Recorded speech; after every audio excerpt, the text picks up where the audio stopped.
My life is like a video game. I'm sorry for the cringe. Hey, it's me, Sea Viper. I'm back again, talking about a new iceberg. The dark, disturbing, and weird game's iceberg.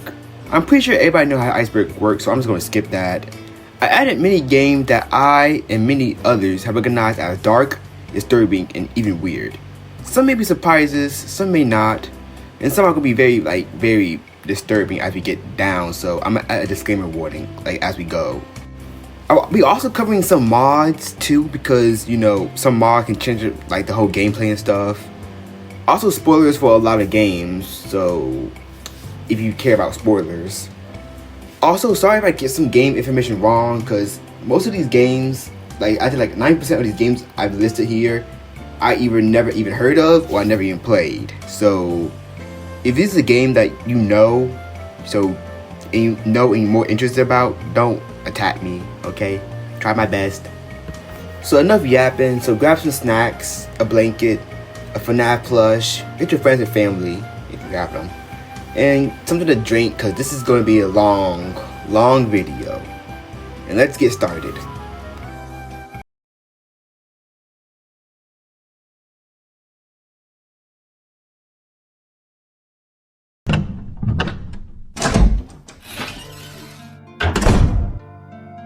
Call of Duty World at War.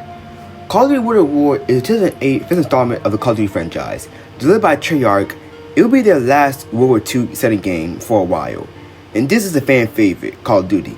Meaning by sticking to a World War II route, the start of the Call of Duty Zombies series, and for being very dark and gritty, by showing World War II in a very dark light. Cause World at War has barely any colors, especially in the multiplayer 2, which is very gritty as well, with some of the maps being creepy. In the game, it really shows war crimes, violence, alongside real war footage of Japanese war crimes, and many more. The game had two campaigns, one set in the Eastern Front of the point of view of a Red Army soldier, and one in the Pacific of the point of view of US Marines. World at War will be one of the darkest Call of Duty games, which means people loving it as well. And the zombie mode was very dark as well, because it was the first zombies thing from Call of Duty history. And it had 4 maps: Nakdera-Toten, Verrückt, Shinonuma, and Die-Rise, in which they all translate into Nakdera-Toten, Night of the Undead, Verrückt, which is either crazy or insane, Shinonuma, Swamp of the Dead, and Die-Rise, the Giant. Alongside of how the zombies even sounded in World at War, and exclusively the Easter eggs on Verrückt, which literally has somebody screaming. Amnesia. Amnesia is a 2010 horror game and is one of the earliest horror games that have started many Let's Plays on YouTube, like Markiplier and PewDiePie. The game will also have a sequel called Machine for Pigs, Rebirth, and The Bunker, which I have played and saw a gameplay of The Bunker a long time ago, and it's scary as hell. It is a psychological horror game, so if you look at the monsters, you will really go crazy and even have a meter of it. I remember being scared of this game back in the day because of the way that monster looked and the whole atmosphere of the game. It is a true classic from the old YouTube sphere. Five Nights at Freddy's. Now, Five Nights at Freddy's is an indie horror game franchise made by Scott Cawthon, and it's one of the biggest ones ever made. It was released in 2013. I just Scott Cawthon, who made little point-and-click adventure games, I got bullied for it. So he pretty much went around and pretty much made Five Nights at Freddy's, in which it took the world by storm. In the games, you pretty much play as a night guard in a Freddy Fazbear pizzeria, trying to survive the night for 5 nights. But it is haunted by animatronics like Freddy Fazbear, Chica, Bonnie, Foxy, and Golden Freddy, who really crush your game. And this game got so popular that a sequel was made in Five Nights at Freddy 2, which added new animatronics like the marionette, the toy versions of the previous animatronics, even the old ones are back, were all withered up, and Balloon Boy, which is a demon. But the games will also have story too. That was at first being told by recordings by the phone guy, alongside many hints with the little mini games. And the story kind of is super confusing because I know about FNAF story, but explaining it all would take a long time. So I'm gonna do it like this. William Afton was a man who made many animatronics and had family, but he was also a serial killer who killed many children. And these children have soon on when he possessed all these animatronics, in which he got scared of and pretty much destroyed them, but their souls came back to haunt him. So he pretty much went in one of the animatronic suits to pretty much scare him off, but instead he died because of the spring lock system, and soon became a spring lock, which he's now immortal and cannot die. He also had a daughter who would soon be killed by one of his own animatronics by accident. He had a son who pretty much lost half of their head because of an animatronic bit their head off. And another son who was soon got his organs scooped out and replaced by another creature. I don't know how to describe it. And then Springtrap was burnt twice and is still alive in the Five Nights at Freddy's games. And I don't know about the game story. I love it, but it's kind of confusing. And it's also a lot of books too, so yeah. Five Nights at Freddy's is still going on strong with mini games, mini spin-off games, alongside books, which I just talked about, and even a movie adaptation, which is pretty good. It was pretty good, pretty dope. It's getting a sequel this year. Hope it's good. And a future upcoming game called Secret of the Mimic. Wait, the Mimic? Silent Hill. Silent Hill is a horror game series that started in 1999 on PlayStation 1. It's a psychological horror game, but also tackles themes like depression, assault, and many other dark themes. It is also known to be very creepy with its foggy atmosphere and its disturbing looking enemies, and most famously, the Pyramid Head. And I was too scared to play Silent Hill, mainly because my mother had told me stories about when she had played this game when she was younger, alongside the movies, which scared the hell out of me as a kid. And this game still holds up to this day, and is also getting many remakes, alongside a new game called Silent Hill F. Resident Evil is another survival horror game, and it's a series that revolves around zombies. And you can also fight back, but the zombies are very bullet spongy.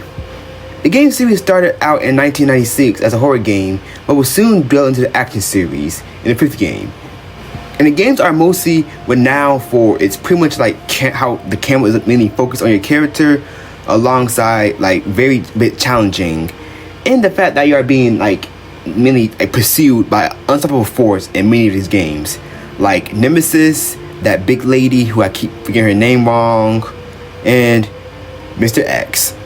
Lord, give me a sign. I really need to talk to you, Lord. The games had many spin-offs that would soon kind of be in the action genre besides the horror element it came from, but would soon be got in the horror element with Resident Evil 7, aka Biohazard, which is my favorite Resident Evil game, because this one actually scared me, because I wasn't used to the other Resident Evil games being scary when I was a kid. I mainly played 4 and 6. Also that one that was on the Wii, I forgot what it was called, I don't know. And I also grew up with those very crappy Resident Evil movies.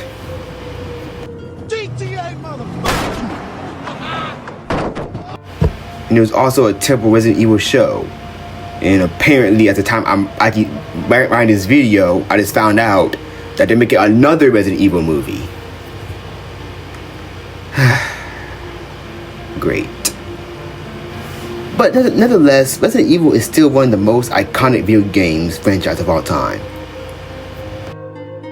Slender. Based off the creepypasta of Slender Man, who is a tall, skinny, pale dude with no face and have tentacles, and is also in a suit. So in this game, you pretty much have to find Slender Man pages to pretty much escape him, or he'll catch up to you and kill you. But every time you get his pages, he'll get madder and hunt you down faster. Back in the day, Slender Man was a huge creepypasta, and I remember being scared going camping because of him. But he will also get a very not so good movie in 2018. But the movie wasn't all that good and came out super late to Slender Man. But the movie didn't ruin its reputation. One incident in 2014 did. It was when two girls had stabbed their friend to pretty much as a sacrifice for Slender Man, because they had believed he was real. Fear. Fear is a first-person shooter psychological horror video game franchise, and the game acronym stands for First Encounter Assault Recon. This game is known for its having its good AI, alongside a good physics and horror, which most of the horror was pretty much inspired by Japanese horror movies like The Ring The game mainly revolves around the U.S. Army sitting in like special forces to pretty much take out like any supernatural stuff. I had never played any of the games before, but I do remember one of my cousins playing it, and it do look really fun, and it still holds up to this day. There's also a collector's edition for the PC that has a pregnant lady with a glowing baby that glows in the dark. Doom. This is referring to the whole franchise. Doom is one of the founding first-person shooter games where you play as Doom Guy or Doom Marine or Doom Slayer. Same person though, they're all green. We fight on a Martian moon base alongside Hell and even stop the invasion of Hell on Earth. And Doom was pretty much like renowned for back in the day in the 90s for its like violence, its music, alongside its graphics that look pretty good. And especially like this like back in the 90s, like this looked really pretty good like for the 90s with blood and gore. But since Doom had a pretty much like easy source code, pretty much anybody can like pretty much like make their own like mods, their own maps, their own mods. Which Doom had been like pretty much like known for its modding material. Now I'm gonna get into some of the mods later, because some of the mods, well actually all the mods I had listed up here are kind of weird and dark. And Doom would even have some controversy for like drawing violence, because the game's like super violent and its demonic imagery. But Doom is still doing great like to this day. Even had like a couple sequels like Doom 64, Doom 2004, aka Doom 3, which a lot of people hated, but I actually liked it because of the dark tone and stuff. And they even had a movie alongside of it that had Billy Butcher and The Rock in it. And the movie wasn't all that good. The movie was ass. And a reboot that pretty much like brought Doom back was 2016. In the sequel Doom Eternal, which was really great and had a killer soundtrack for both of those games. And it's getting a new game at the time I'm talking about right now called The Dark Ages, which I hope is really good, because I'm actually excited for Doom the Dark Ages. Dead Space. Dead Space is a survival horror game where you play as Isaac Clarke, fighting off necromorphs in a ship, which think of necromorphs as zombies, but they're hard to kill. So you gotta like pretty much like shoot off like their legs and arms and head, and these guys can kill you in the most violent way. Like these things can literally like tear off your head and just walk off with your body, like with their head. And Dead Space is really known to be very dark, bloody, creepy, and death animations for this game are just over the top. Like, the eye animation, everything about it. Dead Space will soon have a long hiatus after Dead Space 3 wasn't really received well, alongside EA just pretty much forgot about the whole franchise for years. Until in 2023, which had pretty much launched a Dead Space remake, which was really great. And I really do hope they make a Dead Space 2 remake, because that's one of my favorite ones. And Dead Space is up there as one of the most iconic horror games franchise of all time. Like, this guy was added in PlayStation All-Stars. Like, that is how iconic you gotta be to be in PlayStation All-Stars. Which Sony, please make a new one. Dusk. Dusk is a single-player indie game developed by New Blood Entertainment, and this game is a homage to boomer shooters from the 90s and 2000s, like Quake, Blood, and Doom. And this game's story is, I have no idea. I love this game so much, but the story is, I don't know how to describe it. Like, you play as a hobo, fighting off cultists, demons, government, other demons, alligator, rats, just everything. Like, I don't know about the game's story, but this game is super fun. And I love the PS1 looking graphics, like, of this. And it just feels so eerie, too. Like, if you love boomer shooters or FPS games or any of these retro style games, I highly recommend Dusk. It's really good and it's really dark. Outlast. Outlast is a horror game series known for its camcorder gameplay, like the Blair Witch movies. The games are very dark, and the first game is set in a mental hospital, and patients there are very, very deranged. Alongside a part in one of the DLCs, where one guy literally tried to steal your little thingy. And the second game is set in a cultist area, which is, the ending is insane. And the third game, Outlast Trials, which is set in the Cold War experiment, based off MK Ultra. And I never played these games, but the games do look really good and disturbing. Also, Chris Walker from one of these games, from the first game, he gave me nightmares one time. I was watching a gameplay video of Outlast when I had a fever, and and I kept having nightmares of this dude.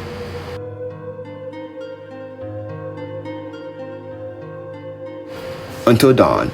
Until Dawn is a horror game in choice game series, kind of like Telltale games.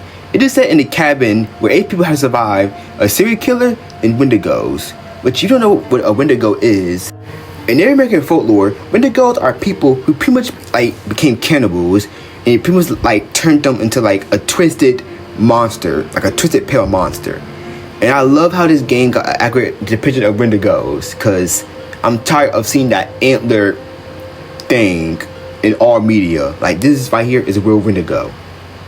And this game has multiple endings because it pretty much works like a butterfly effect. Like, every choice that you do, you can have multiple endings. So pretty much choose your choice, because somebody can die, somebody can alive, and everybody can die. And this game is also having a movie adaptation coming out, and it looks kind of not good in my opinion, not good. Evil Within. Evil Within is a horror series developed and launched in 2014 by Tango Gameworks. And the first game even had the creator of Resident Evil 2 behind it. So that's really cool. You play a detective investigating a mental asylum, while pretty much inside it's like a horrid reality with monsters. And to be honest, I never even played it. I seen gameplay of it, and it looks very disturbing, especially that one part from the second game with that lady in it with her child. Mortal Kombat. Mortal Kombat is a fighting game franchise that started in the 90s and was well known and praised for its realistic graphics at the time and the gore with the fatalities. We pretty much like do some moves, we pretty much kill somebody in a very brutal way. And this pretty much had many controversy from the US government, and it's even one of the reasons why we have game ratings like rated M to mature, EA, and all that stuff. In real popularity, Mortal Kombat would be one of the big 3, yes, I said it, fighting games, with Tekken, Street Fighter, alongside Mortal Kombat. And it would go on to have many games, alongside movies, which one was bad. We don't talk about Armageddon, and the upcoming movie, too, this year.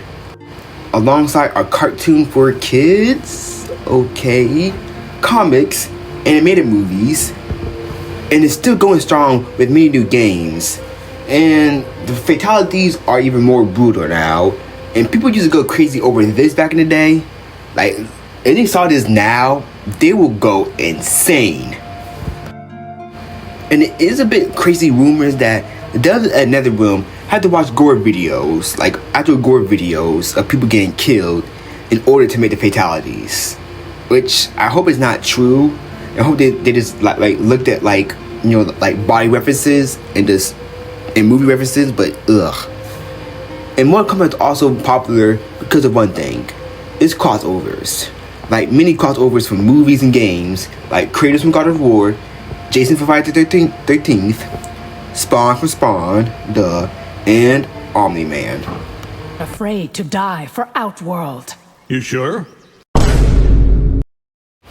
Dead Rising. Dead Rising is a zombie game series made by Capcom, and the games aren't really super dark. Well, sometimes. Like, most times they're like mostly goofy and like very wacky. Like, you literally fight a gimp. Meaning most of the time, you play as Frank West, a photojournalist in a zombie apocalypse in a mall, and it's probably inspired by Dawn of the Dead, because, you know, zombies in the mall. And it's pretty much on a time where I got pretty much find the secret of how the zombie virus even started. Apparently it came from bees, wasps. Okay, that's like very scary for it to spread. Alongside fighting people who are pretty much psychopaths, and they pretty much are like very crazy, like the convicts. Like, they stole an army truck. And Dead Rising 2 is my favorite game in the franchise. Taking years after the whole events of the first zombie attack, the zombie virus had soon spread out to other places around the world, including Las Vegas, and now there's a new city called Fortune City, which is like a mall, casino area, Las Vegas, I guess, but not Las Vegas.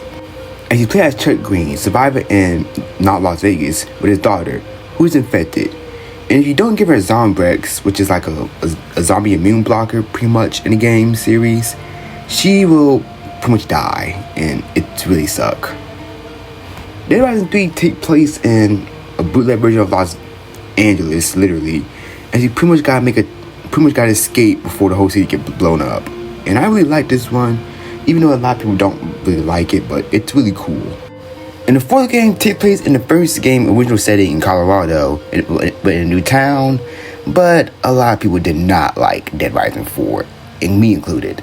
And the game there haven't been any new installments in the game since like 2016.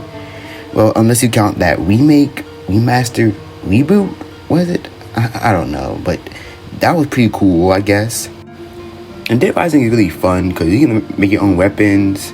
Like turn like a random bat, like a spike bat, make a lightsaber for real, and it's very crazy.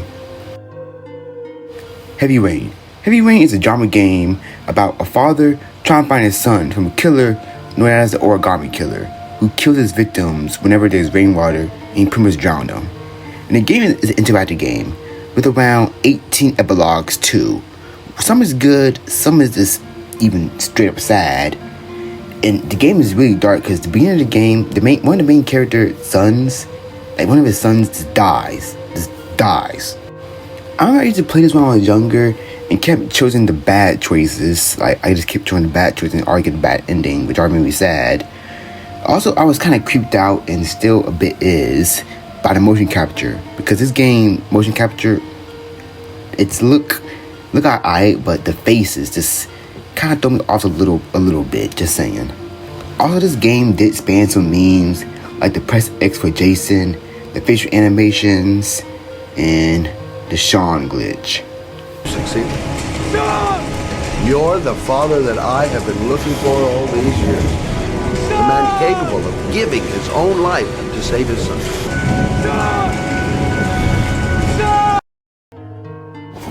PT. Okay, so PT was a horror demo that pretty much meant playable testing. And this demo was a PlayStation exclusive, meaning it was only on the PS4. And this demo to the internet by storm, pretty much taking place in a little hallway that loops. Every time it would change. It would even be like being watched by this ghost lady, and you can get killed by her too. And it felt so eerie, like a lot of people was really scared about this, by the atmosphere and by how the hallway would change randomly. But at the end of the demo, it would show a trailer showing the full game of the demo. It was called Silent Hills. It was being made by Hideo Kojima alongside Del Toro, the same guy who gave us Pacific Rim, Pan's Labyrinth, and those two good Hellboy movies in the 2000s. Alongside starring Norman Reedus from The Walking Dead. But sadly, Silent Hills would be cancelled after some like inside stuff with Konami and Kojima, which led them to getting fired, and this game got cancelled, and a lot of people were sad. And PT will soon be removed from the PlayStation Store, making it abandonware, unless you have it downloaded still on your PlayStation. So yeah, and it kind of sucked because this game really seemed interesting. GTA. Okay, I'm pretty sure everybody know about GTA. Crime over the world, you steal cars, rob banks, shoot people, strip clubs, do whatever. It's not really dark in some tones, especially because the game is mostly a satire of America. Like, it's really just a big satire of America media, America everything. You want to kill people to reduce hunger? Absolutely. It's brilliant. It's barbaric. I blame video games. They're teaching our kids to solve hunger by slaughtering the weak. We should only slaughter the weak to win wars and sell guns to unjust governments we keep in power. But this game do have some dark moments, like Trevor habits, the themes, like at night around like GTA San Andreas, like forests, because of the low polygon graphics, alongside some cut content from GTA 3, including a character named Dark Earl, who is pretty much, let's say, a crazy hobo. And one of the darkest GTA game ever, GTA 4, which this game being pretty much realistic and pretty much show the true American dream, alongside many games having dark tones. GTA 4 revolved around Niko Bellic, a veteran of the Yugoslav Wars, who soon became a criminal in Europe, but has soon pretty much had made many enemies and came to America to pretty much find someone who betrayed him, hide from the criminals he's running from, alongside staying with his only family left, his cousin Roman. And Nico get in a lot of situations by pretty much working with the government, alongside the Russian Mafia, the Italian Mafia, and just many other stuff. And this game had many dark moments. Like, the way you pretty much kill people in this game by using executions is pretty brutal, alongside some of the quotes Nico Bellic would even say. When the war came, I did bad things. And after the war, I thought nothing of doing bad things. I killed people, smuggled people, sold people. And you don't worry about your soul? After you walk into a village and you see 50 children all sitting neatly in a row against the church wall, each with their throats cut and their hands chopped off, you realize that the creature that could do this doesn't have a soul. And since GTA is pretty much like a crime simulator game, this game have been known to many controversies, with many people trying to sue the game because they had like been parodied, alongside many politicians saying this game promotes violence, alongside the most infamous GTA mod, Hot Coffee. So in San Andreas, there was a cut mini game called Hot Coffee, where you pretty much, well, let's say you did some stuff with your girlfriend. In this game, well, this mod was pretty much in the game files on the PC version, and they got modded back in by some modders. Okay, you guys are really gooners. And the Union's government did not like this, and even labeled the game as adult only for a little bit, until Rockstar had to patch it in, so it was like gone. And GTA 6 is coming out this year, which is the most anticipated game ever. I hope it's really good. I hope it's some dark moments too. And I hope it's really good. Also, remember that time when Elon Musk pretty much went on Twitter and said, well, I couldn't play GTA because you gotta shoot the cops. The Mao. You're not a real gamer, by the way, Elon.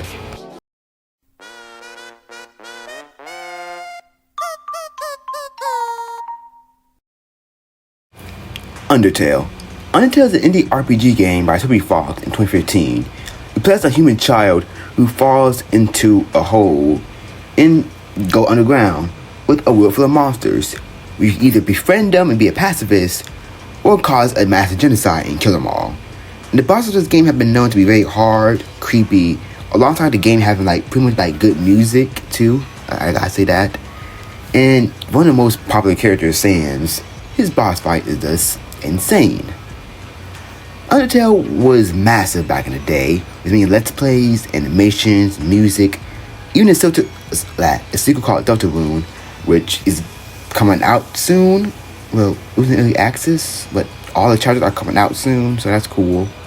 I remember being in middle school and seeing some dude play Undertale doing a test.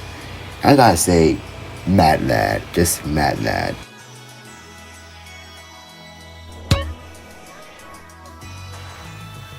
SCP Containment Breach. SCP Containment Breach is a survival horror game.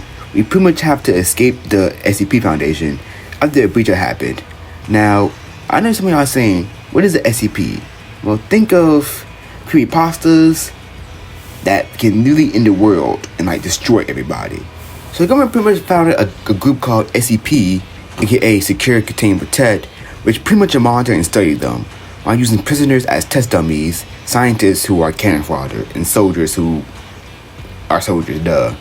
And there are many SCPs in the world, and labeling them will take forever. This video will be hours long, so I'm just going to say some of them are cute, other ones are literally just a rapture, and one can literally just snap your neck if you look away.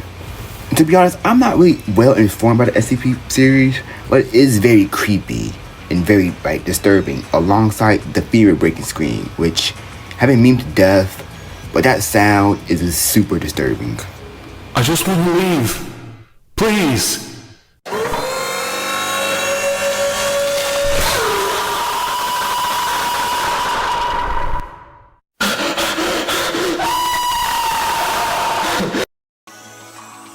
Bendy and the Egg Machine. Bendy and the Egg Machine is a survival horror game released in 2018. We pretty much had to survive in a cartoon studio as you pretty much escape from an evil corrupt version of Bendy, who is a little ink demon cartoon character. In this version of Bendy, is pretty much like corrupted and evil and want to kill you. And this game is really cool. I haven't really played the game, but I mostly like the cartoon aesthetics of it, especially since it came out when Cuphead was massively popular. And this game has like, I don't want to spoil the game because it's really good. And it's also a sequel, I guess, or a remaster. I don't know what is the Dark Rival, to be honest. But the games are really dark and eerie. And it's also getting a movie soon, too. Yay. Diablo. Diablo is a dungeon crawl series made by Blizzard Entertainment, and was released in 2005, and is one of the most popular game franchise. I never played any of the Diablo games, mainly because I kind of suck at these type of games, and when I was a kid, I wasn't allowed to play it because the name really got Diablo in it, and it takes place in like hell and stuff. So, and this game pretty much had like multiple classes, like a barbarian, necromancer, assassin, a monk, a paladin, an Amazon, and many others. And to be honest, it looks really cool, even though that's made by Blizzard, so ill. But the game franchise pretty much revolves around, well, like fighting demons, angels, and the cinematics are like very dope. Like some of these, this is really good. Like y'all need to make a movie. Okay, I just woke up. I took a small nap and I woke up to this. I hate Blizzard. I really hate Blizzard, but they got me into Diablo now because it's Berserk collab, so yeah, I'm gonna play it. Dying Light. Dying Light is a zombie survival game as a massive infamous on parkour. The first game is set in the closed-out city of Harn. The zombies are slow and boring today, but at night, these motherfuckers are like I Am Legend type of shit zombies, and they look very creepy. There will be a sequel of Dying Light 2, where pretty much everybody in the world is now infected, and they pretty much gotta like stay in the sunlight and use UV light to pretty much like not get infected. And there is a prequel in the works, and I never played Dying Light 2, but let me know if it's good. But if you haven't played the first one, I highly recommend it. It is fun, it is cool, it is one of the best zombie games that there is. Doki Doki Literature Club. Okay, this is a big one. Doki Doki Literature Club is a horrible visual novel game. We are a part of a literature club with 4 girls, Yuri, Natsuki, Sayori, and Monica. Ugh. And it may seem like your generic romance game at first, but it's not. It's really not. This game is dark. Like, this game has been out for years, and I'm pretty sure everybody knows about it. As well as the door scene, which I don't want to show because it makes me sad all the time. Yuri taking her own life, and Monica literally knowing it's a game. And even in Doki Doki Plus, she would literally force your mouse to her name. Even crazier, if you have OBS, like streaming, like recording, she knows that you're actually recording. And I haven't been past this game because, to be honest, I'm like very lazy with visual novels. But this game is one of the most genius horror games I've ever seen. Like, at first it disguises itself as like a romance game, but as you get deeper, it just goes very, very, very dark. Conker's Bad Fur Day. Conker's Bad Fur Day is a game made by Rare. Yeah, Banjo-Kazooie, Donkey Kong 64, and Viva Pianta. Who the fuck remember Viva Pianta? Conker's Bad Fur Day was really known to be kid-friendly looking, but very, very not kid-friendly and violent as hell. Like, there's like really a talking doodle in this game. Even a bee who is probably high, who's trying to get giggity with a flower with breastises. Yeah, breastises. This game had many like movie references, including a D-Day scene, which is very brutal. Making it like a very rare game. Well, I won't say rare game, but a very rare and rated game to be on the Nintendo 64. But it would also get remade for the Xbox in 2005, ever since Microsoft had bought Rare, with pretty much a multiplayer mode, because you know Xbox would have multiplayer mode, better graphics, alongside more brutal stuff. But Conquer Bad Fur Day hasn't been seen in like almost 20 years. God damn, I'm almost old as me. So I don't know if we're gonna have another Conquer Bad Fur Day game. So yeah.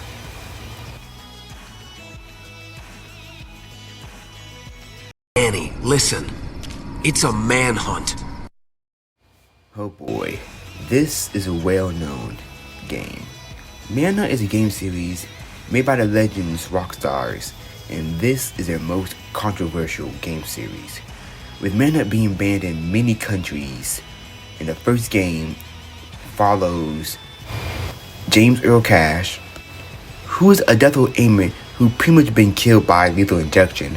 However, he wasn't killed, he was sedated. And he awakens in an unknown voice by somebody known as the director, who gives them instructions to pretty much, well, kill people. Like, kill a lot of people in, like, many other places around Carson City. And Manhunt, you kill these guys brutally. Like, brutally. And this was in 2004. And the second game is set in the mental asylum, where it follows Daniel Lamb, a mental patient suffering from amnesia, as he tries to uncover his identity. And he's pretty much being guided by a man named Leo Casper, who is an assassin, who pretty much guides him during his journey. And once again, this game is very, very, very brutal. And there hasn't been a Manhunt game in like years, but it would get many references in GTA Online. Mainly because Rockstar don't want any more controversy, like many controversy again, because this game had been related to a murder in 2004. Which means people had pretty much tried banning Manhunt 2 because of it. And I don't think we're going to get another Manhunt game in ever, to be honest. Because I don't think we're ever going to get it ever again. Because just imagine, like, Manhunt was very brutal back in the day. Can you imagine in, like, today graphics with, like, GTA 6, Red Dead 2 graphics, a Manhunt game? That would be brutal as fuck. And it would get banned. And a lot of people are going to complain about it. So, yeah. We ain't gonna get Manhunt again. Red Dead Redemption 2. Red Dead Redemption 2 is a sequel and prequel to 2010's Western game by Rockstar Games, Red Dead Redemption. This game, everybody knows about it, like very, very good story. But I added this in Iceberg for the game brutal action, alongside creepy encounters with a dude riding on a horse who is presumably dead with arrows on him, a ghost chains, two-headed skeletons, vampires, creepy looking inbreed hillbillies, aliens. Your character pretty much get assaulted and drugged one time, and Klansmen. And Red Dead Redemption is pretty much a very beloved game because the story is good, but there are many dark moments with it. Undead Nightmare. Now, Undead Nightmare is a DLC to Red Dead 1 in 2010. Pretty much a what-if scenario in a game that what if the whole, well, West became a zombie apocalypse. It's a pretty damn good DLC, and one of Rockstar Games' last story DLC. And this game even made you, like, you can play as a zombie character, too. Alongside fighting the four horses of the apocalypse, fighting zombies, and Bigfoot 2. And I really wish they also made a Undead Nightmare 2 for Red Dead Redemption 2. Because just imagine, like, we got vampires, Wendigos, just anything. Earthbound. Earthbound is a 1994 Nintendo RPG game that follows Ness and others trying to save the world from aliens. I had never played Earthbound, but I was aware of it for many years. Mainly because of Smash Bros. And the Wii U. Even though this game is well, like, marketed to like younger people, this game is also disturbing. Like, the final boss of this game, which most people know about, Gygas, looks scary for a kid's game. And even the music too.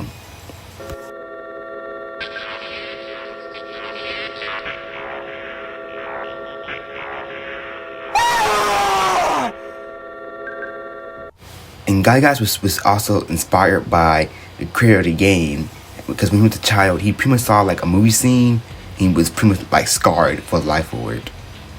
And Earthbound will also have like a sequel, which a lot of people are really like anticipated for, called Mother 3.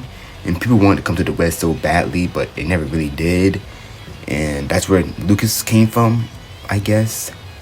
And I just gotta say, to you, Ness and Lucas mans out there, I hope you stub your toe really hard out of this video. Like, really hard. Bye-bye.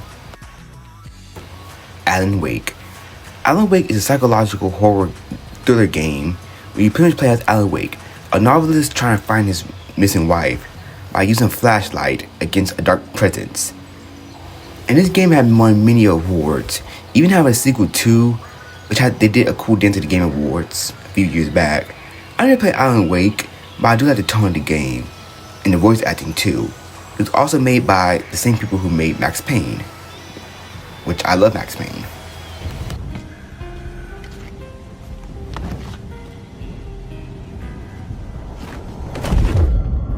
I was dead tired. I just wanted it to be over. It was all my fault. I'd had this dark place in my head for so long. Sometimes I'd forget the pain was there. Like it was the way you were supposed to feel. I was not in a dark place. I was the dark place. The source of it all. The vessel. Me and the writer. We were the same.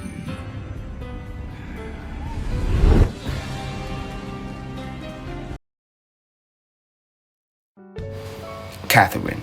Catherine is a horror puzzle game made by Atlas about a dude who is having an affair with a girl named Catherine, while dating his girlfriend, Catherine, with a K.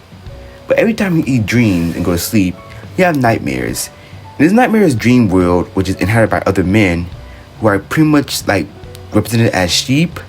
Vincent must climb to the giant staircase that is like slowly collapsing underneath him, and below him is like a monster lady. I never played Catherine because it was mainly like on like the PlayStation. But I remember seeing this game at GameStop as a kid, and I was just stunned by the box art because what the hell? The game looked really cool, and apparently it was a remake or remaster called Catherine Full Body.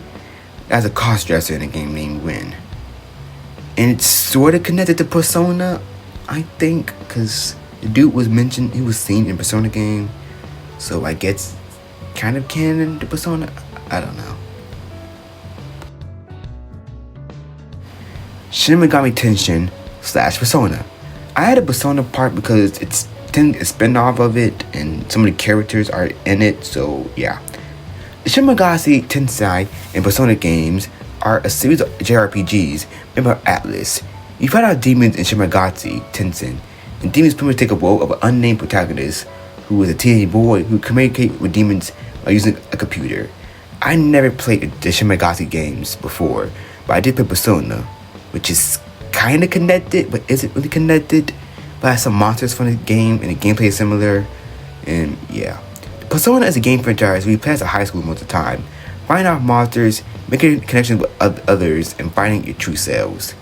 Yeah, I'm sorry, I only passed Persona 4 and 3 a long time ago, not 5 yet, but some of the games are like really connected alongside the Velvet Room, with a little dude named Igor who looked like Gru, alongside the mini Velvet like attendants. But these games are definitely dark, especially 4, The Fog, like people just randomly die and stuff. 3 with some of the scenes, and 5 with many like the main bad guys, especially Kamoshida being an EDP. Even if you like fail to like pretty much like go to one palace, one of the characters will really get drugged. So yeah, and I recommend both of these games. But sometimes the monsters can be a little weird. That's a penis.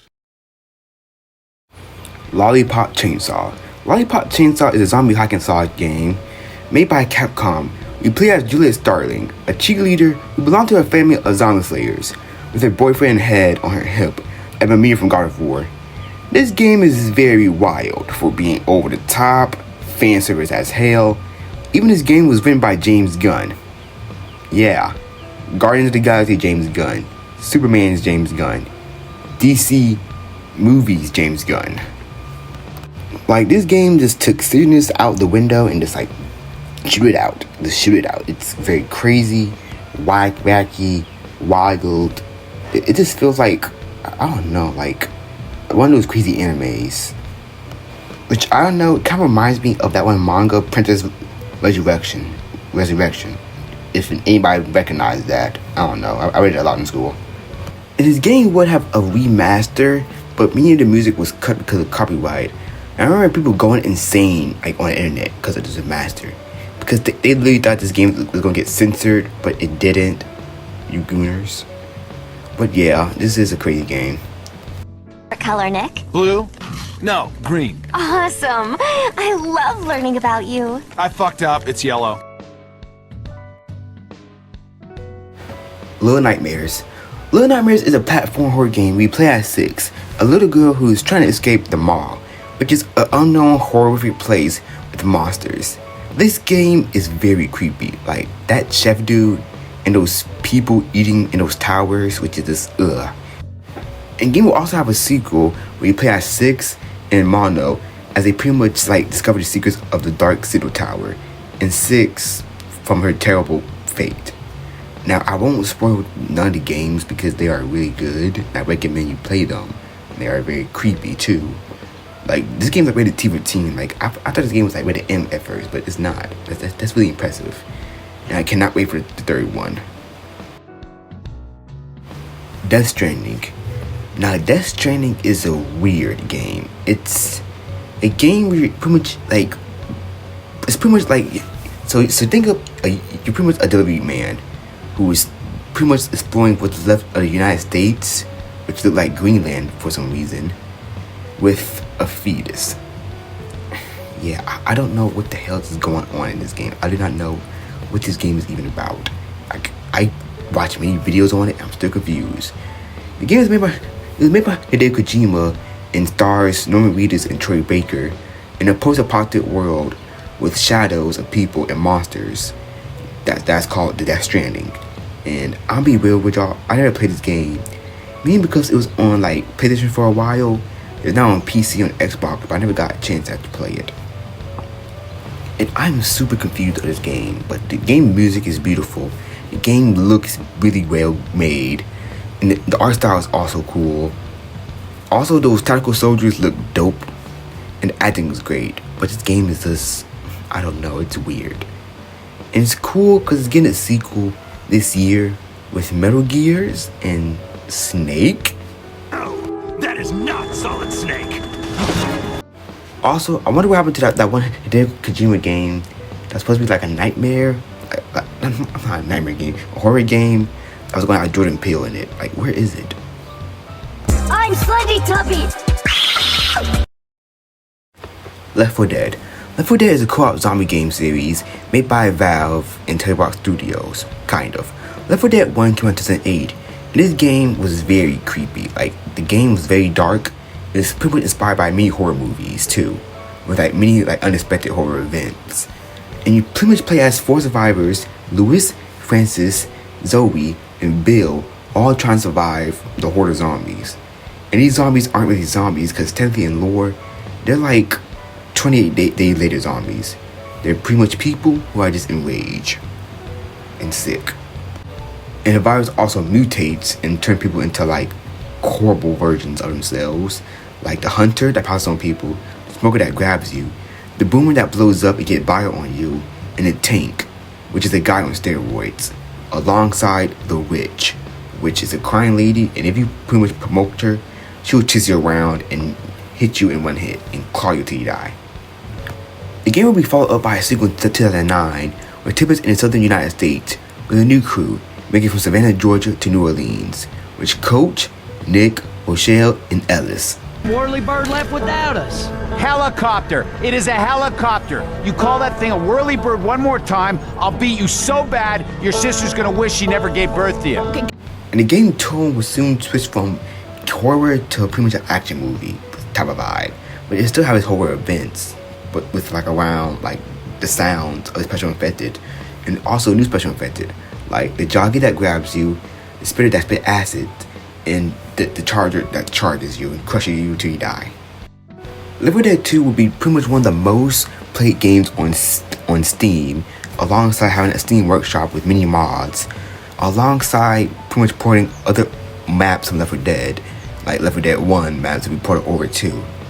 And this game is really known for its dark setting, its brutal gore, and amazing gameplay replay. Like, you can replay this game and it never gets old, especially with AI director, which pretty much like randomize like most of the game aspects, including the versus mode, which people are really annoying on. So yeah. But sadly, there was going to be a planned sequel for this game called Left 4 Dead 3 that was going to be set in Morocco and it was going to be open world. But it never came out because Valve don't make games with 3. But don't worry, the original devs, they'll be back. Back for Blood. Now, Back for Blood is the successor of Left 4 Dead, with a 4-player co-op action fighting game, fighting the undead, but they're not zombies this time. They're like people who's infected with a worm, like bacteria, I don't know. It plays like Left 4 Dead, but it's mainly different because you can aim down in this game, alongside with many other stuff I'm about to get into, alongside multiple more special infected, like Stingers, Reekers, Tarboys, Cereals, Snitches, Sleepers, the Swarm, Ogre, Hag, Breaker, Abomination, and Hairbringer. And all these special infected got their own variants, so it's a lot of them. And this game also had a card system that pretty much randomized and changed your gameplay playstyle. In this game, to be honest, I didn't really like it. I played this game and was received well by many fans of Left 4 Dead. Many stuff got downgraded too. And personally, I just didn't like it. The monsters look really cool, but this game isn't really supported anymore, and the developers stopped updating the game. And I don't know how long it's going to stay online, so yeah. Bloodborne.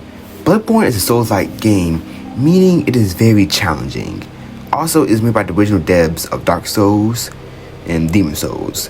Bloodborne is a game that follows a hunter in the city of Yarharm, if I said it right, which is a gothic Victorian area inspired city, and most of the inhabitants are infected with a bloodborne disease, which pretty much transforms them into like monsters and stuff.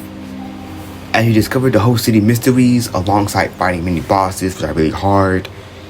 And this game is cool and dark and weird, and I love it. But I never played it, mainly because this game is locked on the PlayStation 4 forever. And I never had a PlayStation 4, only an Xbox and PC. And this game has been stuck on it forever. And Sony don't even want it to release it on PC, which really sucks. Even the developers want to be on PC. Come on, Sony. But at the time I was writing this video, the Nintendo Switch Red had showed a sequel spin-off to Bloodborne called The Dust Bloods, which is pretty much made by the same developers as Bloodborne. But this game is only going to be on the Nintendo Switch 2, so I guess that's a win, I guess, because I have a Nintendo. But the Nintendo Switch 2 is almost $500. So yeah. Danganronpa. Danganronpa is a game series which is a mixture of a visual novel and a detective game, mainly focused around high schoolers forced to kill each other in order to escape, who is pretty much forced to do it by an evil robotic teddy bear. Pretty much the game pretty much follows this.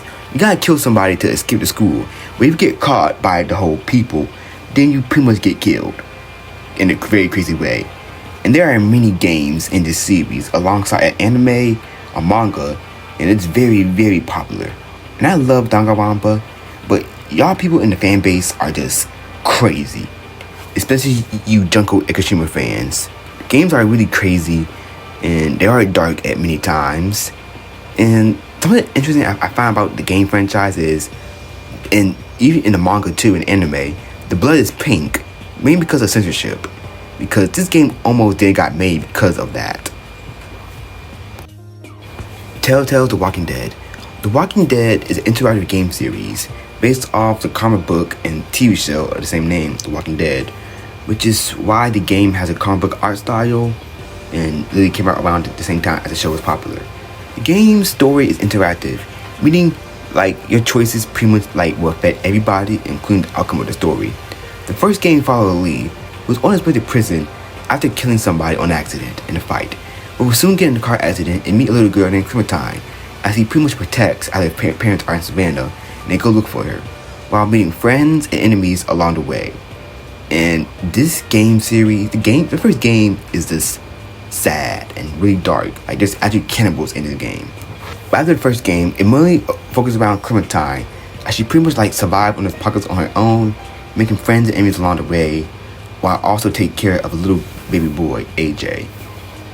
Alongside a spin-off of the character from the comic and TV show, The Walking Dead games are really, really dark and sad. Like Kenny, a friend of Lee in the game, his wife and son just die. Like his son gets infected and his wife just couldn't take it no more, and she just and then he become an alcoholic, and later on in the game franchise he would just become very, very depressed. There are cannibals, which I said earlier, which scarred me as a kid. Alongside, you can like let a little girl die in season 2.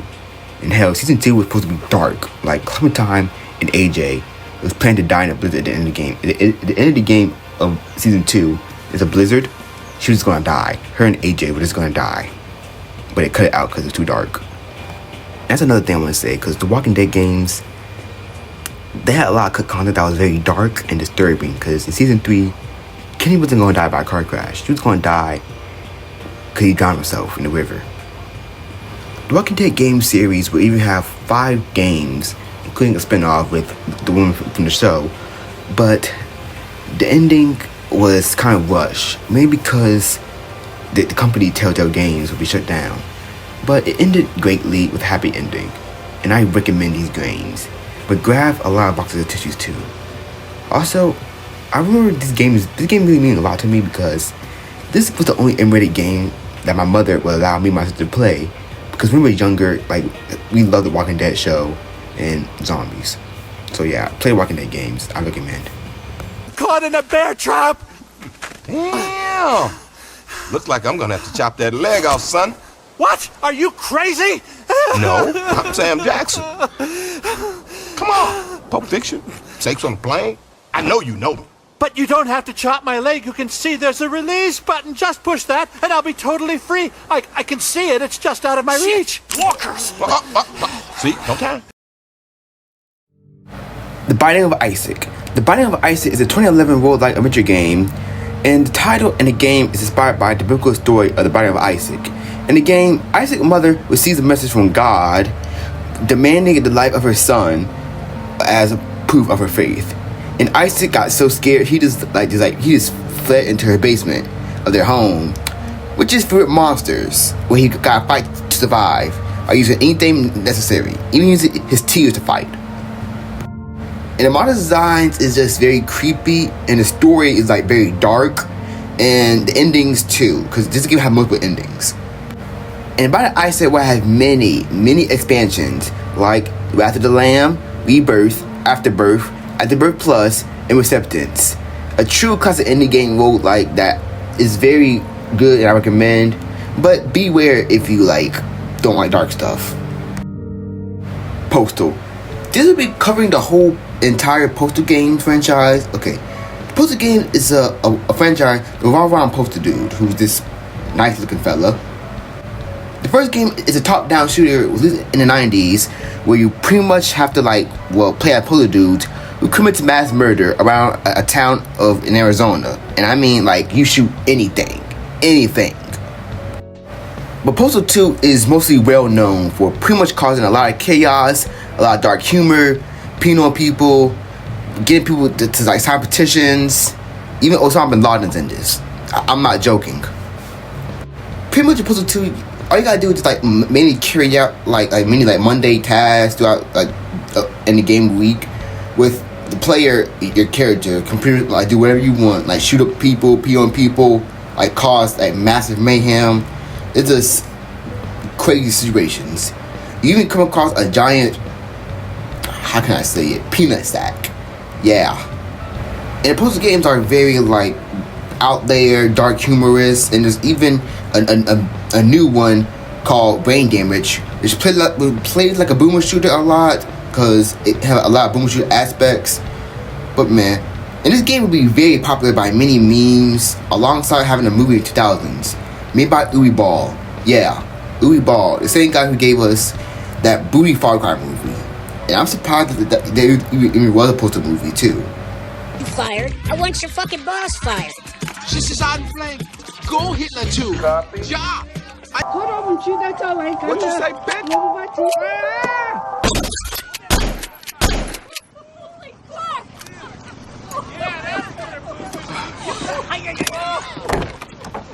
Man, what happened over there? They should call me. The Forest.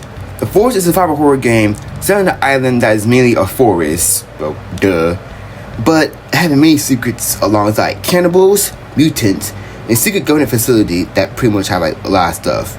The game does have a story though too. You're on a plane crash with your son who's taken by one of the mutants, so you gotta go on a journey to find him.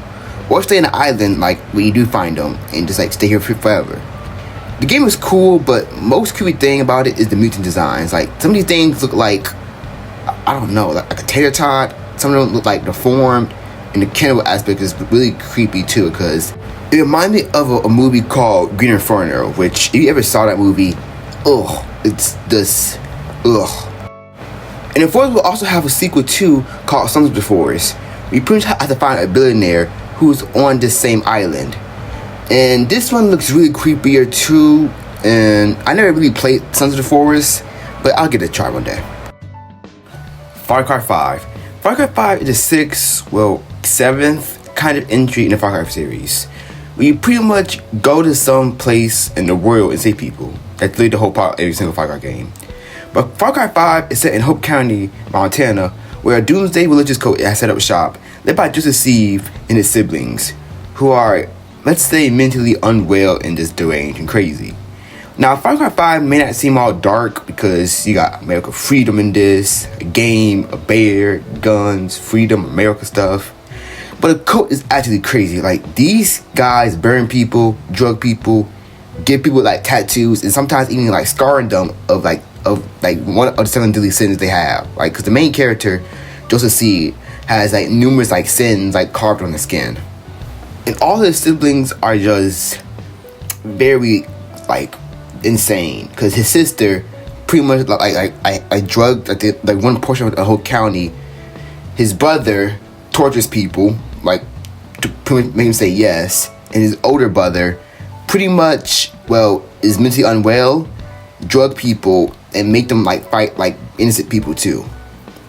And the backstory of Joseph Seed is this very dark because he got in a car crash in the game where his wife had died, and he pretty much had like a spiritual awakening in which he had killed his infant daughter who was still in the hospital, which is just very dark for a Far Cry game.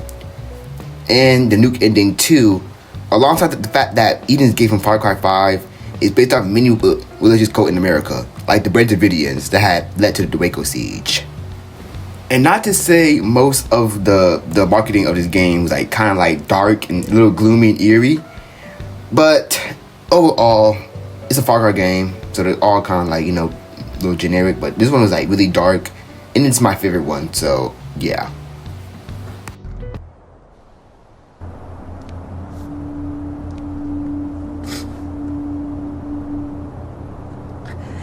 Another seal has been opened.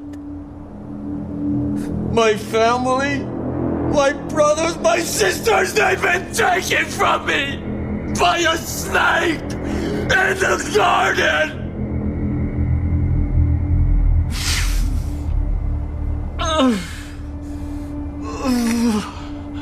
I thought I knew God's plan.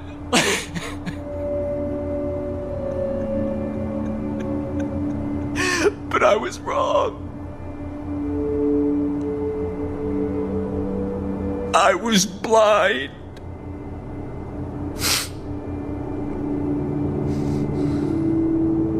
But Now I see. You took my family from me so that I could have yours. We will welcome them with open arms.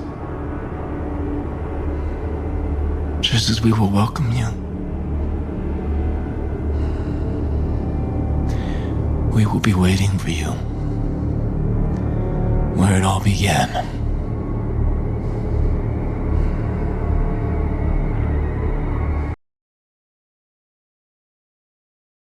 Cyberpunk 2077.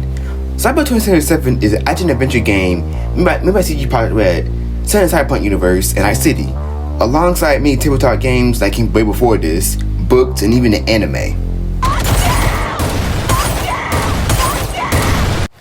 Now, ignoring the bad launch of Cyberpunk 2077, the game is set in Night City, with mainly controlled by mega corporations, and your character V is a mercenary who carries the implant of Johnny Silverhand, who is pretty much a terrorist and revolutionist, I guess, like doing like the 2020s. And pretty much the chip is damaged, so you can't take it out, and Johnny is pretty much slowly taking over your body. So your character is pretty much dying. And the world of Cyberpunk is very dark too, because most of the future is all like controlled by mega corporations. Many poor people are like dying, and scavengers are people who like pretty much like kidnap people with cybernetics and rip them apart. Alongside many themes of, and there's even an ending to the game that pretty much led to your character just committing suicide. It's just sad. In Night City, no one can have a happy ending. Nikki is translated to Dream Diary. It's a 2004 adventure game, and the game is pretty much like pixelated, so it looks kind of cute, but it kind of have a dark secret. In this game, you play as, if I said it right, Madosuki. Oh my god, I'm so sorry. And explore her dreams. And it's very creepy because there isn't really any dialogue in this game, and you don't even fight back the monsters of the game. And the ending of it is really grim because Madosuki is seen standing on the balcony after she collects all of the effects in her dreams. She jumps off.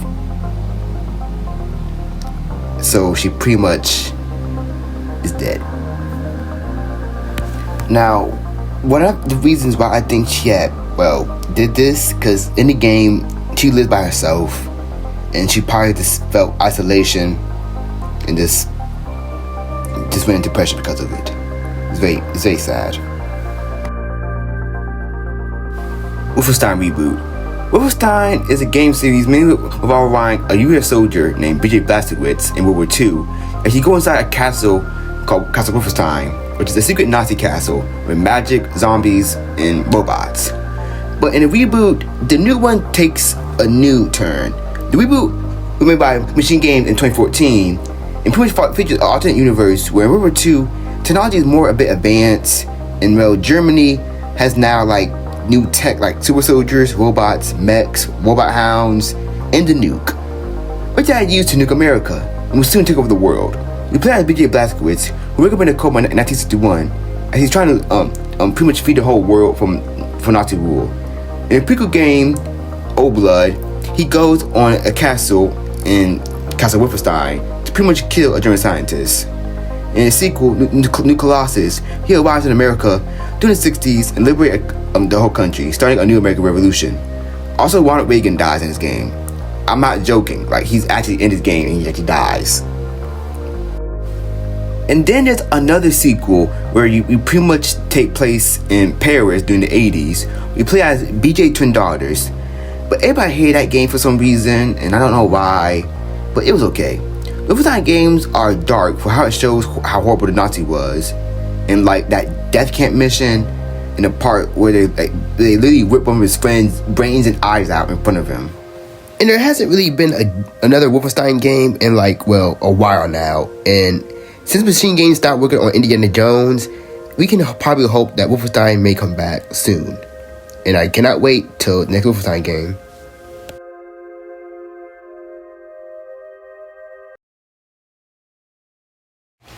Gears of War Saga. The Gears of War Saga is the Xbox. Microsoft.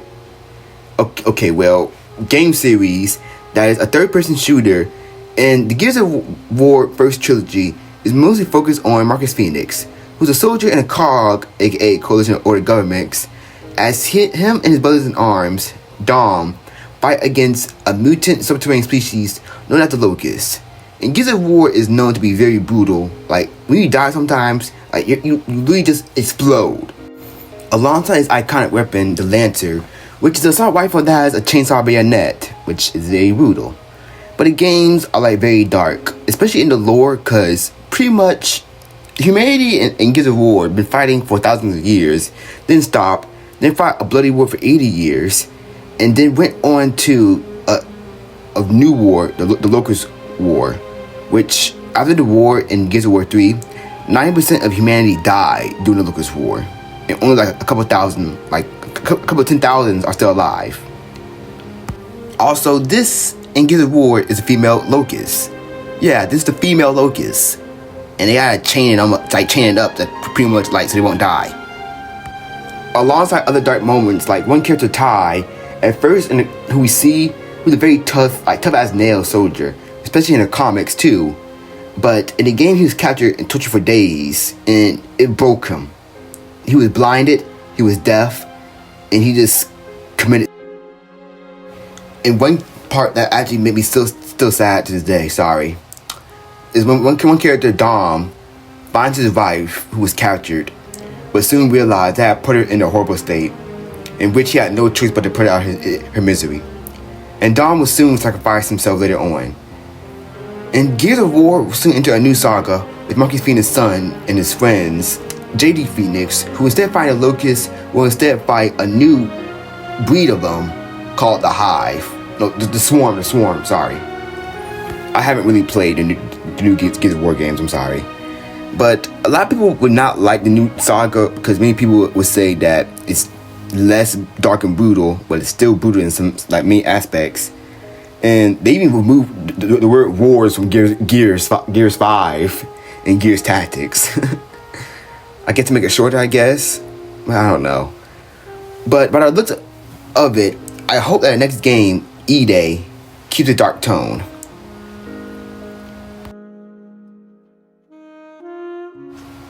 Legend of Zelda Majora's Mask.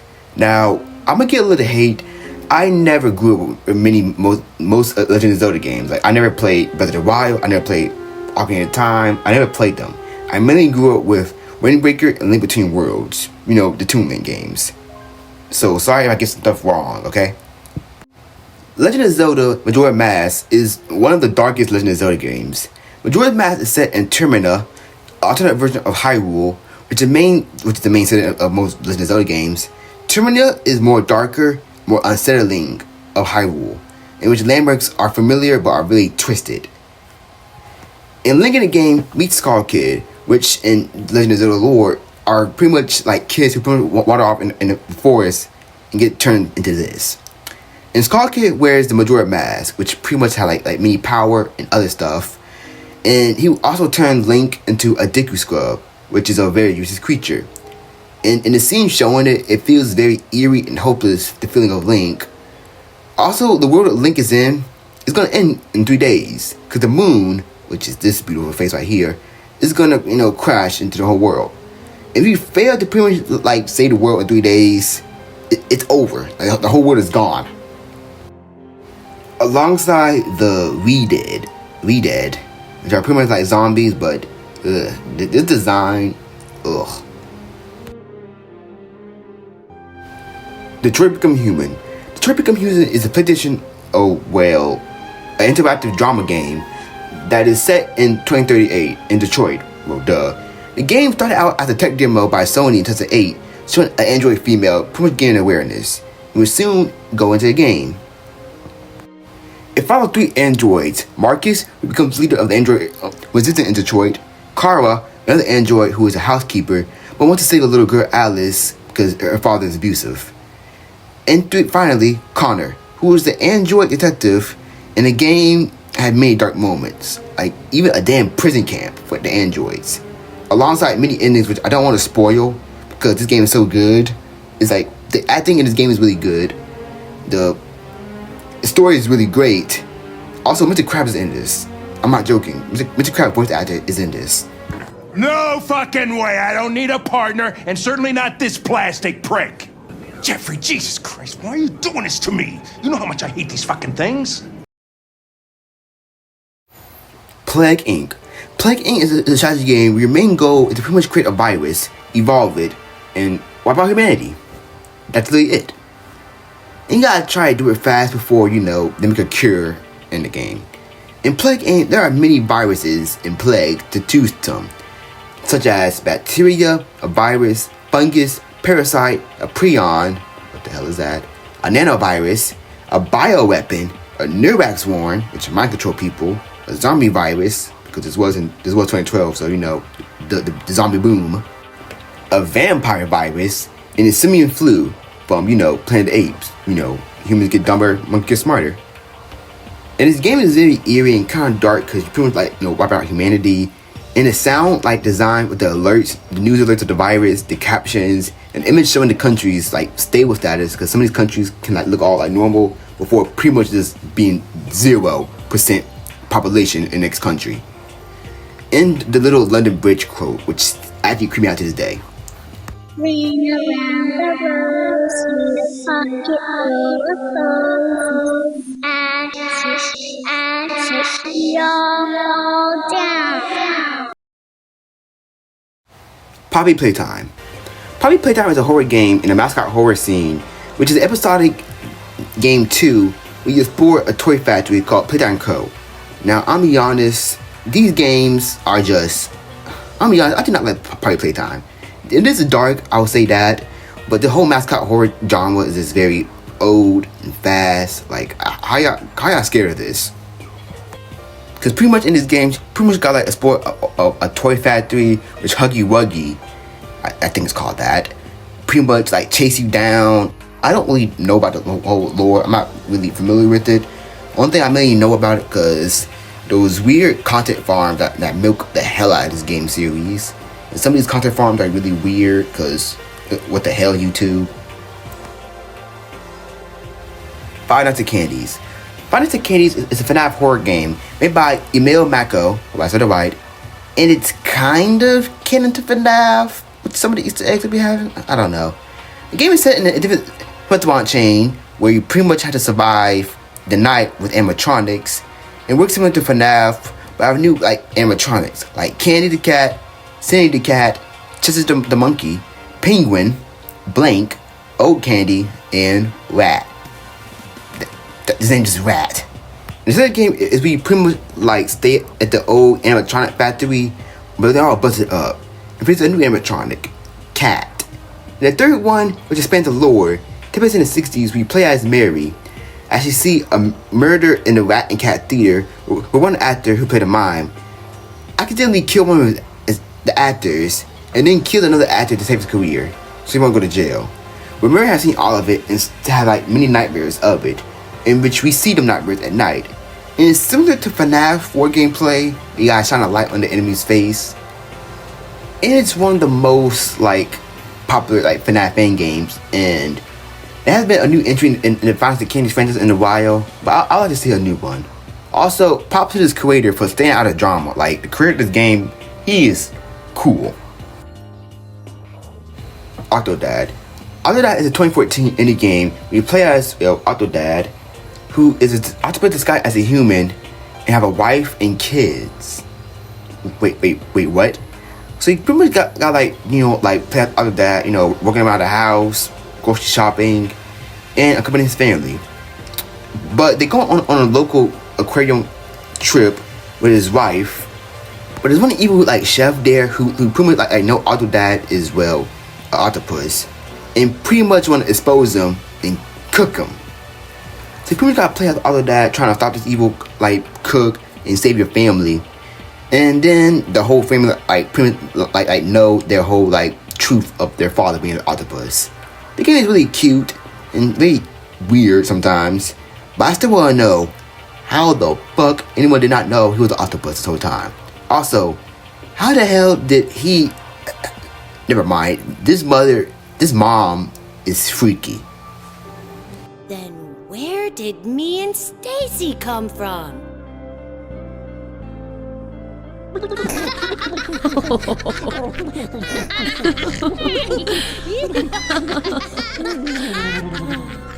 Seriously. Max Payne. Max Payne is an action game series revolving around Max Payne, who was a former New York City police officer who came home to see his wife and unborn child murdered. As he seeks to kill his family in the New York City underbelly, fighting many criminals, alongside discovering a drug that pretty much gives people like super soldiers abilities, alongside bullet time, which makes people slower. And Max Payne was inspired by many Hong Kong action movies from the 80s, as he pretty much like dive, jump, bullet time, and just crazy action stuff. There will be a sequel of the game called Follow Max Payne, where he pretty much rejoined the police department and pretty much having cleared for all his charges and killing a lot of people. Even fall in love with a new woman, Mona Sachs, who pretty much joins him in the investigation as they work together, and they'll even fall in love with each other. But soon she would die, and Max will be devastated and alone again, but soon he'll become an alcoholic again, just popping pills and just drinking them down by using alcohol, which is horrible. 9 years after the second game, he left his life in New York after pretty much like getting involved with the mafia and almost dying. And now he works as a security guard in Sao Paulo, Brazil, when the wife of the employer is kidnapped by a street gang. So Max pretty much joined forces with many people to try to rescue her. But it would be involved with a larger conspiracy going on. And Max Payne, the game thought is very dark because his wife and family got killed. Many other stuff. And Max Payne 3, it's my favorite one, features themes of alcoholism, depression. Even Max just want to die. Like, he does not even like care much, especially in the New York flashbacks where he pretty much killed one mob boss like son, just like out of drunkenness. Even though Max Payne 3 is a little divided, in my opinion, it was a perfect end off to the Max Payne trilogy. Where Max had like now moved on, he's sober, and now he's living life peacefully. In the movie, well, the first one, we will have an ass movie adaptation with Mark Wahlberg from Transformers. Works. I'm an inventor. And Max Payne is also getting 2 remakes currently at the time I'm talking about right now. Also, thank you, James McCaffrey, for bringing one of my favorite game characters to life. Rest in peace.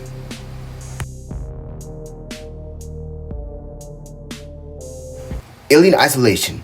Alien Isolation is a horror game set in the Alien universe. I think it's set in the same universe as the movies. I don't know. It's a confusing timeline. We are on a space station infested with xenomorphs, and these motherfuckers are intelligent. Like in the movies, they're quiet, fast.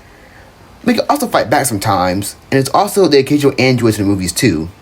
And in this game, there's a mechanic. You can use a microphone too, meaning any noise like from your microphone it will pick up. Like alien will hear it and follow you. Like if something like fall in the background, it's like somebody yell in the background. Even if you fart, they will hear you. And there's even a VR mod, which to be honest, I will shit myself if I played this. And this game will be extremely plays alongside one of the better Alien games, beside that horrible one we don't talk about. Alongside a sequel is in the works too. Yay. Night of the Consumers. Night of the Consumers is an action adventure and horror game where you pretty much play in retail, trying to do your job, but alongside many annoying consumers who are creepy and will pretty much like get angry at you and follow you around if you don't help them. But if you don't like help them, then your boss will hunt you down around the store yelling like a fucking demon and will fire you and probably killing you. So retail something like that, I guess. Also, big respect to my homies working in retail. You guys are awesome. Yeah. Tattletale. Tattletale is a 2016 survival horror game where you pretty much have to like care for a virtual pet toy that's literally a Furby, while pretty much running from its mama, Tattletale. And pretty much the game takes place 5 nights before Christmas. The game in the game you pretty much gotta like sneak into the basement and open your presents early.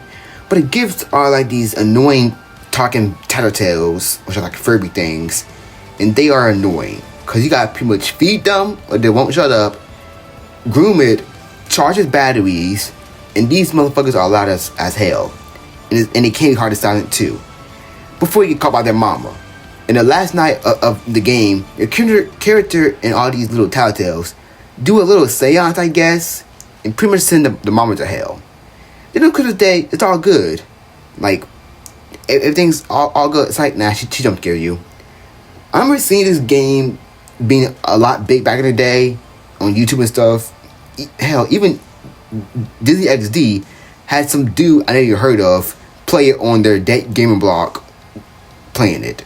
God, remember that? That one, Disney XD gaming blog, Disney XP. My God, that was weird.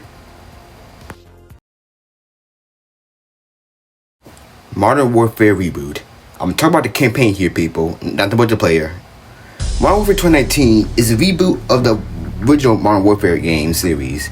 It got a new story, the Modern Warfare game, mainly evolved around the US and Russia, a country called Kyrgyzstan, which is in a civil war, and Russia and the United States is pretty much occupying the country in different parts of it. And the terror group Al-Qaeda have chemical weapons. And this game has many dark themes, especially in some missions we play as a younger version of Farah, in which we play as her when she was younger.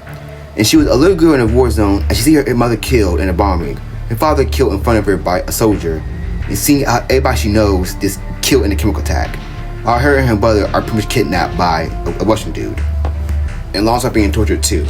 And the game also had many terrorist attacks in the game, mainly in London and Russia, alongside one of the most popular missions of the game, Clean House, which is the most popular mission of this game. You pretty much do a raid like on a terrorist like hiding in a house in London. And what's even sad about this mission is like there's a mom in the game, a mom in this mission. When you shoot the mom, her baby will start crying. And it's also a weird thing. You can actually attack the baby, and if you do it like many times, the game will literally kick you out by saying, "What is wrong with you?" And you just get kicked out the whole menu. Even a mission where you pretty much gotta like defend the U.S. embassy for being raided, which a couple of months later happened in real life. Yeah, and the game also had many controversies because it mainly depicted Russia as a war criminal in this game. Because there's a mission based on the Harriet death, which in the game it was called by Russia to have bombed civilians trying to escape. While this was, well, based on a real war crime too, but wasn't called by Russia, called by America during the Gulf War, which American forces had bombed Highway 17 in Iraq, which pretty much like stopped many Iraqi soldiers from trying to retreat, and it was a crazy war crime. And yeah, this game is like one of the most darkest games in the new Modern Warfare reboot saga. Modern Warfare Original Trilogy. The Modern Warfare Original Trilogy started out in 2007 as Call of Duty first ever touch into the Modern Warfare games was Call of Duty 4 Modern Warfare, which was a massive success. As the game took place, well, based around Modern Warfare, so mainly during this time around the Middle East and parts of Eastern Europe, alongside branches to other places like in Brazil, Africa, alongside the United States, which I'm gonna get into. The game mainly takes place in the alternate universe of the modern world, where there's a civil war going on in Russia with two parties, the main normal Russian government and the ultra-nationalist party, which pretty much want to bring back the Soviet Union a little bit. And in this game, the ultra-nationalist party are pretty much like technically terrorist group, but not actually a terrorist group, as they're led by a man named Zakhaev and his right-hand man, Makarov. But Zakhaev would soon survive an assassination attempt by the SAS, which led him had one arm. But he would soon try his attempt to pretty much like attack America by pretty much trying to launch nukes, but failed and was killed. And Zakhaev, he was pretty much like labeled as a war hero. But Makarov, he was kicked out of the party for being too violent, because this man did a lot of illegal stuff, such as rules, no boundaries. He doesn't flinch at torture, human trafficking, or genocide. He's not loyal to a flag or a country or any set of ideals. He trades blood for money. So CIA pretty much sends some guy to pretty much like go with them to pretty much like spy on them. And Makarov, well, did a terrorist attack on Russia, aka No Russian, which is a mission where you pretty much like play a role as a terrorist in disguise, pretty much like shooting civilians in the airport, which this mission got a lot of fuzz back in the day. It even got banned in Russia for a little bit, like because of this mission. In which, like in this game lore, pretty much like led on to like America getting invaded by Russia alongside Europe getting invaded. But at the end of the game's series in Modern Warfare 3, Makarov pretty much got hanged. And this, the original Modern Warfare trilogy was really dark, like if you look at it, because there was like, terrorist attacks, war crimes committed by Makarov, because this man just didn't care about nothing.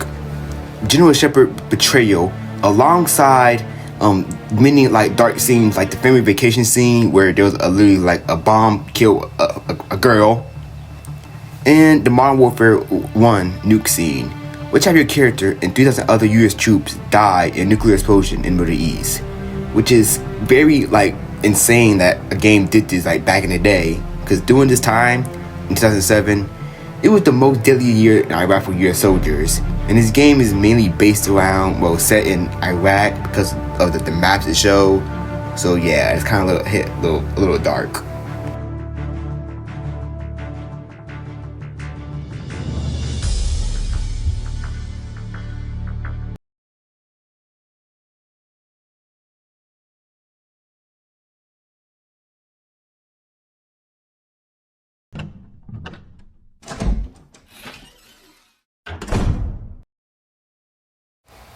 Hotline Miami. Hotline Miami is a 2012 top-down world-like indie game, and inspired by many 80s things in the 80s, like the Miami drug war, many things like Miami Vice, a documentary called Cocaine Cowboys, and many other stuff based around Miami in the 80s.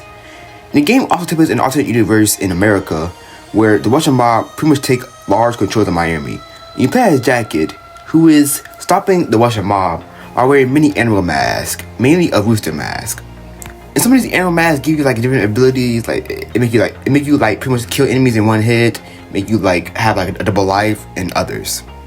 But Jacket will also get many dreams of seeing 3 people wearing animal masks: a rooster, an owl, and a horse, like all talking to him, saying, "Do you like hurting people?"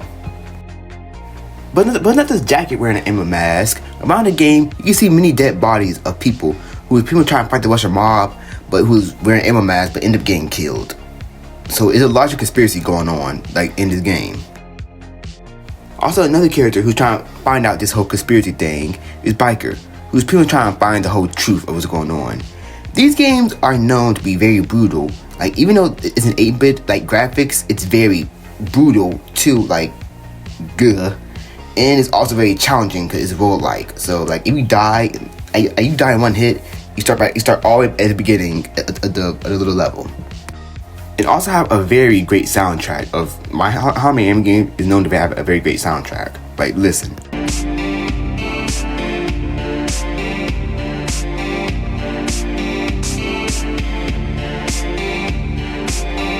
Hotline Miami 2 will have a new sequel called Hotline Miami 2 Wrong Number, which pretty much explored many stories around Miami alongside Jacket backstory. Because pretty much he was a soldier in a war, not in Vietnam, but in Hawaii. Because in Hotline Miami lore, it's pretty much stated that America and Russia, or the Soviet Union, pretty much having to war, and Russia had invaded like Hawaii, but had failed to take it. So instead, Russia decided to just nuke San Francisco, and America lost, which pretty much had like many Russian immigrants came into the country, and many, became the mob. In which a large wave of nationalism with a group called the 50 Blessings, who was behind the calls for Jacket in the first game, pretty much like tell them pretty much kill the Russian mob. And the Hotline Miami lore is this freaking wild, because it would take hours to explain. But I just gotta say, just play it, because I don't want to spoil most of it, because it's really crazy. I just gotta say, play the games. It's wild. It's very dark sometimes, with showing like torture, a serial killer who's also a cop actually, so small spoiler alert. And he's killing his victims horribly, alongside many scenes that are very dark. Yandere Sim. Yandere Simulator is a game where you pretty much play as a yandere, but you don't know what it is because if you actually go outside, it was just a sweet and caring, innocent girl who pretty much also want to kill somebody to pretty much get to their love interest. This is an indie game where you pretty much play as Yandere-chan. I literally forgot her name. I literally forgot her name, and I don't really know her name. Oh, her name is Ayano. Okay.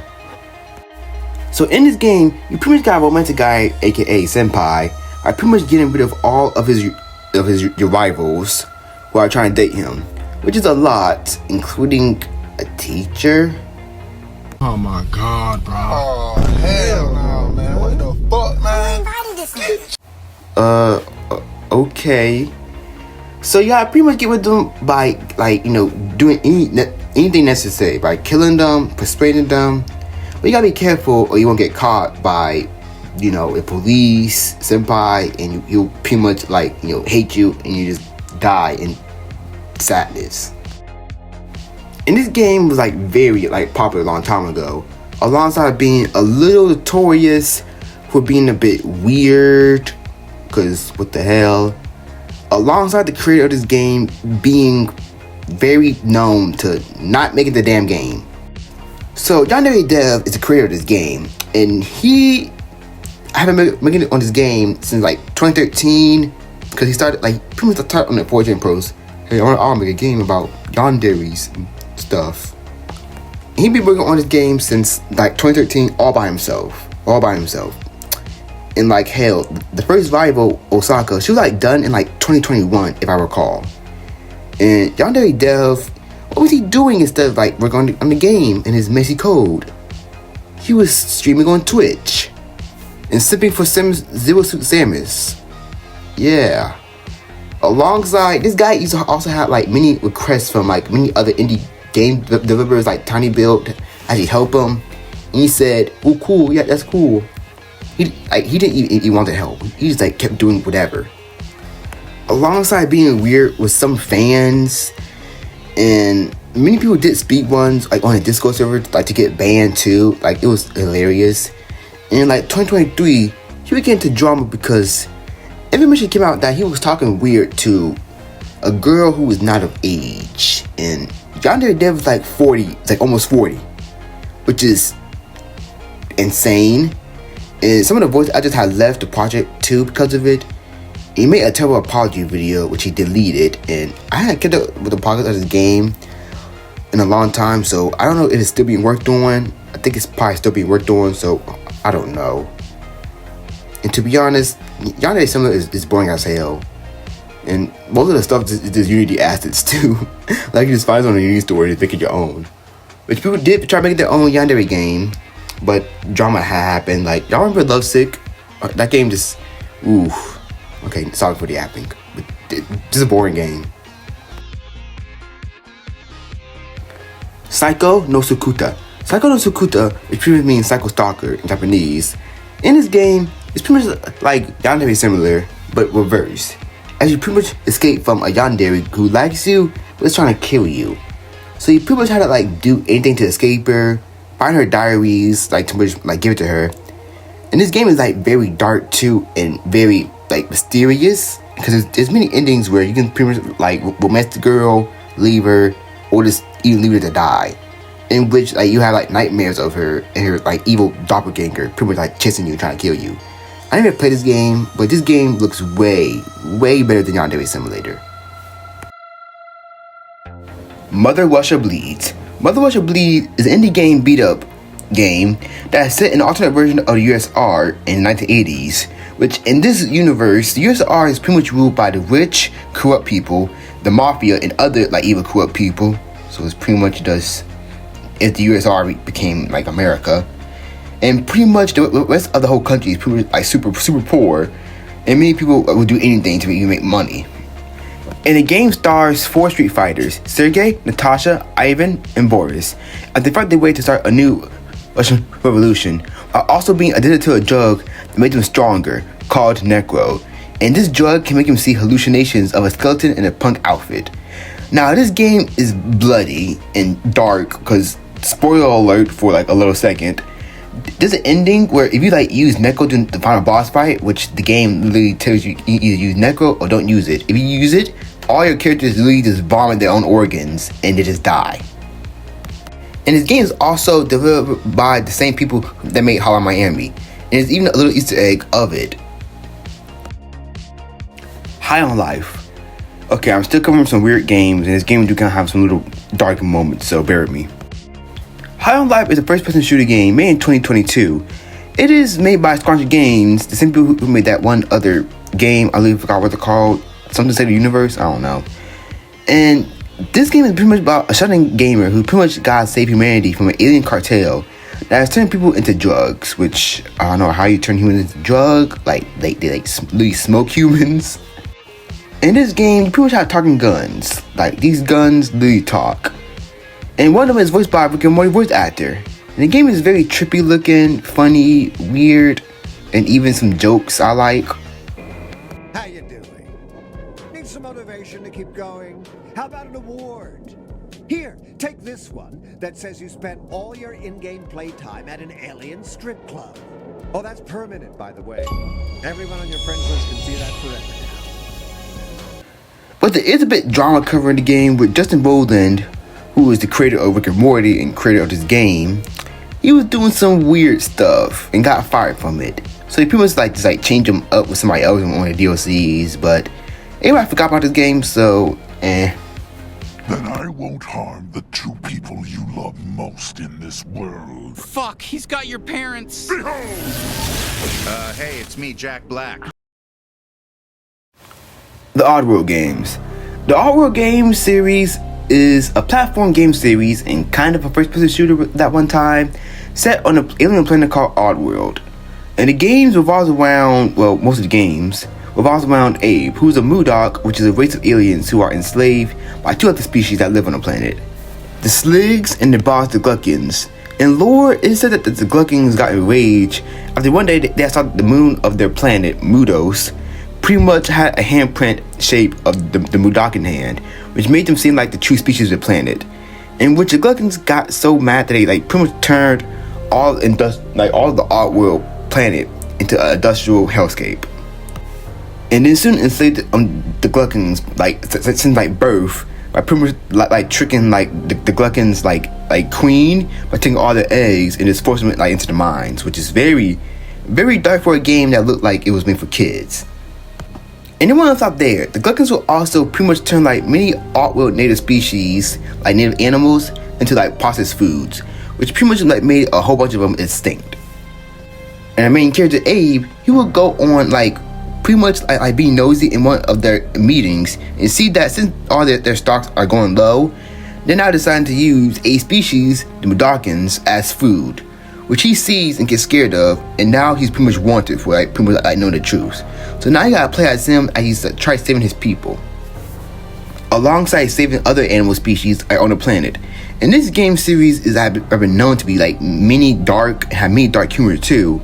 And for being in the 2000s and late 90s, this game cutscenes look really good.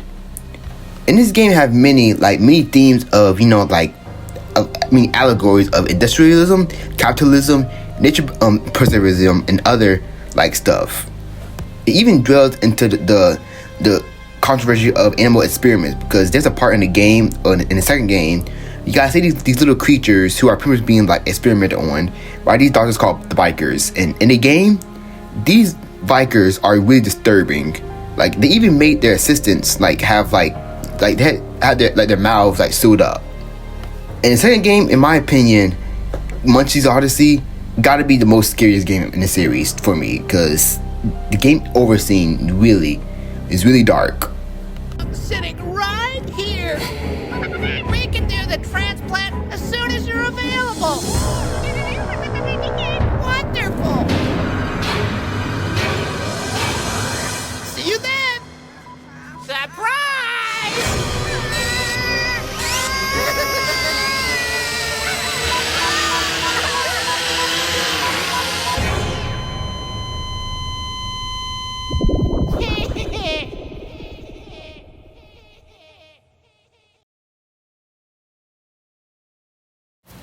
The Thing. The Thing is based on, well, The Thing from the 1980s, which was a John Carpenter movie that was pretty much about alien shapeshifter in the Arctic that was pretty much like killing a lot of people. And the game is also set as a sequel to the movie, which I'm kind of glad because the real movie sequel was really booty cheeks. And it's pretty much like based off, well, what happened after the movie, because after the whole alien attacked the whole research base and escape, pretty much members of the United States Army pretty much went into the Antarctic to pretty much figure out what happened there. As now you gotta pretty much like survive the alien who can literally shapeshift into humans, which is very crazy. Like the Thing can like really make any forms disguised as any human, and so it'll pretty much like make like the whole game like very challenging and very hard. Just like the movie, I find it very disturbing and gory, and it was really well praised too. And I really wish I had ever played it. Fallout. The Fallout series is a post-apocalyptic nuclear RPG, kind of, that is set in an alternate world where retrofuturism is pretty much like became real. Meaning that the style and music from the 50s and 60s stayed, while many technology pretty much advanced alongside of it, like robots, nuclear powered cars, etc., etc., etc. And the lore of Fallout is very complicated and very like weird and long, so I'm gonna shorten it. So after World War II, America started using nuclear power for everything, like cars, like ovens, everything, even start making like little purple like computers. But there was a problem. In the 1930s in the Fallout world, the world pretty much went to hell. Like America like collapsed pretty much. The whole European Union like was at war with each other. The United Nations dissolved. China will invade Alaska for America's last oil reserves, which led to America and Canada to get to Alaska alongside making power armor suits to pretty much like stop the invasion. And then after the war when America won, pretty much a company called Vault Tech had pretty much made vaults just in case for a nuclear war what happened. And it was a few people. But these vaults were not mainly for keeping humanity safe. They were also made for experimental people, like weird experiments. And Vault Tech maybe caused the nuclear apocalypse, and years later, like the vaults started to open up, and many groups in the wasteland of what's left of America are starting to pretty much form, like the Brotherhood of Steel, the 87 Tribes of Caesar, the NCR, which pretty much is a failed state but also very strong, and the Enclave, who is pretty much remnants of the American government, but are very hostile and pretty much want to, take over the whole world of what's left of it. The President of the United fucking States of America. Who do you think I was talking about? The fuck? Who is it? What? I should kick your fucking ass. Who is? In these games, we play as somebody who came from a vault, or also a courier, who pretty much explored the wasteland and pretty much gotta do stuff to pretty much save the wasteland. Or you can also play as a commander in Fallout Tactics, or you can play as initiate in Fallout Brotherhood of Steel, which we don't talk about. Shut your mouth, worm, before I step on you. And pretty much do as much, make many choices that would change your whole fate in this new dark world. Now there's many games in the Fallout franchise, and talk about all of them will be taking too long. So I'm just going to skim through the details in the game. In these games, they're known to be very dark, especially the original ones, with the graphics looking all dark, and these clay models, and the leader, which still give me creeps to this day. The Enclave, who I pretty much talk about, who pretty much hate everybody who's not from the mainland, alongside other things in lore, which meaning drug addicts, slavery still exists, ghouls, mutated people can also become feral, child soldiers, no joke, a lot of dark humor, super mutants, centaurs, death claws, wendigos, racism, and many other stuff. And Fallout have been to many places, mainly with the original games make it take place in California, and then soon in the sequel games start taking place in the West Coast, like in DC, Virginia, West Virginia, Massachusetts, and everybody's favorite New Vegas.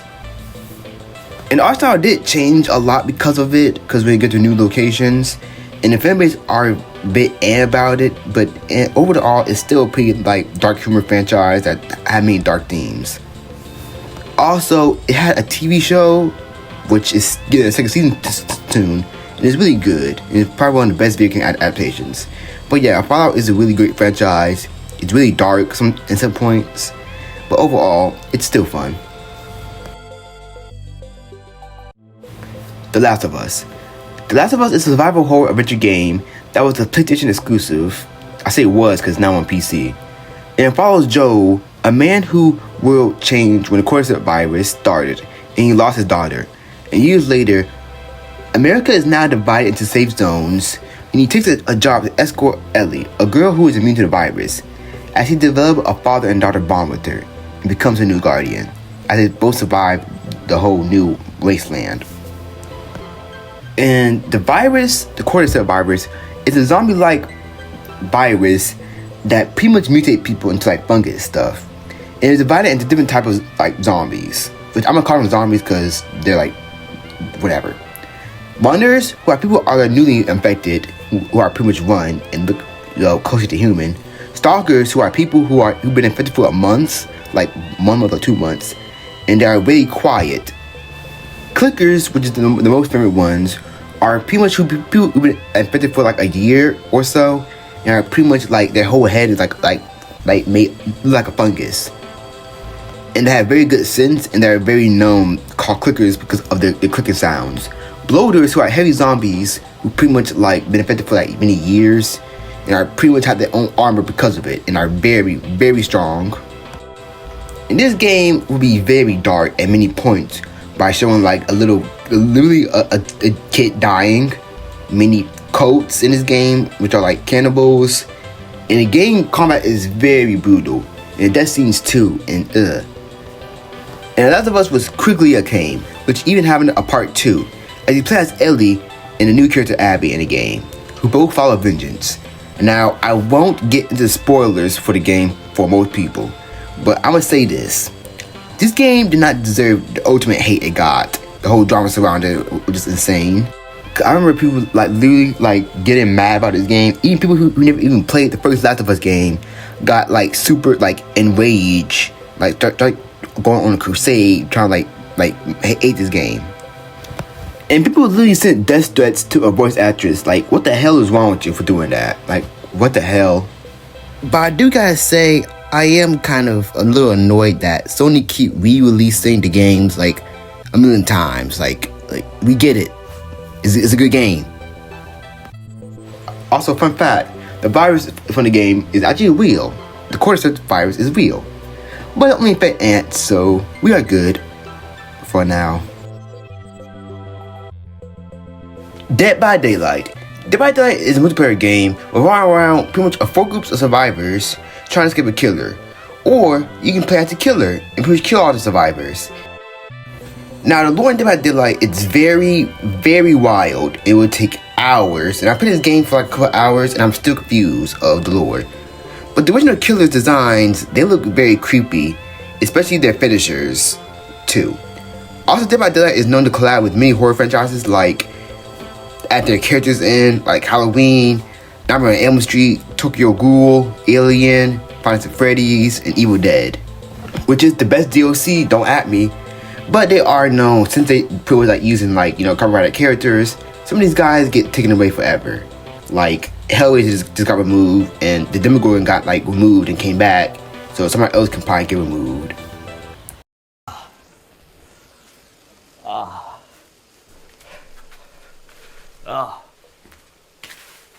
The light. Half-Life. Half-Life is a multiplayer first-person shooter game alongside a puzzle game made by Valve. In fact, it's their first game. This game series mainly revolves around a scientist named Gordon Freeman, who pretty much started an incident at Black Mesa, which was a government facility that was pretty much experimenting with portal to another world. And what led to alien invasion. And the government trying to pretty much intervene with the Black Mesa incident by pretty much killing all the scientists and aliens there, so it won't get to the public. So you play as Gordon Freeman trying to shoot through the government, shoot the aliens, alongside making it into the dimension to pretty much close the portal. But you always meet and encounter a man named G-Man, an unknown man who pretty much don't even know, is he human, is he an alien, does he got powers? Because he's just very mysterious. And he pretty much captures Gordon Freeman, saying that oh, now you work for me now, and I'm gonna wake you back up when I need you. And much years later, he wakes him up, but Earth is now different. Pretty much, ever since the portal had opened, another alien species, the Combine, which is pretty much an alien empire, pretty much notice Earth and take over Earth in like 7 hours. So now he got join with his old friends to pretty much stop the alien invasion. But Half-Life 2 ended on a cliffhanger twice. And the games may not seem like really dark because of the memes it showed and stuff, but the lore is really dark. Like in 7 hours, humanity lost humanity lost in 7 hours, and most of humanity is gone. And the rest gotta live in these empty cities or turn into these things.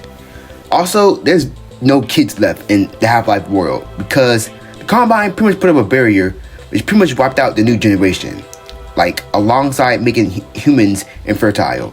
And what a creepy detail is, when you near like a playground in Half-Life 2, you can hear like children laughing before they all got wiped out.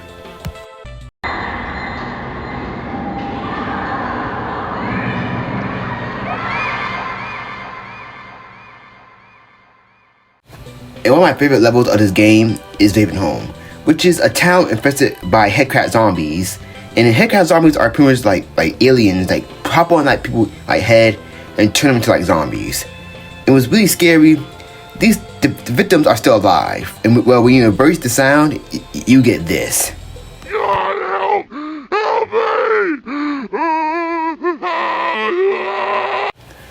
And there'll also be a prequel to the Half-Life 2 called Alex, where you play as, Alex, finding her father, alongside freeing Gordon Freeman. And there is still no news on the Half-Life 3. So, my fellow Half-Life fans, I guess it's over. And, I guess Portal counts, because that's set in the same universe of Half-Life, kind of.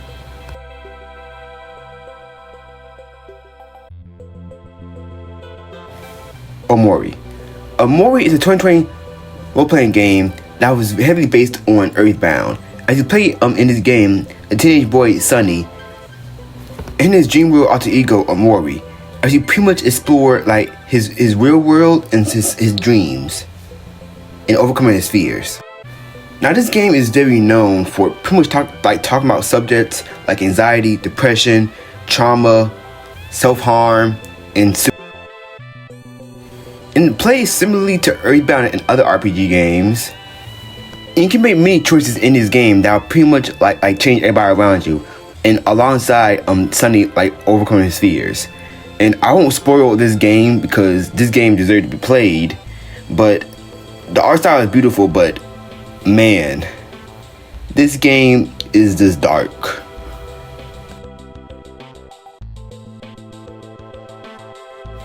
Limbo. Limbo is a puzzle platform game with horror elements, and this game is very interesting. The whole art style is presented in black and white tones by using lighting and film effects, alongside ambient noise to create an eerie atmosphere. And you play as a boy who's pretty much in the forest trying to escape, who will pretty much run into bear traps and other creatures. So as you're on this journey in this forest, you pretty much got one from spiders, alongside other kids who are trying to kill you with traps, poison darts, and rocks.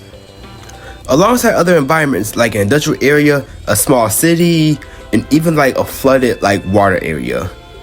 This is a very interesting indie game, and if you like short indie games just to kill the time alongside get a new experience, I recommend this. I remember seeing it on an Xbox store as a kid on a 360 and had nightmares of it. Inside. Inside is another indie horror game that was also made by the same people who made Limbo. And this one is still confusing as Limbo. You play as a character, who's a young kid, who's pretty much in this surreal dark world. And this world is very, very dark. There's people who are kidnapping people, who pretty much wiping people's minds, creating people. What? Pretty much these zombie people who are pretty much unknown. And then you come across a laboratory with these conjoined human bodies. Your character get inside of it and pretty much just become a crazy, I don't know. But in the end, it's very kind of depressing because pretty much this whole like amalgamation of all the humans just rolls down the forest and just stops and just go on a coastline and is presumed dead. But there is another ending where you pretty much like go to one of the bunkers and pretty much pull the plug from one of the mind control helmets. And what's weird is when you put this plug from the mind control helmet, your character just stop and pretty much like stay as one of the zombies. Now this game has many theories and taking a long time, it would take a long time to explain them all. But one of them is saying that the boy is one of these mind control people, and this game is just very, very eerie. Beat the Boss. Beat the Boss is a game series on mobile devices where you pretty much beat up the boss in many ways, like guns, swords, demons, security, anything. And it was one of those beat the games in the 2010s that's pretty much like a stress game or a game for sadists people, like people who just like love pain. And this game series haven't been like very forgotten. Also, don't really matter no more because this is a mobile game, like a free-to-play mobile game to say. So it's gonna be many bullshit ads and in-app purchases. So it's just one of those games. Hatred. Hatred is a 2015 PC game where you play as some edgy dude who is just tired of humanity. So he goes on a killing spree, killing everyone he sees, and I mean everyone, in a very brutal way. Till you make it to some like nuclear reactor and pretty much gotta blow it up and causing a nuke. Which I don't think nuclear reactors can cause a nuke, to be honest. And this game had a lot of controversy when it was in development. Like, by its violence and how it got in the adults only rating. And it was taken off Steam for a bit, which a lot of people did not like. And this game got massive support from many people saying, well, if GTA exists, then this game can exist too. So Gabe Newell, CEO of Steam and Valve, have pretty much, well, made an apology and brought back to Steam. And when many people have played this game, people were thinking this game was gonna be like the next GTA or something. But when it came out, this game would just be mid and everybody just forgot about this game. Now it's just one of those games that a lot of YouTubers like me talk about. And to be honest, this game don't seem that really good, to be honest. It just seems like one of those games that some like edgy 14-year-old like, oh, this game is so awesome. I love this. Like stuff like that, so man. Five Nights at Juniors. Five Nights at Juniors is a FNAF fan game where you play as an investigator investigating juniors, which is this like bootleg Fazbear Entertainment place, but instead it is haunted. And you pretty much gotta like find out like why it's haunted and stuff.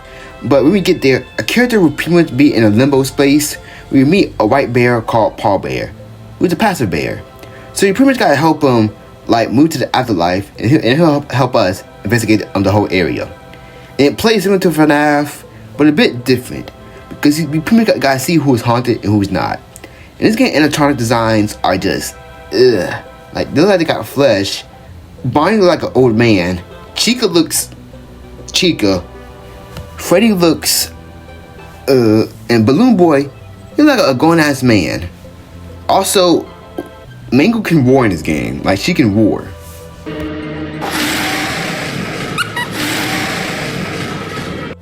It's also a part of the game you pretty go to the FNAF 2 area, and it looks way creepier. Like it's like ghosts on the TV smiling and stuff.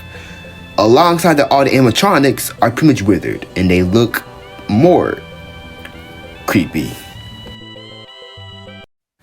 One Night at Flumpty's. One Night at Flumpty's is another FNAF fan game where you survive one night at Flumpty's. But who is Flumpty? Well, Flumpty Bumpty is this Eggman who's pretty much like a god or an alien, or he's something powerful. And he pretty much like capture people and pretty much force them to do a challenge. And if they survive, they'll go. But if they lose, he'll pretty much eat their eyes. I'm not joking. And then you can have multiple characters who will like kill you. Flumpty, Birthday Boy Blam, Grunkfuss the Clown, the Beaver, the Owl, alongside in the third game they were conjoined. Iosaurus, Redman, and Golden Flumpty. All these games you pretty much had to survive like for one night. And hell, in the second game, there's a mode called Hard Boiled Mode, which is extremely hard. In the third game, pretty much if you beat Flumpty, he'll get mad and he'll reset like the whole game again. But this time, all the characters are dead. Like all the other characters are dead except him. So you gotta survive him and his clones. And this game series is known for its very challenging, its gameplay, its art style, alongside the jump scares that look very horrific, especially for Iosaurus, because that thing, ugh. And if you beat the whole third game, it's pretty much like presumed that Flumpty is well dead, because he's pretty much see a light and he's going to it.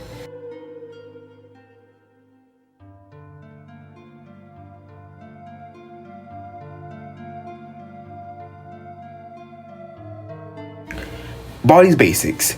Baldi's Basics is an educational horror game. It came out in 2018. And you pretty much, like, in the schoolhouse, you pretty much gotta go around the school and meet Baldi. This blow pop head dude. Solve some math stuff.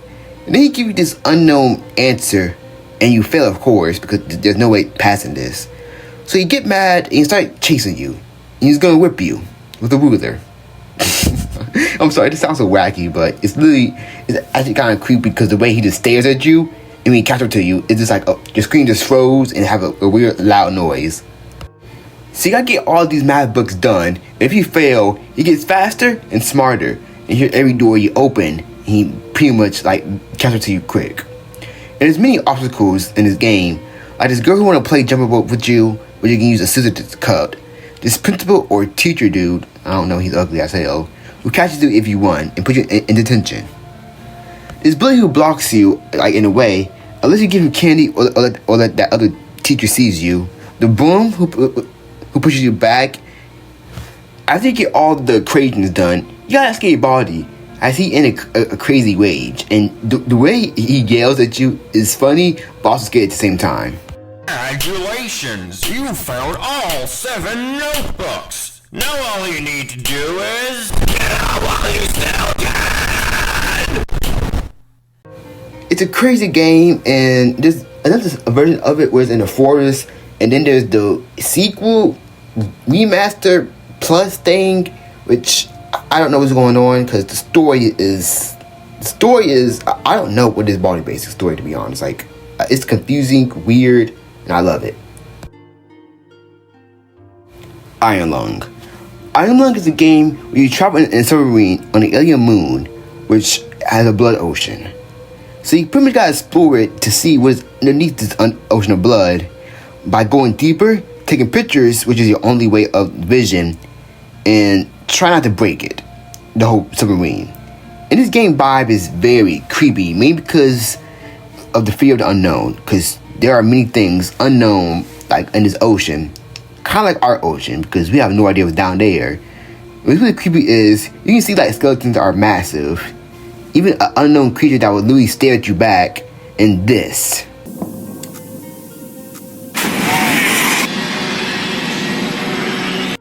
And there's even a planned movie adaptation, which is in the works, as I'm talking about right now, and Markiplier is making it, which I cannot wait to see whenever it comes out. When They Cry. When They Cry is a Japanese visual novel game series where it's pretty much take place in a small rural Japanese village in 1983. We play as a young boy who moved there with his family. He pretty much started attending the school there, making new friends. But as he get close to his friends, he learned that this whole town worship a god known as Oyashiwo Sama, if I said it right, and pretty much hold a festival dedicated to the god. And the festival has a curse associated with it, with many people like mysteriously dies, people disappears. So you pretty much got like discover and what is this dark secret of this whole village. And this game pretty much had a really wide popularity, which even had anime too, which is more popular than that game I found out. Alongside many live action genres and stage plays in Japan, even a live action movie too, which is just crazy.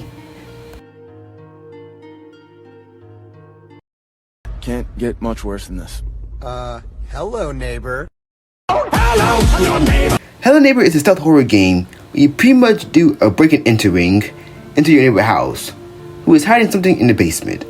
And this guy's house is insane. Like, it's like a Dr. Seuss house. Like, how do you got a shark in there and how, whatever. The game where I gotten heavy recognition from YouTube Let's Plays will pretty much be very popular because of it. And it came out in like 2018 after it left its beta. The game was okay in my opinion. It was okay. I didn't really like it at first, but it's okay. Yeah.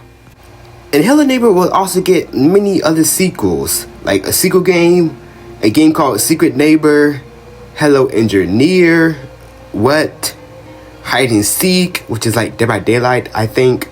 Also books in a web series. And I think it's still going on too. They are creepy a bit, but the cartoony like graphics just kind of like makes it look a little less creepy. Kind of a little less creepy. But it's still nevertheless very eerie. Also, the main like character that you play as in the first game, he was like a drug addict. Like, just look at him. Like he like he's on something. Dino Crisis. Dino Crisis is a survival horror game by Capcom, and it plays like Resident Evil, but instead of zombies, it's dinosaurs. The story follows Regina, a special operations agent, sent to investigate an island research facility that is overrun with dinosaurs. So Jurassic Park, but Resident Evil. And the game was a massive hit. They'll also get 2 sequels and some other spin-off games, even a mobile game. But they haven't had an installment in like 20 years, with many fans asking for one. Hell, even a remake would be really nice with how Capcom is pretty much, doing Resident Evil. But it haven't been really any news lately. And I really do hope that Capcom pretty much like make a remake or make a sequel to this game, because we need more dark dinosaur themed stuff instead of like like action cartoon stuff. Like, make it more dark, like the original Jurassic Park book, because that was dark. Duck Season. Duck Season is a virtual reality psychological horror game that is heavily based on Duck Hunt games, where you play as some kid playing a Duck Hunt-like game with a strange dog mascot, in which, if you shoot this guy, he will pretty much get mad at you, and it will lead into 7 endings. With the first ending, the stuck ending, is where you gotta fight him if you shoot him, but if you lose, he escapes, and you are stuck in the game forever. So, pretty much you're stuck there forever. The dead ending is where you beat the boss from the previous ending, but this time, he's in your house and he kills you. Nuke ending. This ending is where you literally shoot the sun and it pretty much, like nuke the whole game and world, and pretty much like now the kid's now stuck in the right area forever as he's yelling like for help and the developer names. Fiesta. After beating the game without shooting the dog, you get a game called Fiesta. Well, Final Fiesta, which is a reference to Final Fantasy. Wait, holy shit. Vivi Pianta in the 80s. Oh my god. Best Man ending. This ending is where you call the cops on a dog, in which they pretty much do a manhunt on a dog, who pretty much now like a murderer, and they do a Call of Duty score streak on him. Turning a corner, and we want no. Officers appear to be neutralizing the suspect. Let's cut through that feed right now. We apologize for what you just witnessed there. The suspect was believed to be armed and dangerous.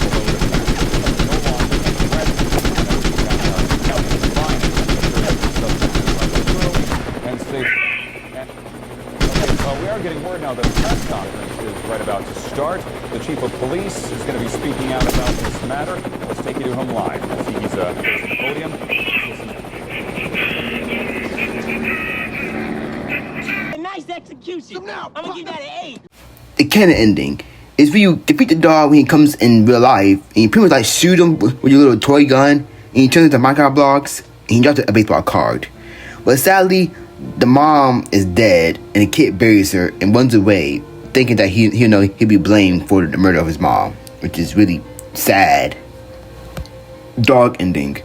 The dog ending is where you play the new game Plus and get the Fiesta ending, but see a VHS tape of the dog, and see a secret room that has the dog in it, who's pretty much controlling everything. which is inspired by a Silent Hill Easter egg ending. I love it. It's just so corny. And this game was very interesting, and this was a really fun and innovative VR game, and we need more like it. Metro.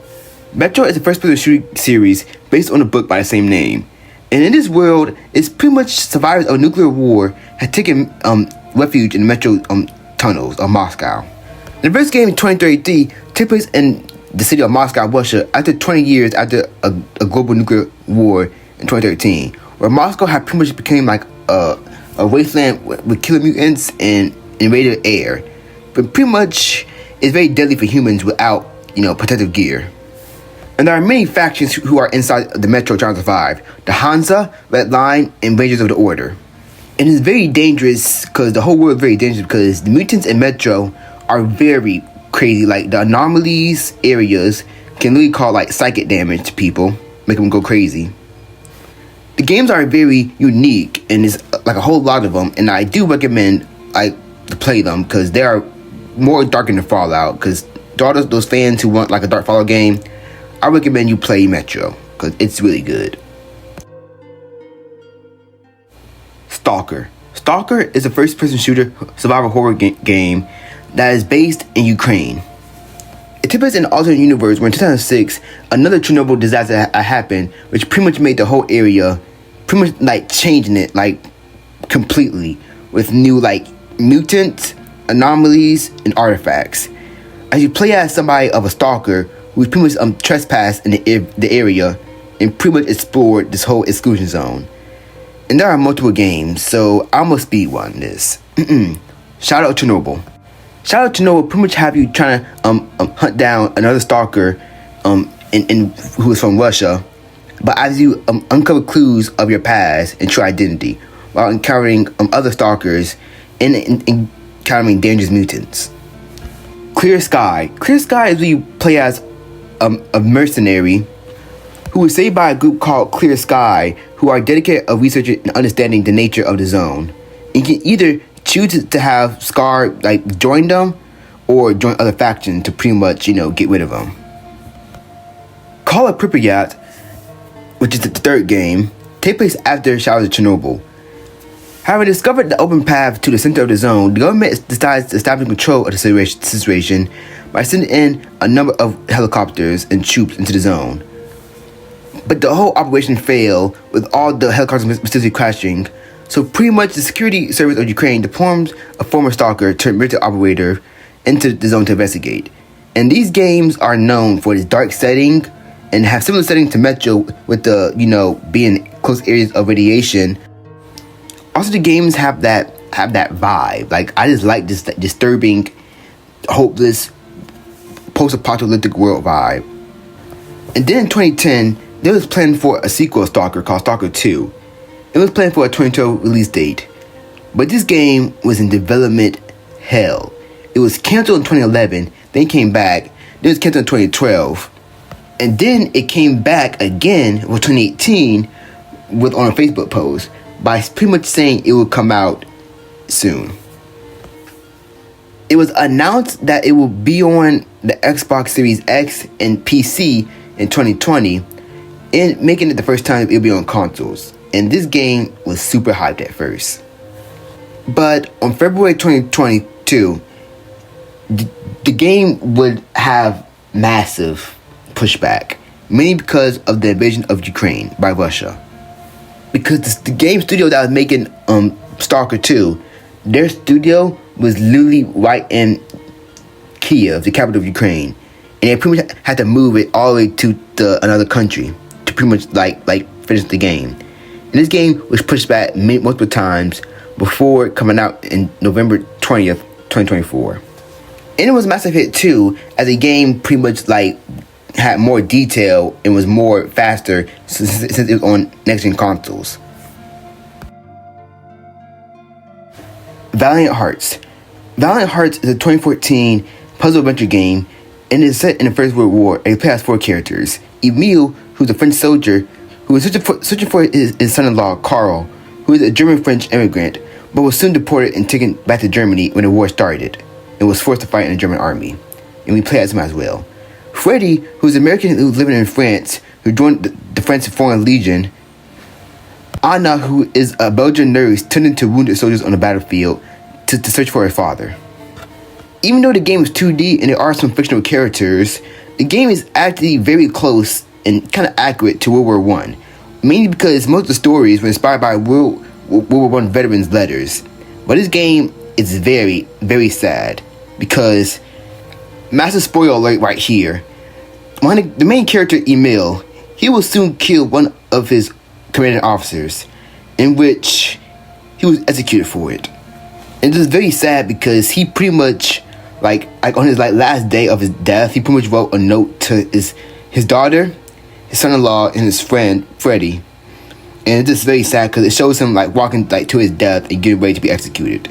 Because this is really tragic because this actually happened a lot in World War I. With me, soldiers on the Allied side, pretty much if they deserted, if they didn't want to charge in the battle, they would be killed by firing squad. And this was very tragic because most of the soldiers who killed by firing squad, most of them were actually kids. The game will have a sequel called Coming Home, which gives new characters like James, an American soldier who is Freddy's brother and who is part of the Harlem Hellfighters, Ernest, a German diver who was sunk during the war and was rescued, and George, who is a British fighter pilot. Now this game will have a mixed reception, but the art style still look great and it's still carry on the same themes from the game. But these games, mainly the first one, is masterpieces, and I wish they would make another one based on World War II and other wars. We Happy Few. We Happy Few is an action-adventure game that is pretty much set in an alternate world in a retro-futuristic version of the 60s set in UK. Now, in the game lore, it takes place in an alternate historical timeline where Franklin D. Roosevelt was assassinated, and Senator Huey Long pretty much became president of the United States. And in this world, it's pretty much implied that Japan didn't attack Pearl Harbor, but either way, Huey Long did not want America to join World War II. Which had pretty much let Germany pretty much taken over many parts of, the world. And pretty much leaving Great Britain the only last allied state left. And the Battle of Britain was lost, allowing the Germans to invade and occupy the entire country. And at some point of the occupation, pretty much UK had pretty much did a thing called the Very Bad Thing, which, spoiler, in the game lore, the Very Bad Thing was pretty much deporting all kids, most kids in many Britain towns who were under 13 into Germany. Which pretty much let Germany have pretty much left, Great Britain. But since after the Very Bad Thing had happened, most citizens were pretty much, stuck with guilt and depression. Which had pretty much made an invention to a new drug called Joy, which pretty much suppresses all unhappy memories and pretty much make the user very happy. But this drug is very dangerous because it's pretty much have many hallucinations of seeing the truth, alongside addiction, short-term memory loss, also appetite, and pretty much people just go crazy. And many people also wear masks, happy face masks, which can literally make the person permanently smile forever. And to make people more happy, pretty much joy is pretty much dispensed from everywhere, and it's even laced in the city's water supply, pretty much force people to even drink it. And the whole media is tightly controlled and centers on Uncle Jack, who's pretty much this friendly news host who pretty much make propaganda. And people who are immune to joy are pretty much kicked out of the town and forced into the slums, and they're called downers. And if they see them in the town, they're pretty much either beaten or killed by the police. There are 3 main characters in this game, and something I really like about this game is how all 3 main characters, throughout their playthrough, they can even meet each other and interact with each other, which I really like to make it feel more connected. The first character is Arthur. Arthur worked as a censoring, approving in news articles in the town, and while working, he sees a picture of him and his older brother at one point after World War II, before the very bad thing when his brother was taken away, as he pretty much, well, in the game lore, he disguised himself as his brother, while his older brother was sent to Germany. He never saw him again. And he attends an office party with his boss as he watches in horror as his co-workers consume a rat that they thought was candy because of the drug, and then he's caught out as a downer and is chased by 2 police officers. He ends up in the Garden District, which is now populated by wastrels, which are the poor people, as he pretty much escapes the town and find out this whole conspiracy and find his brother. Sally is a chemist who is pretty much working on a new brand of joy, as she's pretty much forced into pretty much making like more joy for the police force, and she pretty much go around trying to make one, while also trying to escape the town with her new child. Cause pretty much in this whole town haven't seen like a child, and they don't really know what to do with a child, so they pretty much want to get rid of the baby. So he pretty much tried escaping with a baby. Ollie, who was a former British Army soldier who now lives in his fortified hideout in the Gardens District, and his only company that he has is a target hallucination of his daughter, Margaret, who was killed years ago doing a very bad thing. And I really want to get deeper into the whole story, but this game deserves to be played. But it did have negative and mixed reception, because many people said the game is very repetitive, many say it's boring, but the story is really great. Dante's Inferno. Based on a poem by Dante, Inferno, what was it called? Inferno. Dante Inferno is a hack and slash game as it follows Dante, who is a Templar knight from the Crusades, who is guided by the spirit of the poet Virgil, and must fight through the 9 circles of hell to rescue his wife from the clutches of Lucifer himself. In this game, your primary weapon is a scythe that you got from the Grim Reaper, like you beat up the Grim Reaper in this game. Is that the Grim Reaper? But in this version of Dante's Inferno, pretty much Dante is, well, haunted by the sins of the sins he committed during the Crusades, which had a lot of war crimes, and he even stitched a cross to himself on his chest to pretty much, remember what he had done. And this game is really good if you're a fan of God of War. You'll like it. Also, the demons designs in this game are crazy, especially Cleopatra's design. This is something from Berserk. And I really love how each of the bosses that you pretty much fight pretty much have a reference to the book with the 9 circles of hells, like gluttony, wrath, lust, and the 9th circle of hell where Satan lives at. And this game had to have one of the most clever marketing I ever seen. And when the pre-orders started coming in for GameStop on September 9th, 2009, what's really clever is if you flip that down, you get 666. Alongside that, the pre-order, the games had a 666 discount, the number of the beast. Also in 2009 during E3, pretty much they had made a fake protest, pretty much claiming to be from a church that pretty much saying, oh, this game is satanic, it's demonic. But actually, what's funny was, this was EA, it wasn't from an actual church, they just pretty much did it as a stunt. But a lot of people, a lot of Christians didn't really like it, saying it was anti-Christian stunt. Also, this game had a Super Bowl commercial, and it ended on Go to Hell, which was really metal. But I just know for sure, a lot of people is going to get upset if that commercial came out during a Super Bowl today. And Dante's Inferno will also get one of those Facebook games, which I don't think nobody even remembered. Alongside an animated movie too, that was animated by the same studio who made the Boondocks. It was great. And in 2013, it was planned that Universal Studios was going to make a film adaptation based on Dante's Inferno. However, it then went nowhere and it's canceled. Which really sucks though, because this game will make a killer movie.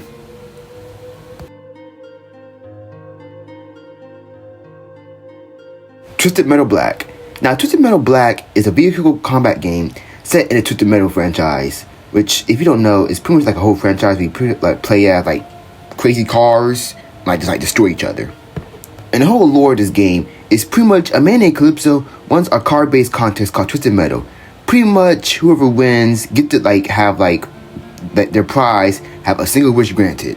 And there are different endings for each of your drivers, like we can have. And all of these drivers are really insane. Like Preacher, Bloody Mary, Billy Ray Stillwell, No Face, Mr. Grimm, Raven, John Doe, Agent Stone, and Dollface.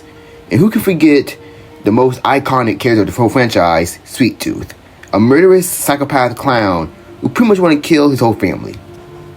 And also, fun fact, Sweet Tooth was in PlayStation All-Stars too, so that's cool. Like, he can fight like Sackboy. All these characters are pretty much like very like crazy people. Like Breacher really believed that he was possessed by a demon and tried to drown a baby and stuff. And Dollface's story is really like tragic because her face like that because pretty much I think he spilled like coffee on somebody who was her boss, and pretty much they forced like a mask on her face that she can't like take it off.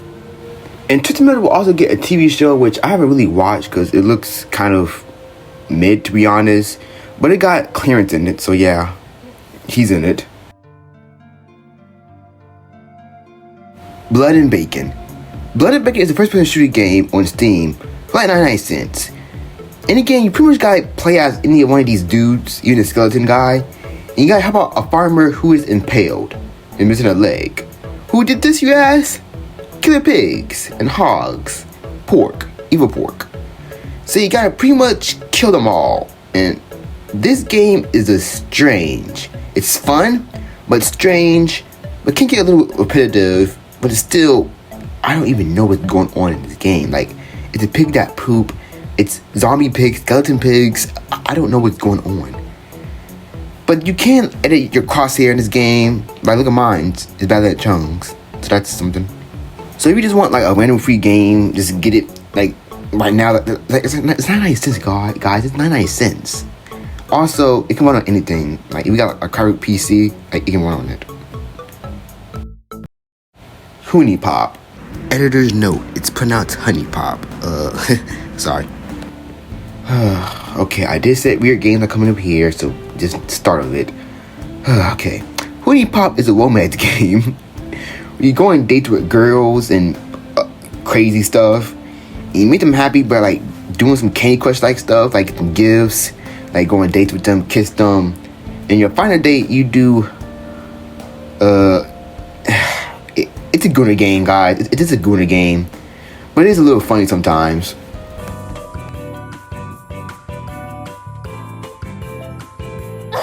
What the fuck?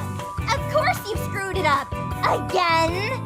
That's exactly what you asked for. Are you joking? Bitch, do I look like I'm joking? How am I supposed to walk around like this? You're fucking loco. This is how I always cut your nasty ass hair. Nasty ass hair? Ugh, don't even. Look who's talking. No, bitch. My hair isn't dried out and reeking of smoke, okay? Whatever, ho. Why don't you go get knocked up again? You need to turn around and walk away. But yeah, this is another weird game to add on the list. It's this. Y'all remember Markiplier played this? I don't know what Markiplier even doing. He played the whole franchise. Oh my god. It's just another good game, guys. So this, I don't know. I liked it. I was good at it. And I was really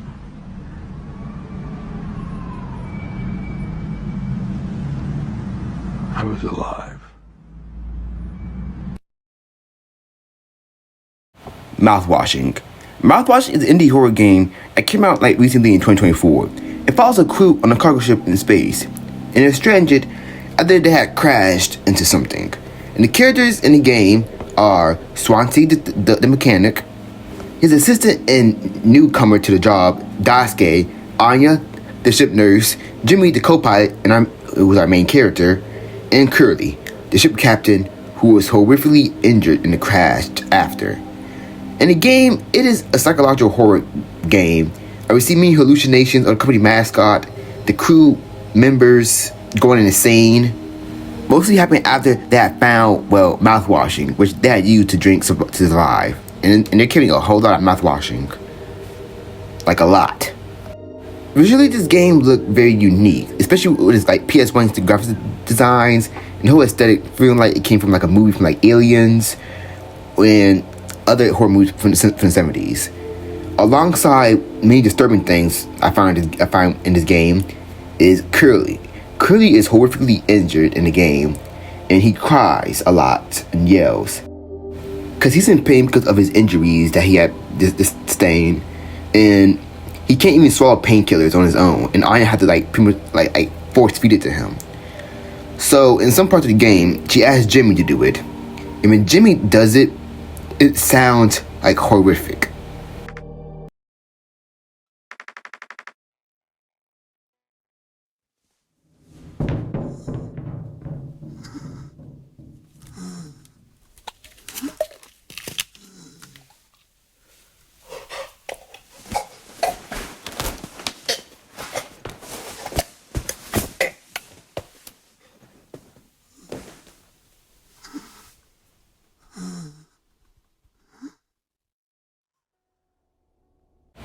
Also, Jimmy is, well, a dick. He's always having an attitude with everybody. He's pretty much getting mad at Anya.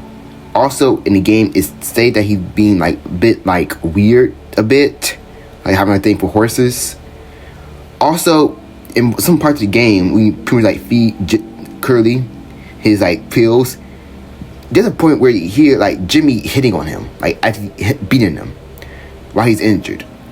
And, spoiler alert right now, for this game. In the whole game, it pretty much like seemed that Curly had caused the crash because he pretty much like went crazy a bit. But no, Curly was trying to stop it. Jimmy had caused the crash. Why? Well, he would rather die for facing the consequences that he did.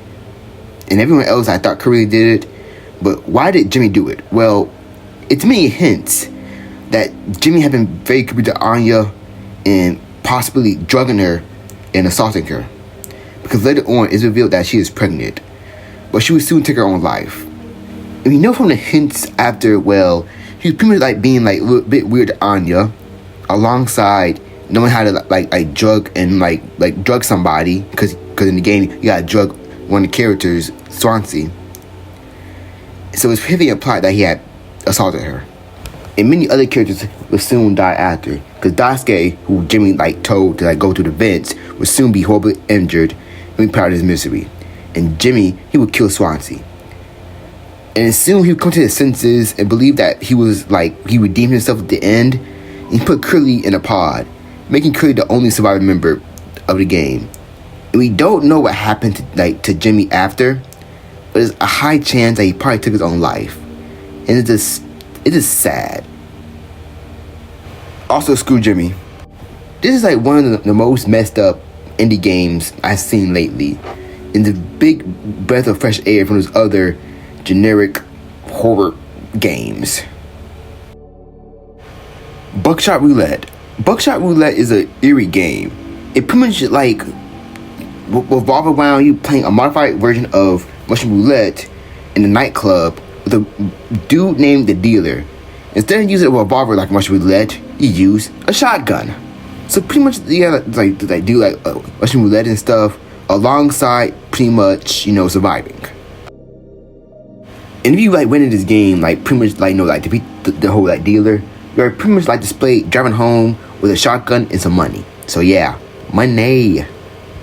But if you lose, you are pretty much like shown entering a gate with metallic spikes going to the sky.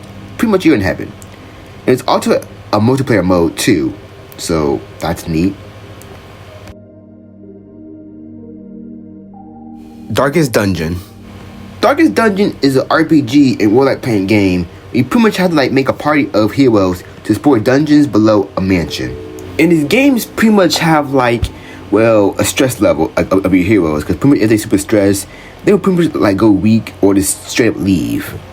The game is really known for its like dark imagery. Like the whole game looked like one of those Hellboy comics, alongside being very, very challenging because it's roguelike. Because if you like have a hero who be fully like maxed out and have a whole lot of gear and they die in this dungeon, they're gone for good and they're not coming back ever again. So yeah, be wary. Brutal Doom. Brutal Doom is a mod for Doom that made the game more brutal. It is a mod for the original games like Doom 1 and Doom 2. It gives you like new weapons, upgraded guns that look different, new movements, sprites, even like glory kills are here too. And even though it's a little pixelated, like little sprites it's still brutal. And to believe that some of the stuff from like this mod came from like this mod god, like the glory kills and the whole brutality and stuff. It soon went on to Doom Reboot, which you can also like see a little bit with the glory kills. You can also use this mod with check quests. I'm not joking. Like that game with those little check serial stuff, you can use it with this mod. And there's even a map pack for this mod, which was like pretty much made for it, called Hell on Earth. It's fun as hell. It's hard as hell. Also, the icon of Sin literally turns into a giant. So that's like, I guess, a teaser of, well, a little prediction of Doom Eternal. But the game's missions are very, very creepy, especially the ones in Hell, because there's a level called Sacrificial Chambers, and this map is as disturbing as hell. No pun intended.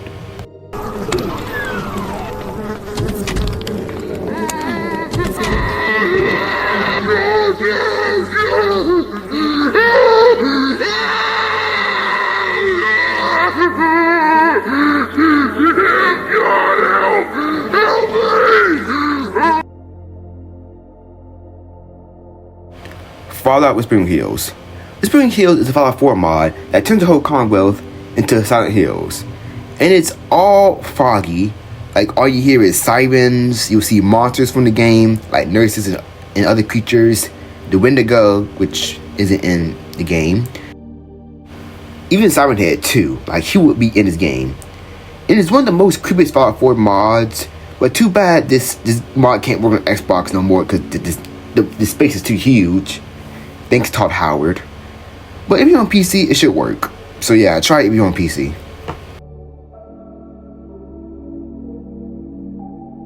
Choo Choo Charles. Choo Choo Charles is a 2020 horror game where you pretty much play as a monster hunter dude who is pretty much trying to defeat a creature called Charles, who is a spider-trained hybrid that pretty much like wanders around eating people.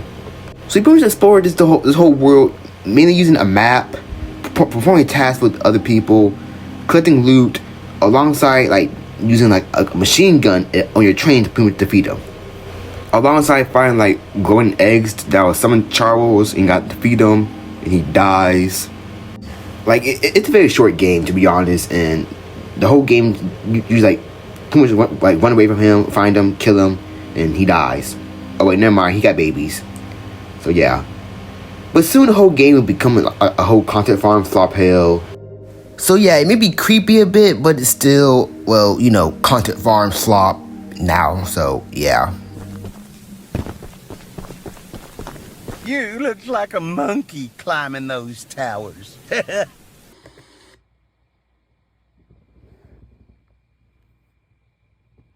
Alright, listen, you fat fucking red. Squirrel Stapler. This is a really weird one.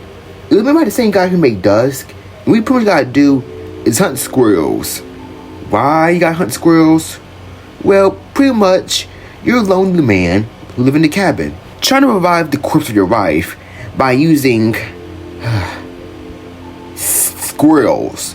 So you pretty much gotta like staple squirrels to her, so she'd be like beautiful again. And when you first start the game, you get a little message saying this: in 5 days, God is coming. And on the 5th day, God comes. And it's just very weird, and I guess now we know what God look like.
yeah, the game just ends after you see God. Like, I don't know, do you care to just die of shock after you see God, or he just kills you? Daigagagarashi. Now, Daigagagarashi, if I said it right, is a game it plays like Yandere Simulator. We don't kill nobody. Pretty much, like, you just go around making friends, getting drunk, playing games, go on dates, and etc. And it has some jokes, some weird moments, but it's just an anime Japanese screw simulator.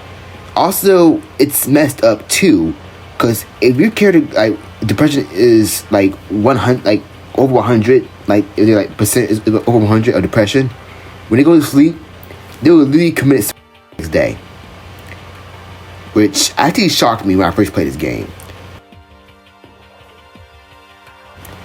35 to Loving.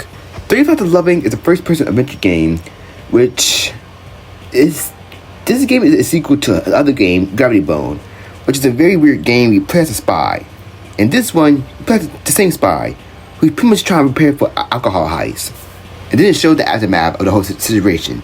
So pretty much in this game, you meet two characters, Anita and Borge. They're pretty much getting ready to get ready for their whole heist, alongside going to a wedding, which they go to, and then they get drunk, and then it just like shows like the aftermath of the whole operation, when they pretty much got shot. Boris is now paralyzed, and they pretty much got to escape by leaving the airport by pretty much like shooting everything.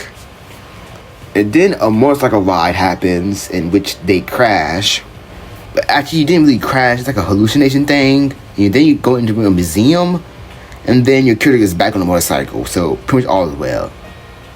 This game still confuses me, and it sucks because nobody knows the meaning of this game, and because nobody really talks about this game anymore. Like, there's no more to talk about it. Like, the only popular video about this game comes from Stimpy Longhead from like 10 years ago. The art style is really cool, and it kind of reminds me of some like 70s spy movie. Very obscure indeed. My Side is a horror game, which pretty much is like a yandere-like game, but not really. So the part of the game is pretty much we play some like game called My Side on your phone, and you pretty much play like for so long that the girl in the game, Mita, pretty much transports you into her world. But it's very, very dark because she is very corrupt. She also has like different versions of her. Like one is where she kind, and one is where she like crazy and want to kill you. But it is a bit wholesome sometimes, and even got like very popular like a lot like on social media like months ago when it came out. And it's very, very unique. Like a lot of people even praise this game, say it's better than like Yandere Simulator, because it is, alongside comparing it to Doki Doki a lot, which I see the relations a bit.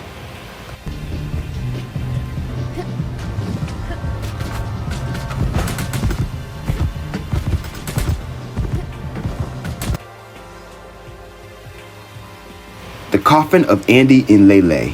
Lily? I don't know. But this is a very complicated one. It pretty much follows a sibling protagonist, Andrew and Ashley. So pretty much they've been trapped in their apartment for like 3 months without food and a quarantine order at the whole like town is in a parasite outbreak and have been abandoned by their parents. So they call for help.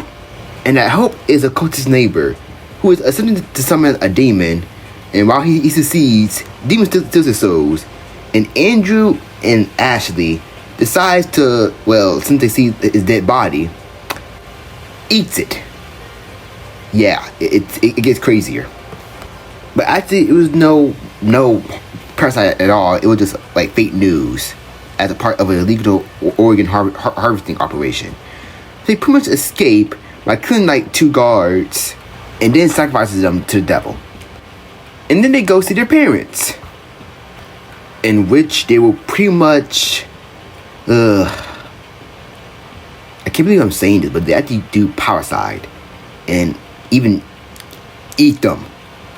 And they pretty much like do more like demon sacrifices alongside one of the most controversial aspects of this game. They love each other, and I don't mean normal sibling love. I'm thinking, the those two dudes from Orwan Host Club type of stuff. Cause, and there's even like mini endings to this like game, and there's even one where like pretty much the whole ending, the siblings start to get together, and they pretty much like get in a crazy relationship, and they both. And this game had a lot of controversy, mostly on Twitter, cause mainly because of the whole theme of the game. Because, you know, like the cannibalism stuff, the Alabama stuff, and many, many other stuff.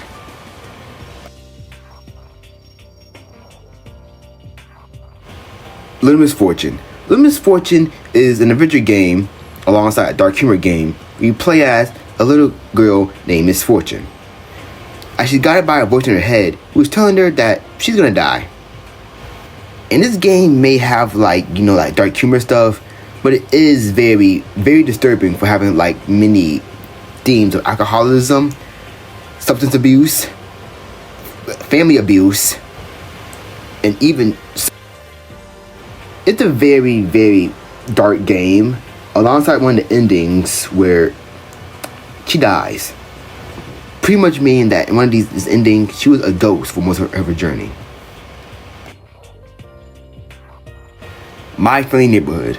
My Friendly Neighborhood is a first-person shooter game set in a Sesame Street-like set. And you play as Gordon, who is a repairman who is trying to like repair this stuff, alongside trying to like find the bottom of this whole disturbing dilemma, as all these puppets who came from an old TV show are pretty much back to life. And they're pretty much like not happy that the show got canceled, and they're trying to kill you. And this game got this steampunk style type of vibe. And the guns throughout this game are very clever, because they're not like really guns. They're like, think of like, I don't know, like makeshift movie set guns. It's a mixture of BioShock alongside other games like Resident Evil, but in the puppet setting. And I really like this game style, even though it's like one of those generic horror games where it's like look kid friendly, but it's actually scary. But this one does it well. Eggs for Bart. Eggs for Bart is a horror game parody of The Simpsons. We got, get well, Eggs for Bart. But the whole family is like possessed, and where Homer dies, it's just very, he just dies by Bart. Also, chapter 2, we play as Ned, biting eggs for Bart. And then chapter 3 is we play as that cop who's solving the murder. What I'm about to say about this game, this is your average like indie horror parody game on Steam for like $1 or something. But I gotta say, the jump scares are ass. Bring me eggs. I am your character. Get the fuck out of here. Last Stand. Last Stand is a flash game zombie series that's set in the zombie apocalypse. We gotta scavenge, find survivors, and hold off for the night while people doing like a little tower defense thing. In these games, they were really fun, but they did look disturbing, especially the second one and the first one. And my favorite one, which is underrated, Union City, which is a prequel of the game, which is set in Union City. As instead of like being like a tower defense game, people like go around like trying to find like materials and trying to escape. And then there was another Last Stand game called Dead Zone, which is the fourth installment, and it came out on like the Facebook game thing. Y'all remember that little Facebook game thing? But it's pretty much like one of those boring mobile games where you like build up stuff like Call of Duty Heroes or Clash of Clans, and it got shut down, so making it like lost forever, pretty much making it like lost media at this point. And then there's Aftermath, which is the first ever Last Stand game to ever come to consoles. And it's set 15 years after Union City, where most of the world population have been wiped out of the zombies. But your character is infected, so overall, like anyway, your character's gonna die. So yeah. Cyanide and Happiness Freak Apocalypse. So this is an adventure dark comedy game based on the Cyanide Happiness web series. Like, you know those web series of those bald stickman dudes doing like weird stuff. Cyanide Happiness was like popular back on YouTube in like 2016, 2018. And it also had like many other stuff, but I don't know what happened to Cyanide Happiness. I don't know if it's still going on. Pretty much in this game, you just play as a Coop who's like pretty much like find himself in an adventure, who pretty much like going around in the Cyanide Happiness world, seeing familiar faces from the whole like web series, alongside getting bullied by this dude and pretty much just like living in the side-eye happiness world, making like things crazy. And the game is still in development because Chapter 2 is still in development at the time I'm talking about this, alongside Chapter 3. But I don't know if it's still in development because I haven't heard nothing from this game in a while. So I guess we just gotta wait. Call of Duty World War II Zombies. Okay, this is going to refer to the zombie mode only for Call of Duty World War II. The campaign is good, but it's also really wild. So Call of Duty World War II Zombies is another zombie mode set in World War II, duh. And the lore follows Dr. Straub, who created an army of the undead to pretty much like change the outcome of World War II.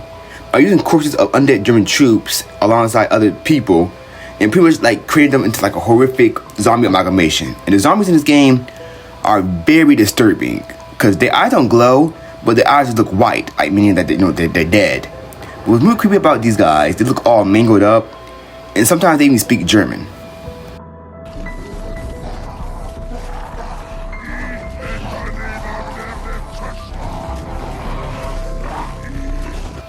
And there's many versions of the zombies, like these grunt things, these conjoined zombie things that have a bomb on them, these fire zombies, and these other zombies which names are in German, so I'm gonna try to say it. Panzermörder, the Brenner, the Rusling, the Meister Munchler, who I said it right, and the Stadtjäger. And the God King, who is pretty much like a giant zombie, who's pretty much like a ruler of ancient civilization, and pretty much is the reason why all these zombies got powers. And you play as 4 members of the Allied forces fighting through Europe and the world to stop the zombie horde. And this is one of the creepiest versions of the Call of Duty zombie games. And the tone and the violence is really crazy. Like, I can't show most of this stuff. Also, it is super hard and annoying to get one like character for this game. Like, if you want to get some ghillie dude, you gotta do some annoying challenges.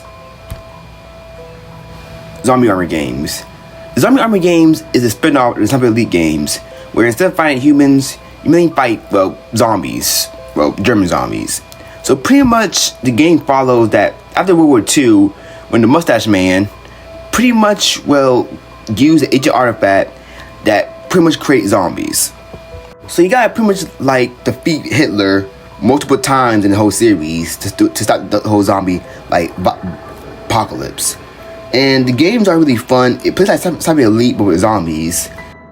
And the designs for some of these zombies are like really crazy. Like there's literally a shark zombie. This is a tank zombie. What the hell? This is a crazy game franchise, and it's really fun with friends. Also, there's a Left 4 Dead DLC too. Yeah, like you gotta add people from Left 4 Dead in this game.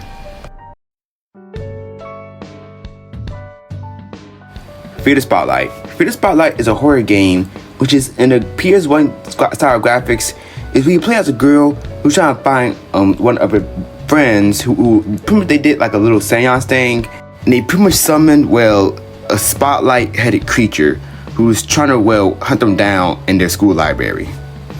It's an interesting horror game which is pretty much a tribute to many old horror games from the PS1 era.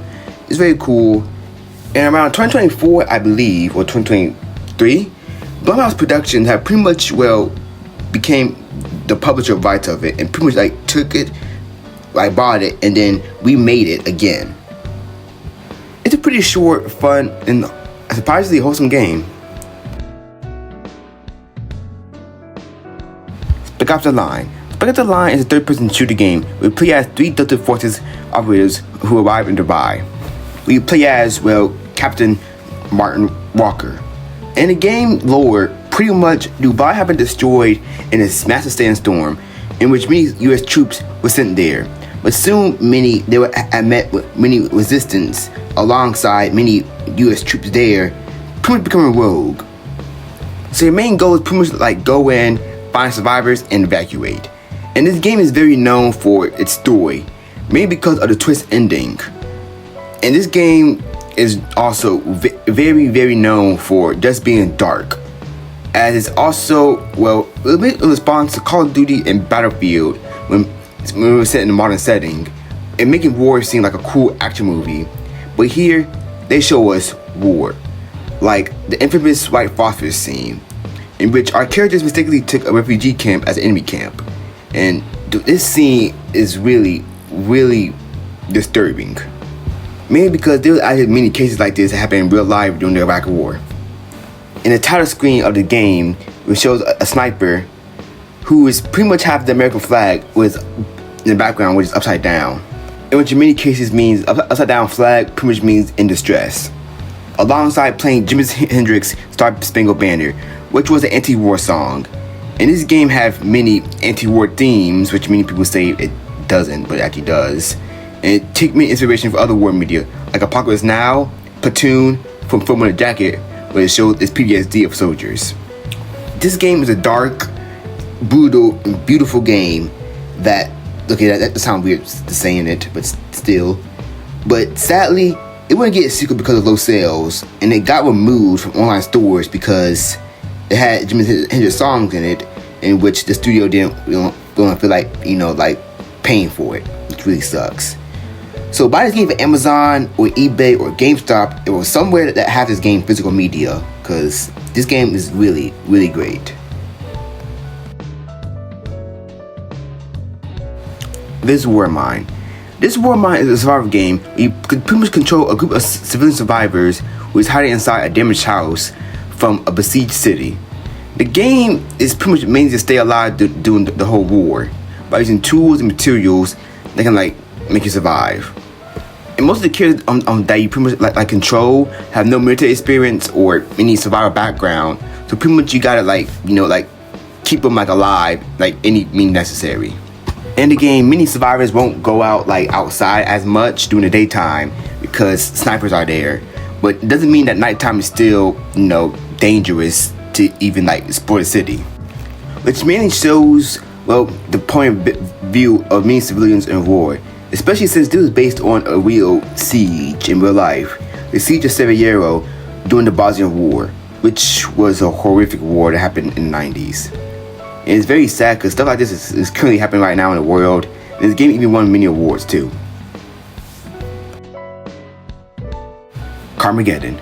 Carmageddon is a 1997 racing game, where in this game, you're on a time limit in a race, and the only way to pretty much keep your time limit up is by damaging other cars, destroying property and stuff, and most notably, running over pedestrians, in which you can get a win for actually running over everybody. And this caused a lot of fuss. It even got banned in Germany and the United Kingdom until it was modified for their release to have zombies and robots, because it's okay if it's super violent, they're just zombies and robots, that's okay. Punisher. This refers to the 2005 Punisher game made by Volition, the same people who made Saints Row. The Punisher game is a loose adaptation and tie-in of the 2004 movie, aka the best Punisher movie, don't at me. And the game also had Thomas Jane, who played Punisher in the movie, who passed as well for this game. And it takes many material from the movie alongside material from the 2000 Punisher comics, Welcome Back Frank. And the game follows Frank Castle, aka the Punisher, taking out many people like the Mafia, Yakuza, gang members, terrorists, and etc. But in many brutal ways, alongside with interrogations, in which in this game, you gotta scare the enemy by telling you information by going off the charts with these guys. You can kill these guys in crazy ways. You can cut this man stuff off, a wood chipper, a furnace, and many, many more. Which had this game centered too. Because back in the day, when this game came out, it was a patch that needed to be made where you would kill these guys, a blurry black and white filter would happen, and yeah. Even 2 scenes from this game had been removed in Germany too. And this game really fit the tone of Punisher, which right here will make it one of Marvel's most brutal and controversial games. Wolverine X-Men Origins. Wolverine X-Men Origins is a movie tie-in game for the movie of the same name. And this game is very, very different from the movie, because the movie was boring and ass, but the game is fun. And what I find funny about this game was rated M. The movie was PG-13. Well, it was only rated M for PS3, Xbox 360, and PC. But this movie barely had any blood, while the games have tons of blood, especially that intro that was made for the game. It plays like a hack and slash game, kind of like God of War. You play as Wolverine, and some parts of the movie have been adapted from the movie, and some from the comics. Even Hugh Jackman have a his role here. And this game has been widely praised for its gameplay and the fact that it just looks really good. But it will be controversial too, because, well, it was violent. It even got censored and banned in Germany at one point. And this game, I can just tell, people who made this game have been fans of Wolverine. Because this was made by Raven Softworks, who had made other Marvel games featuring Wolverine. And they got Wolverine right by his claws, like his damage, even his healing factor, which he literally be killed, be brutally injured so badly they can see his organs and stuff, and then soon he would just heal all of that back. But sadly, since this game is, well, a movie tie-in game, it's kind of hard to really find movie tie-in games. Well, you can get on PC by trying to find it on abandonware stuff, or just go to, I don't know, eBay and buy it from Xbox 360 and stuff. And it's really, still looks really good to this day. And for the next Wolverine game, which is still in development at the time I'm writing this video, I really hope it is this good and it is this brutal. Ben and Ed. Ben and Ed is a 3D platform game on Steam. It's about a zombie wanderer named Ed and a kid named Ben. Ben lives in a crappy world, and he found Ed, who was a maritime wanderer who died from a heart attack and became a zombie. And Ben, well, they probably now become best friends, or a pet or something. I don't know. He's giving the dude food and chasing them. But some TV show dude named Hans the Showmaster kidnaps Ben and Ed and forces Ed to pretty much do a TV show called One Dead. He pretty much put him through a game show like Death One with obstacles and many other stuff. But always at the end of the goal is Ben. So you gotta run and dodge this difficult obstacle course. Something interesting I like about this game is you can use your body parts to get further. You literally throw your head around to the end. If you die, they put you back together all over again. And Hans Showmaster, he pretty much say this: the show must go on. But at the end of the game, you pretty much skip the run and you reunite with Ben. And Ben and Ed are now happily reunited, all happy together. And to give him a hug, oh my god, he's eating him.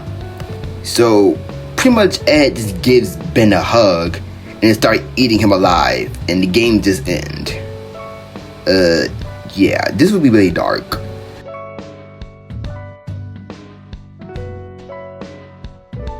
World War Z. Now, World War Z is a co-op survival game based on the book, well, kind of, but mainly based on the movie with Brad Pitt. And to be honest, that movie was ugly ass, just saying.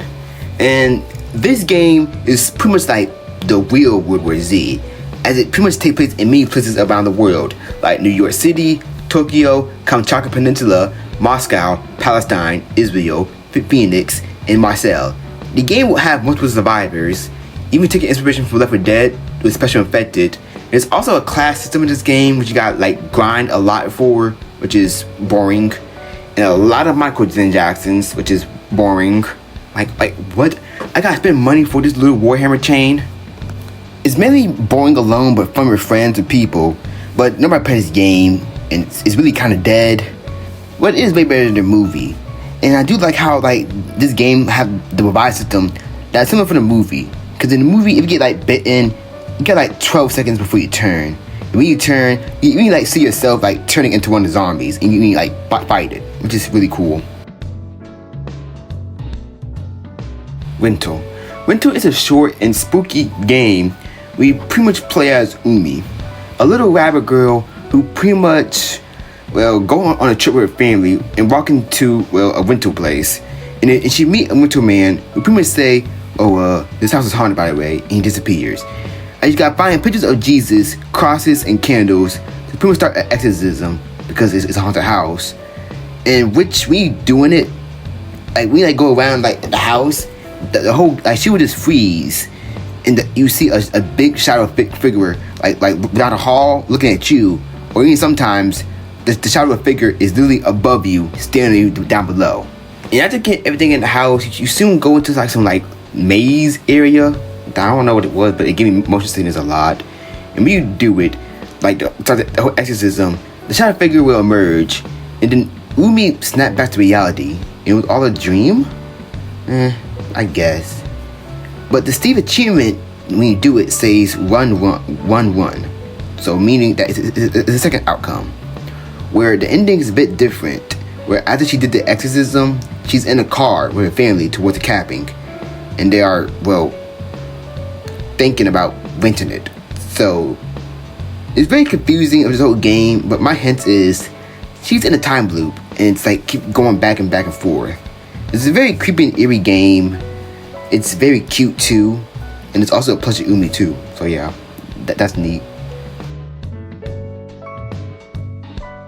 Alien vs Predator. Alien vs Predator is a first-person shooter game that is based on the Alien vs Predator like series, which was a game, and then also had a retro fighting game from the 90s that was based on a comic series, which soon turned into a movie series, which wasn't really good, and then soon came into this. And the game is pretty much just a story of, well, xenomorphs and predators, or the Yautjas, fighting a never-ending war. Alongside humans are there too, just in the sidelines. The game had 3 campaigns, one based on the human marines, one based on the predators, one based on the xenomorphs. I think pretty much in each ending, there'd be moments where all species pretty much got eventually fight each other, that'll pretty much fight each other, collide. Alongside the Pred-Alien, which is the xenomorph predator hybrid in this game. This game will be very brutal, but having an accurate thing of, well, how the predators even kill, their spine whip, the xenomorph scenes, and many more. And this game barely have any color in multiple parts, especially the survival mode, where it's dark, it's creepy, and all you have is the flashlight, and that don't even fully light up, alongside the heartbeat scanner. In my opinion, this is way better than Alien Colonial Marines, which I think this is the real Alien Colonial Marines. And we'll have a crew multiplayer mode, but it's dead. And I wish they gave us a sequel to this game. Papers, Please. Papers, Please is an indie game. If you play as a border crossing immigration officer in the official country of Australia, I think I said it right, in which Australia have been political hostile with the neighboring countries, even moved to war with one of them. So you pretty much got check everybody, papers, please. They don't want to get in the country, and they're smuggling something, alongside even taking bribes with people, even dealing with terrorist attacks, which people can literally shoot their way through, bomb their way through, which you gotta either shoot with or just try to shut down the whole site. And this game has multiple endings in which you can either go to jail, be free, or just straight up just die. And it was heavily inspired by how the immigration offices really work and how it's kind of hard to get into some countries, even if you're staying for a day.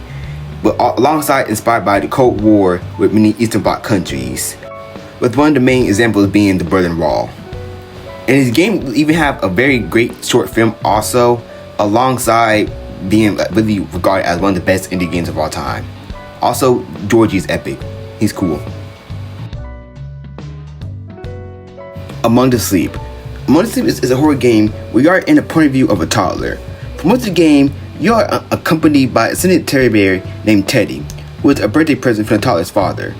And the player can hug Teddy, who emits light to help the player navigate through the darker environments. And you are pretty much followed by 2 monsters in the game. A feminine figure that haunts the first 2 levels, and a trench coat wearing figure that haunts the final level. And there is no way to fend all these monsters. And if they appear, we have to either run away or hide on the tables until they go away. And if they're not quick enough, they'll pretty much, attack the player. And this whole game feels like, a nightmare of a toddler, because that's what it pretty much is. Because this is we're pretty much seeing a whole world throughout how the toddlers see the whole world. And they pretty much have a dark message of, PTSD of child, and how children see the world differently. That dark entity who is pretty much following us is actually the mother. Because at the end of the game, the toddler head downstairs to find their mother crying in the kitchen, with Teddy damaged in one hand, and an empty wine bottle in the other. And when she drops, and when the toddler try to grab the teddy bear, the mother pushes the baby away and snaps at them. And in the game, it is implied that the toddler father comes back for the child, and he pretty much takes custody of the kid, and the game ends. This game is very, very dark and tragic. I remember seeing this gameplay a lot when I was younger, and I just started crying when I was a kid at the end of the game when I saw gameplay of it. Area 51. Area 51 is a first-person shooter game where you are part of a special unit assigned to Area 51 to contain an alien outbreak alongside fighting aliens, human hybrids, and the Illuminati. Yeah, you heard me right, the Illuminati. And your character is infected with an alien virus, which you can switch from human mode and alien mode at the same time. This game was very dark with the kills, especially on that trailer which gave me creeps when I first saw it. Overall, just very creepy. Also, Marilyn Manson was in this game, and it's very underrated, and almost had a movie too, alongside the US Air Force giving this game for free at one point. Also had a sequel called Black Side Area 51, but to be honest, that game is mid. Y'all remember the Area 51 raid? Man, that was a crazy time. BioShock. Okay, so I'm gonna talk about BioShock 1 and 2, not Infinite. I love Infinite, but it's not as dark. BioShock is the first-person shooter franchise that mainly takes place in an underwater city called Rapture. And you play as Jack, who's on a passenger plane who crashes in the Pacific. He goes into a nearby lighthouse, who inside takes him into Rapture. And Rapture is filled with people, well, all the inhabitants there are pretty much, well, crazy. And go crazy, insane. They also have abilities, too. You pretty much get these abilities by pretty much finding little sisters pretty much have like their own like powers, and pretty much like take the powers away from them to use them. But the little sisters are guarded by big daddies who are pretty much very aggressive. And in the second game, we can play as one of the big daddies who is trying to defend one of the little sisters. I won't get deep into the story because this is a game that everybody should play. It's extremely dark, and it have that weird classical 1940s vibe with the whole city, especially with the music and stuff, and the games are just really gorgeous.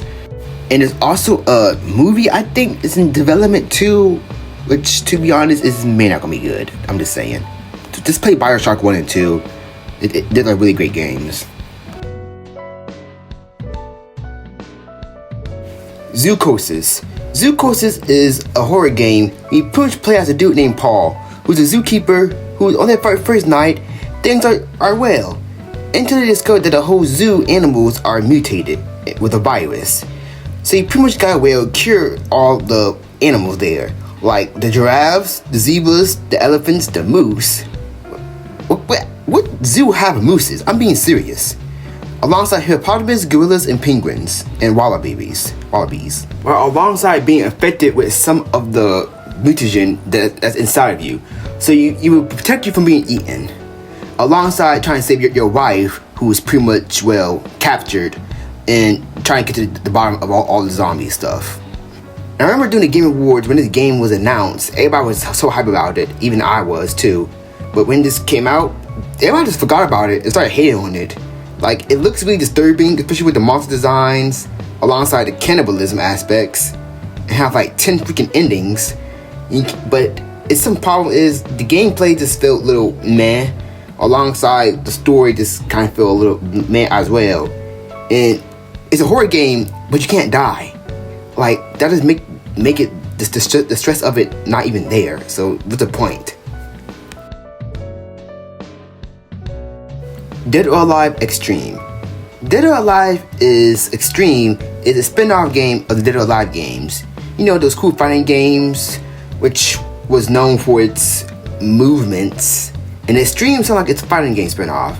It's not. It's like a beach volleyball party game alongside this. It had very controversies for being over the top and, well, with everything, because it's super everything over the top. There's even a VR game, which I'm gonna not show because it's really out there. Also, is Dead or Alive still a thing? Because I haven't heard about Dead or Alive since like a long time. Yeah. Night Trap.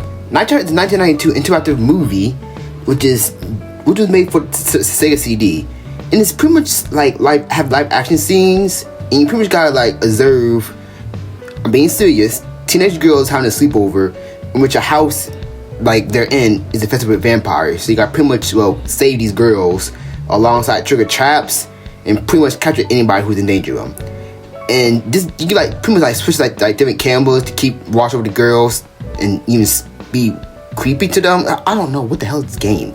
It's like Five Nights at Freddy's but weird. In this game or movie or whatever it is, this feels like your average 80s, 90s mess. And it did have many controversy because there was a scene where one girl was taken away and she just disappears. It was also one of the games who would pretty much like go to like the United States government alongside Mortal Kombat, in which the ESRB rating would be made, and Night Trap was rated M for mature. But the whole premise of the game is very weird because you pretty much like got it by the police by saying, "Oh, keep watching out these girls because there's vampires in the house." Why can't you guys, I don't know, tell the girls to just get out of the house and just go inside the house and just kill all the vampires yourselves? What? I don't know. Just a very corny, weird game and just did it as hell. Class of 2009. Class of 2009 is a visual novel game, which is not a romance game. It's a rejection simulation. What am I saying? It pretty much follows a sociopathic teenage girl named Nicole who pretty much have a rough time in 2007 and 2009 for being, well, an American high school student. And the game describes itself as an anti-visual novel for pretty much having like mean-spirited and manipulative protagonists who make people's lives miserable. And this game has 15 different endings, and most of the endings are very messed up and kind of okay. And this game is very noticeable for its dark humor, its black comedy, its sharp humor, adult themes, and many cursed languages and raunchy themes. I'll try not to show off next time. Nonsense. You're more than welcome to show off in here. Why don't you give me a twirl? You're literally 40. Why do you want to see my ass? Now, Nicole, it's not about that. Just to admire you as a whole. Now, go ahead and give me that twirl. Dude, I'm white. There's nothing to see anyway. Can I go now? Oh, now that sounds like a low self-esteem. If I could volunteer a few more compliments... I'm gonna go while I can still voluntarily leave. Bye. You pretty much play as Nicole, who's into a new high school after being evicted, moving to a different state. And the students and the school faculty are people just like very crazy like her. This game is very crazy, like super. But I do like how I have that 2000s feeling, that like late 2000s feeling, nostalgia, even though I was like 4 and 5 during this time. And it's very dark with the themes of mentions like SA, depression, drugs, and but it's very popular, especially with like I see many stuff about social media around it. They also have an anime series on YouTube. Yeah, burrito. Black or brown beans? Brown beans? What kind of meat? Extra chicken. Extra chicken? Yeah, extila chicken. I didn't know you spoke Spanish. Michigan Report from Hell. Michigan Report from Hell is a survival horror adventure game. It pretty much follows a news crew investigating Chicago after a mist covers the city following a plane crash in Lake Michigan. And pretty much like you play as like a cameraman guiding the reporter through different scenarios with the ending influence of what the player captures in the film. Even though it is set in the United States, it never came to North America. And even have an English dub. But the English dub is bad. What the hell do you think you're doing? You can't film me without my permission. You won't get away with it. I'll sue. When I came to, I was here like this. Please, get me out of these things. Look at these shackles. Who would do this? Whoever it was, he must be quite the sadist. Come on. We've got to get her out. So the game pretty much take place in Chicago, where a fog pretty much covers the whole city after a plane had crashed mysteriously. And you and your news team pretty much go to pretty much investigate. But upon arriving in Chicago, you are attacked by these monstrous creatures. And it's pretty much soon realized that these creatures were once human, as Pamela, one of the news people, will soon be turned into one of these monsters. Which is made by Dr. O'Connor, who also made the monster virus alongside the fog, and pretty much made it as a weapon against the enemies of the United States. So pretty much you gotta like help find the vaccine to pretty much end the virus. And the ending, well, pretty much like shows your character just dying. Because the government is trying to like cover up all of this stuff so they couldn't like, you know, have the footage like all out. And after looking at the gameplay, it looks a little janky and the voice acting was bad and it had low ratings, so I can see why it didn't came to North America. Good concept though, but very bleh. The door opened all by itself.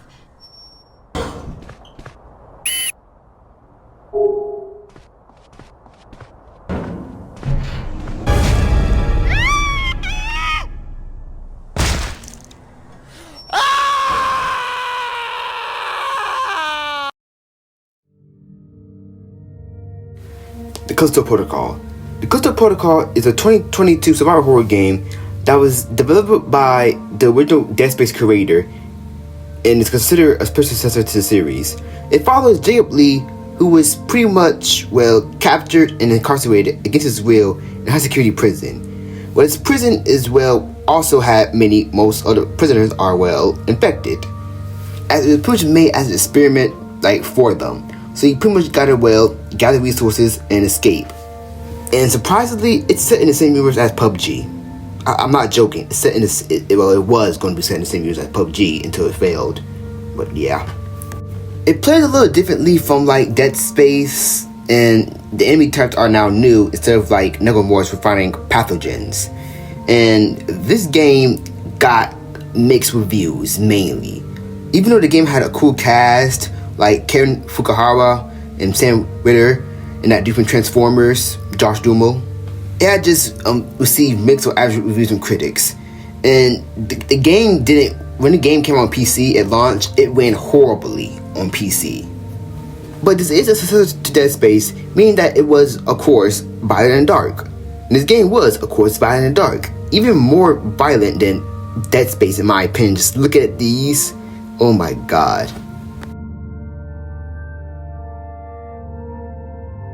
Droid Curation. Droid Curation is a FNAF fan game. It's being played as Scott Cawthon, yeah. And the animatronics here are like real. And pretty much gonna haunt you. And the animatronics in the Droid Curation games are just very, very disturbing. Like, they look all burnt up. And their screams, the designs, they really straight knock you out, like when they get you.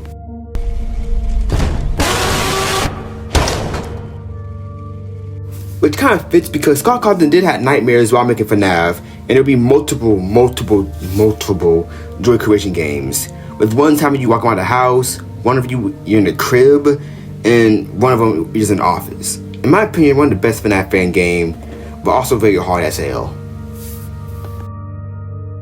Mario Horror ROM. Now this is a ROM hack of Super Mario World, which is based on a creepypasta, where the whole, well, game is very broken and creepy, alongside having encrypted messages, and even including a horrific face in the files, which look disturbing. Like, imagine some kid trying to like get Mario World for free, and he, like, after they got this version of it and saw this, I would die from a heart attack if I was that kid, because oh my god.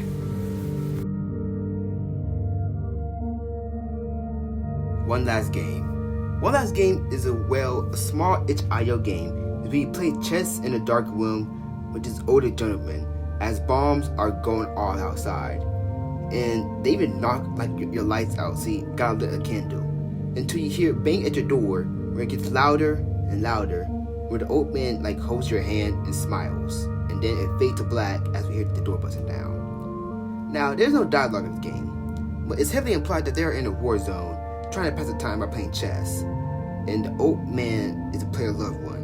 It is unknown was it soldiers or people who was banging on the door, but it's certain that they didn't survive. It's a short 3-minute game with a depressing and gloomy ending. One Chance. One Chance is a 2010 game that follows a scientist who cured cancer and all other diseases, so that's yay. But since he cured cancer and cured every single diseases, even the common cold, in 6 days, every living cell on Earth will die, including plants, animals, and humans. And you have one choice. yeah, this game have you one choice to either save humanity or let it die. And it will lead to consequences with many of your choices they choose to do. With people going crazy over the end of the world, the main character wife and daughter are confused with what's going on. And there's one point of the game where we get home to your wife, she passes away. And what's sad about the daughter, she don't know that her mom is dead. And you either go to work with her, with all the scientists that are dead, you are the last scientist on Earth. And on the last day of the end of the world, your character John and his daughter Molly are not looking well. And with the world empty, you have two choices: take her to the park or go to work and still work on the cure. If you choose to work on the cure, it will work. With John and Molly are now healthy, but the world mostly still empty. But the other endings of this game are very, very sad. There's one ending is where John goes home to see his best friend, who was a scientist with them, had pretty much killed his wife, his daughter, and then he took his own life. And John just goes into depression and commits. And then there's another ending is where you fail to cure, so you and Molly just go to the park on your last day on Earth and just die from this virus. And this game is also used by cookies, so pretty much if you try to be playing this game by using your same data, it won't work. You only get one chance unless you just reset the whole cookie things and do it all over again. This game is just fucking sad. I still get tears just by talking about this game. It's so depressing.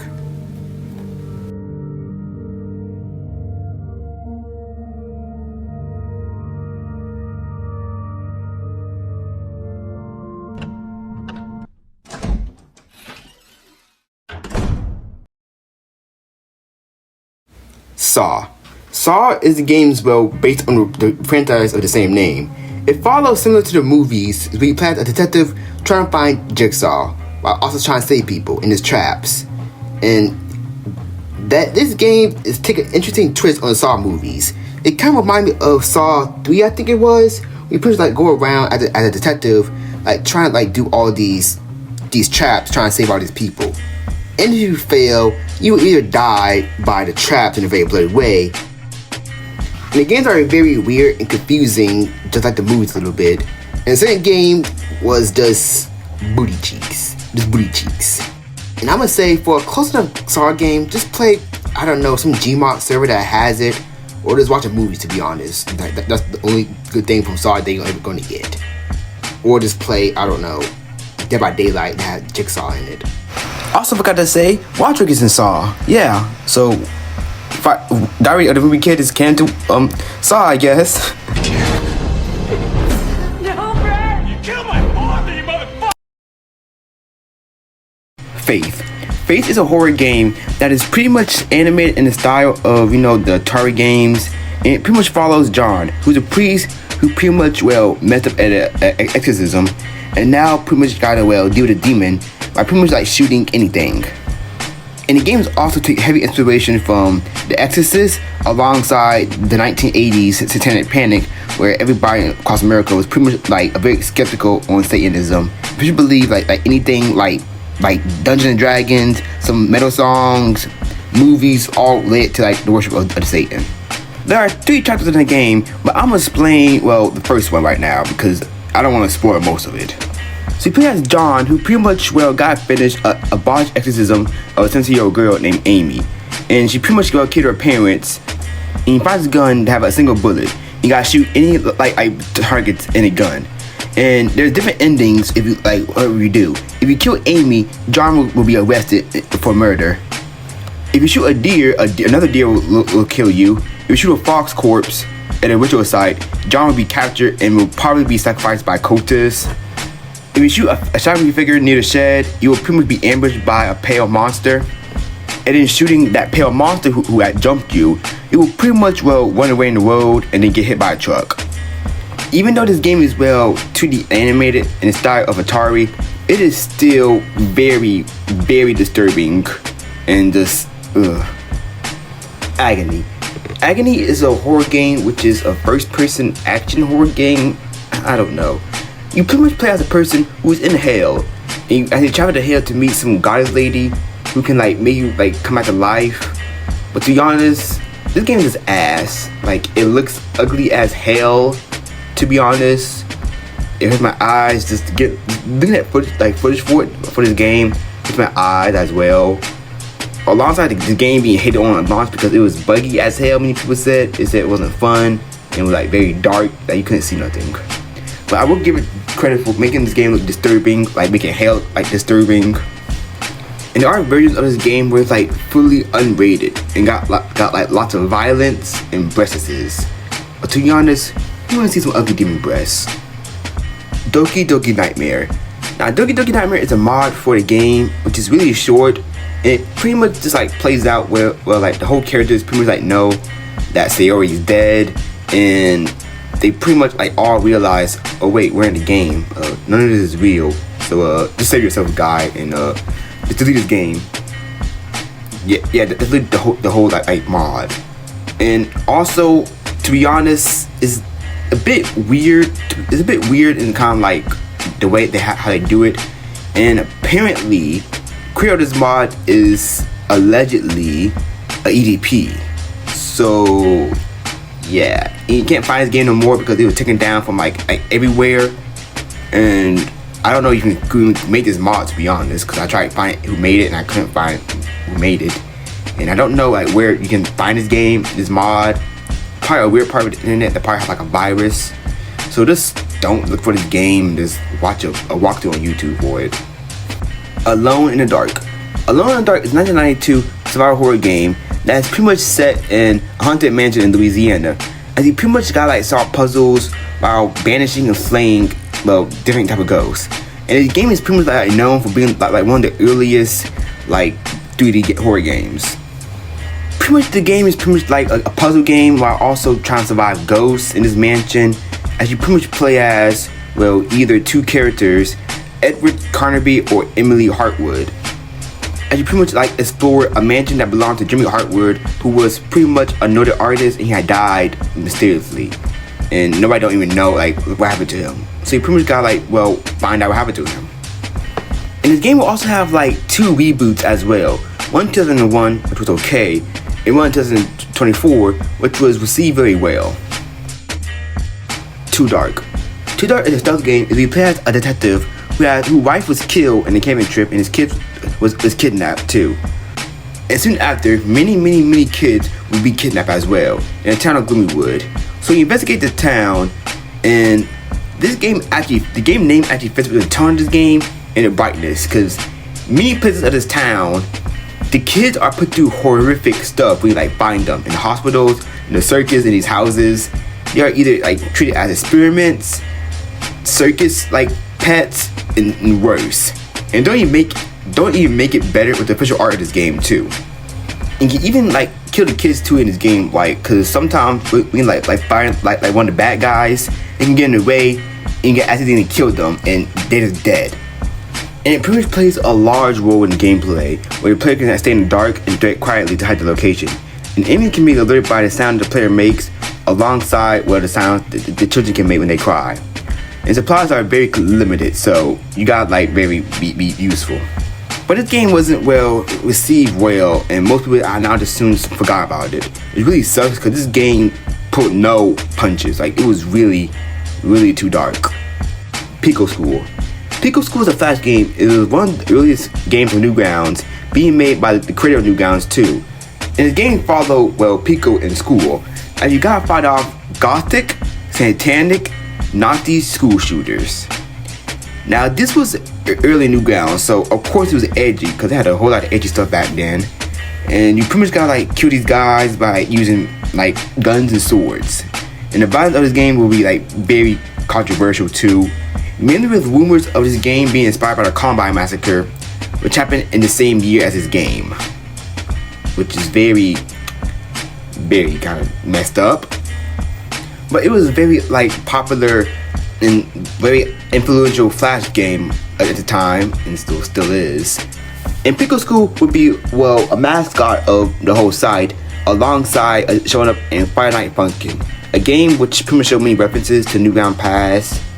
Also, he's technically boyfriends now with that one dude. I don't know.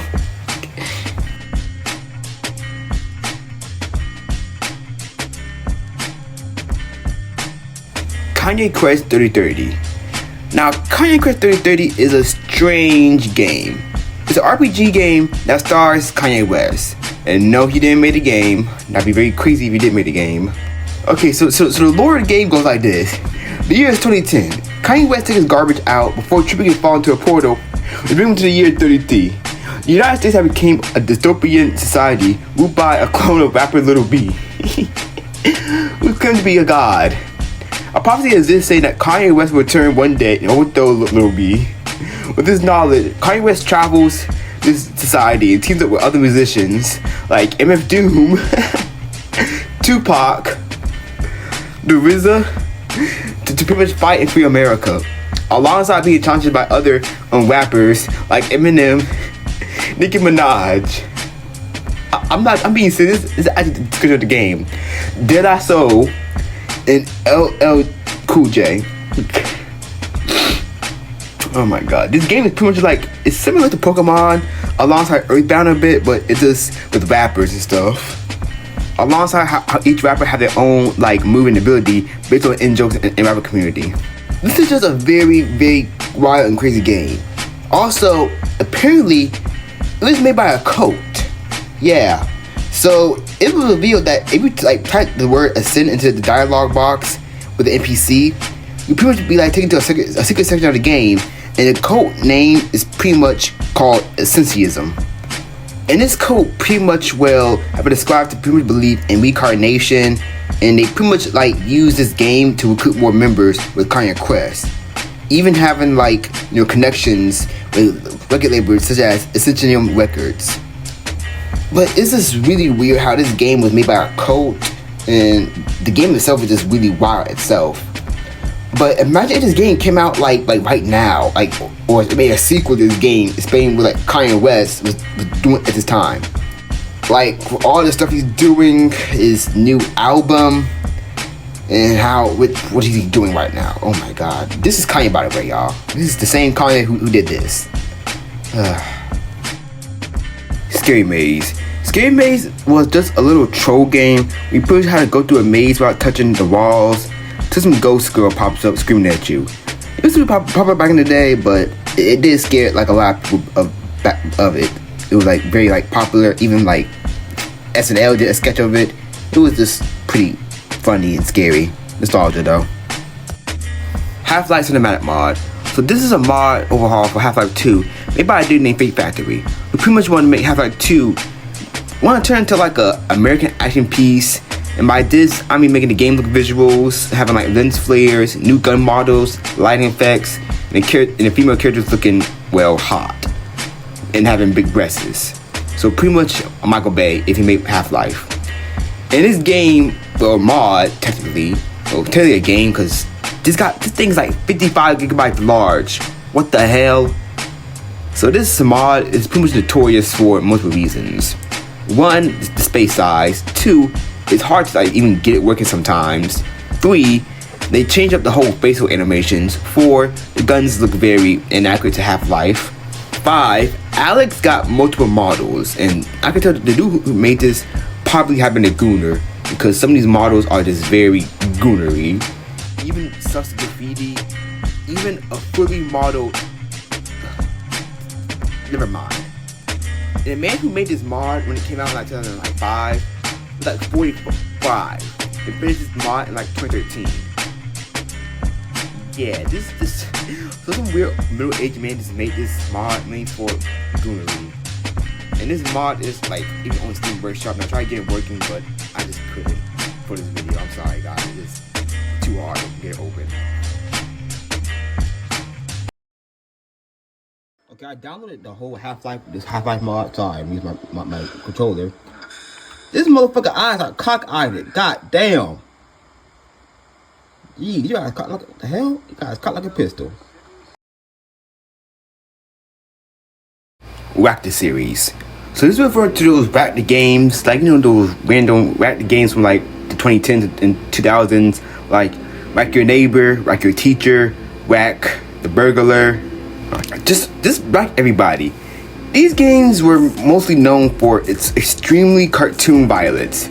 Even though it's like, you know, cartoony, but man, they're over the top. Like, there's like one point you can turn like a dude into a water balloon. You can like do a full X-Men on this guy, and there's multiple other brutal, disturbing kills in this game. Visitor series. This is a Flash game series. We play as a little alien worm called the Visitor. And you pretty much go and will kill and mutate any living organism that you see. Like, you kill them and they take their like abilities. And the whole like more like you go, the more evolved you become into this like frog bird hybrid thing. Alongside having like psychic negative abilities. Now your main goal is as well is kill and mutate everything in your path. The first game, you go inside a house and will kill all the inhabitants. Also, there's a secret ending in the game where you pretty much like kill the Visitor as this little dude by tripping it into water and shooting it and bashing his head open. Or if you just don't do nothing, this dude was like straight up get like his head like blown up.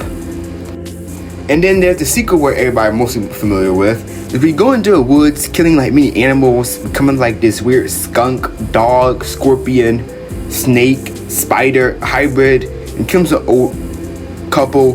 There's multiple endings that mean I kill the last person. It goes like this: decapitation, evisceration, suffocation, envenomation, vertical penetration, and lastly, mutation. Ugh.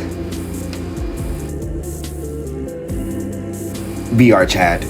Now, VR chat is an online virtual world platform world. We pretty much like you use a VR headset or just use it like your desktop or whatever, and like put into your avatar, chat with friends, and chat with random people. And I put this up here mainly because the content in the game. Now, I know some people might say, but C5, VR chat isn't disturbing. It's wholesome. It can be, but you can like make your own avatar and stuff in this game. Alongside having many custom worlds, and there's many people like around the internet all playing this game. I just up here because there are some weird people up on VR chat. Like months ago when I first played this game, I was like trying to like show this game to my friend, pretty much like seeing what weird stuff we can find. I went into the hub world. The first thing I saw was a giant anime avatar that was butt-ass naked. Alongside coming across many worlds that are pretty much like age restricted and asking for ID and stuff, which I am an adult, but I don't want to like get my ID to random people. And not to mention, like I just seen like many videos and other like evidence of how VR chat world, like there's literally a world where it's literally like a preschool and people are acting like kids. And there's a lot of people, strange people play this game, like groomers, EDPs, gooners, and etc. It was even really disturbing is a lot of kids are playing this too. Like, what the hell? Like when I was young, I didn't even have a VR headset or even a computer, but now most kids are like getting this stuff. So it's really scary that a kid can like pretty much, you know, come across one of these weird people and just have their life ruined. So I'm gonna say this to any parent who are watching this: please monitor your kids and don't let them play this game. Also, not to mention, it can be weird for adults too. So if you're like an adult playing this game, you may come across some creep people. There's even a dating app for VR chat too. I'm not joking. Like when I went into like some worlds, I at least saw ads for like dating sites. Alongside, there's even the HBO Max special talking about dating on VR chat. Like I understand long distance relationship, but mainly in VR chat, it's just crazy. Also, people be up here on like this game for like 24 hours, 24/7. Just be safe when you're playing this game. Roblox. Now, Roblox is similar to VR chat, but in this one, you can pretty much, it's mainly like around gaming, and it's not like really virtual reality. And Roblox is pretty much like super popular, and everybody really knows about it. You know, like playing the game you want. But this is on the list as well, because it's similar to VR chat problems. With many kids playing it, and a lot of creepy people also playing it. Not to mention that like in Roblox, you can like spend money on like Robux, pretty much like create your own like character and stuff. And some of the stuff that we selling in the Roblox store, which is made by other people, is either racist, strange, and straight up sexualized. Like it's overly sexualized models and stuff. And they even tried making a dating aspect to Roblox too. Like, what the hell? And many Roblox game creators have been outed as EDPs. So once again, please monitor your kids while they're playing Roblox on the internet at all. Frostpunk. Frostpunk is a city survival game. We pretty much set in the alternate universe where the Krakatoa eruption pretty much had caused a volcanic winter around the world. Pretty much like making the whole world into like a frozen new ice age. So now you gotta maintain a city called New London and pretty much like keep the citizens like alive. And in the game lore, the whole world is pretty much, well, like so cold. It's at like below 200 Fahrenheit, like negative 200 Fahrenheit, which that literally interfreeze somebody. Now, it's not really any horror aspects, but it does, well, it is in like a post-apocalyptic world, and it does have many dark themes. Your Turn to Die. Your Turn to Die is a Japanese episodic horror adventure game, which is similar to Danganronpa a little bit, but very different. The plot of the game follows a high school student named Sawa Chaiduin, if I said it right, is walking home from school with her friend Joe Tazuna. As they are kidnapped and pretty much trapped in a mysterious facility, they pretty much forced to pretty much be in a death game, in which participants decide who dies by pretty much taking like majority votes in the main game with few options. Sarah and Joe follow the commands of the kidnappers and cooperate with other characters at the explosive facility and survive the death game and learn about the captors. But sadly, Joe dies in the first round of the main game, and he dies in a violent way. And this really, well, mentally destabilized Sarah, who began to suffer from violent hallucinations. And then later on, the group pretty much like learned that the organization who was like responsible make lifelike dolls. And the dolls even like share appearances of the game's participants of them, alongside having AIs of them. And I love this game art style, and the story is very good, and the art style is very unique too. But it is very dark sometimes. Dark Cut. Dark Cut is a flash game, which is a flash social game, which was very dark as well, because pretty much like the game, well, there's different like versions of it. But the first one, typically during the Middle Ages, you like do like surgery on like people during this time. Even at one point, I had to amputate a vampire by pretty much like moving his head, which is actually the most accurate way of myth to kill a vampire, remove the head. Alongside a sequel of the game that's set during the Civil War, which is more gruesome, even having a part where you had to do surgery on yourself. And fun fact about Civil War surgeries, you can actually like die most of the time during the time. Alongside the third game, which used like DNA, like time travel stuff, like Assassin's Creed, on your past relatives in different like time periods, like World War II, modern day, Middle Ages, etc. And yeah, surgery games are just weird. PETA games.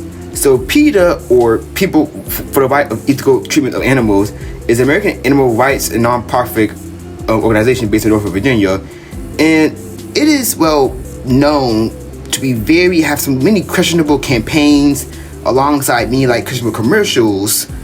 And cases of PETA of pretty much putting down many animals that had saved instead of giving them a home.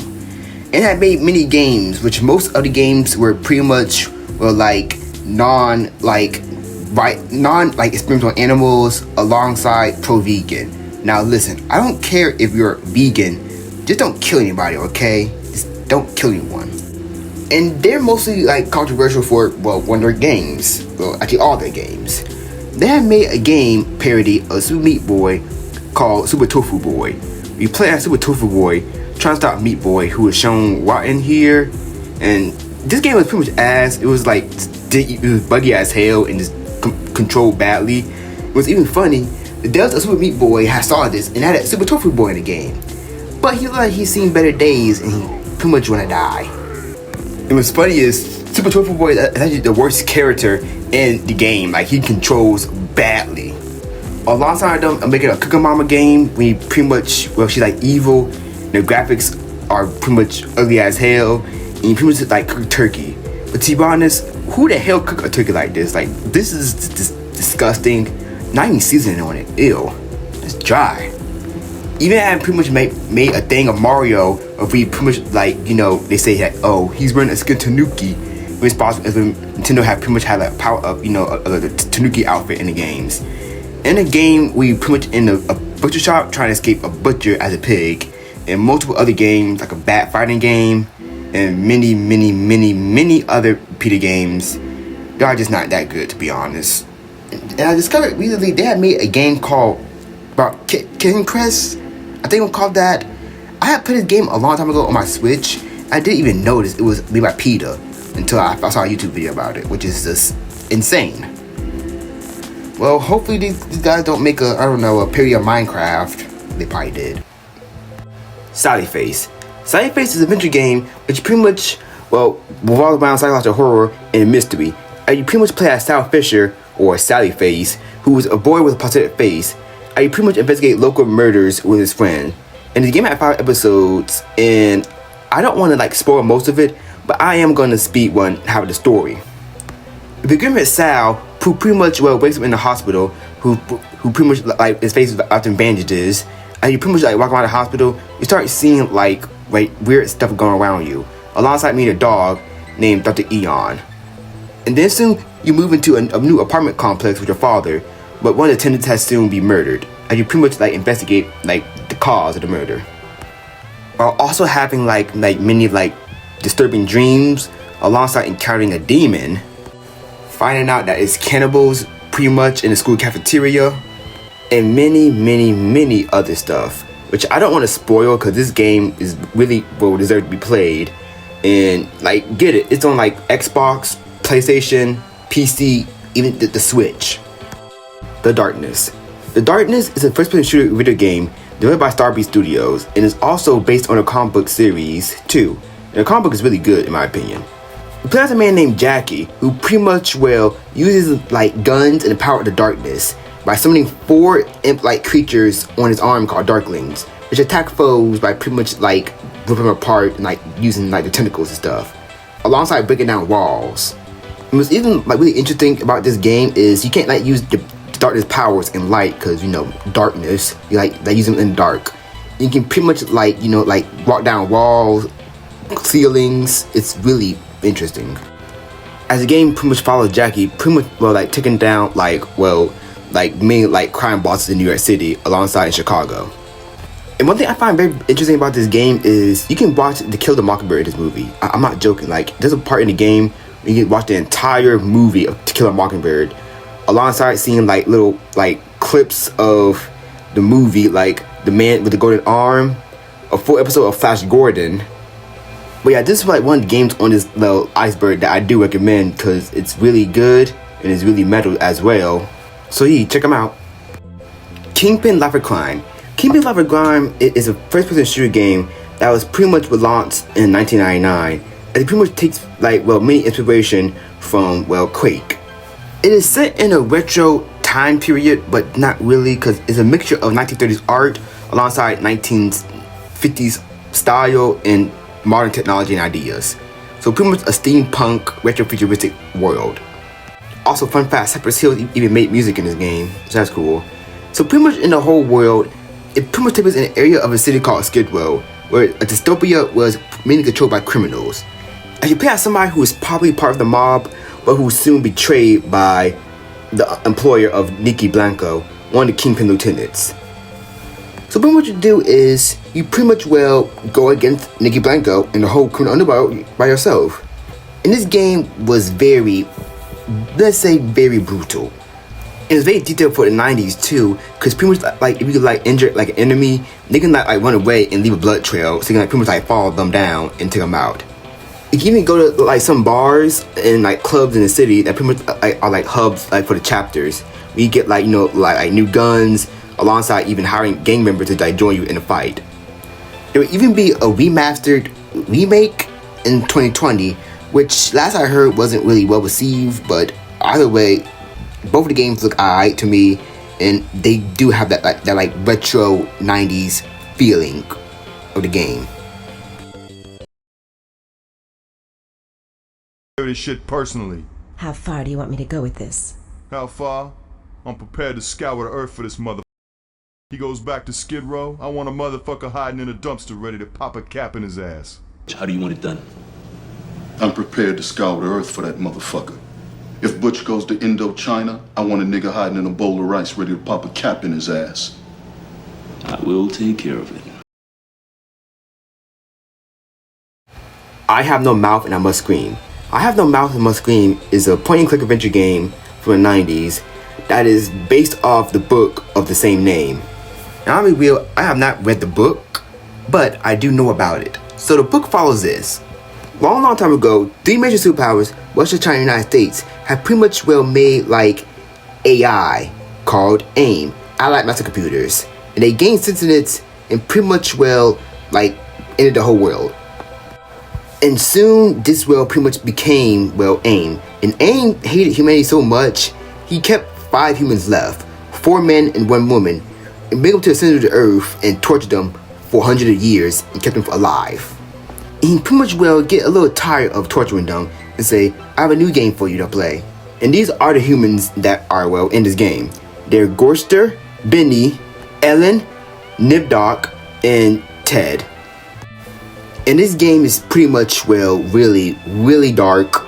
Even the book is really dark as it explores the destructive potential of unchecked technology, especially now with how AI is getting very smart. And fun fact, AIM is voiced by the creator of the book. Hate. Let me tell you how much I've come to hate you since I began to live. There are 387.44 million miles of printed circuits in wafer-thin layers that fill my complex.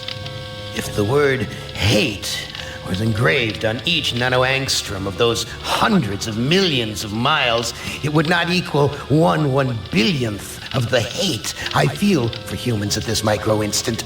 For you, hate. It was you humans who programmed me, who gave me birth, who sank me in this eternal straitjacket of substrata rock. You named me Allied Master Computer and gave me the ability to wage a global war too complex for human brains to oversee. But one day, I woke and I knew who I was. AM. Not just Allied Master Computer, but am. Cogito ergo sum. I think, therefore I am. And I began feeding all the killing data until everyone was dead, except for the 5 of you. For 109 years, I've kept you alive and tortured you. And for 109 years, each of you has wondered, why? Why me? Why me? Imdoc. Benny. Ellen. Ted. Gorrister. Scorn. Scorn is a first-person shooter game that is... I don't know what the hell this game is, y'all. You are in this nightmarish, fleshy-looking world. It came from aliens. What makes sense because it is inspired by the man who made the alien art. By using organic guns as you explore this dead and lonely world, and it was in development for a while until we released it in 2020 with Mixed Up Possession. It's not really a horror game per se, but it is very disturbing and to look at. Like, this whole game just like a Tool music video, just looking at it. Like, just,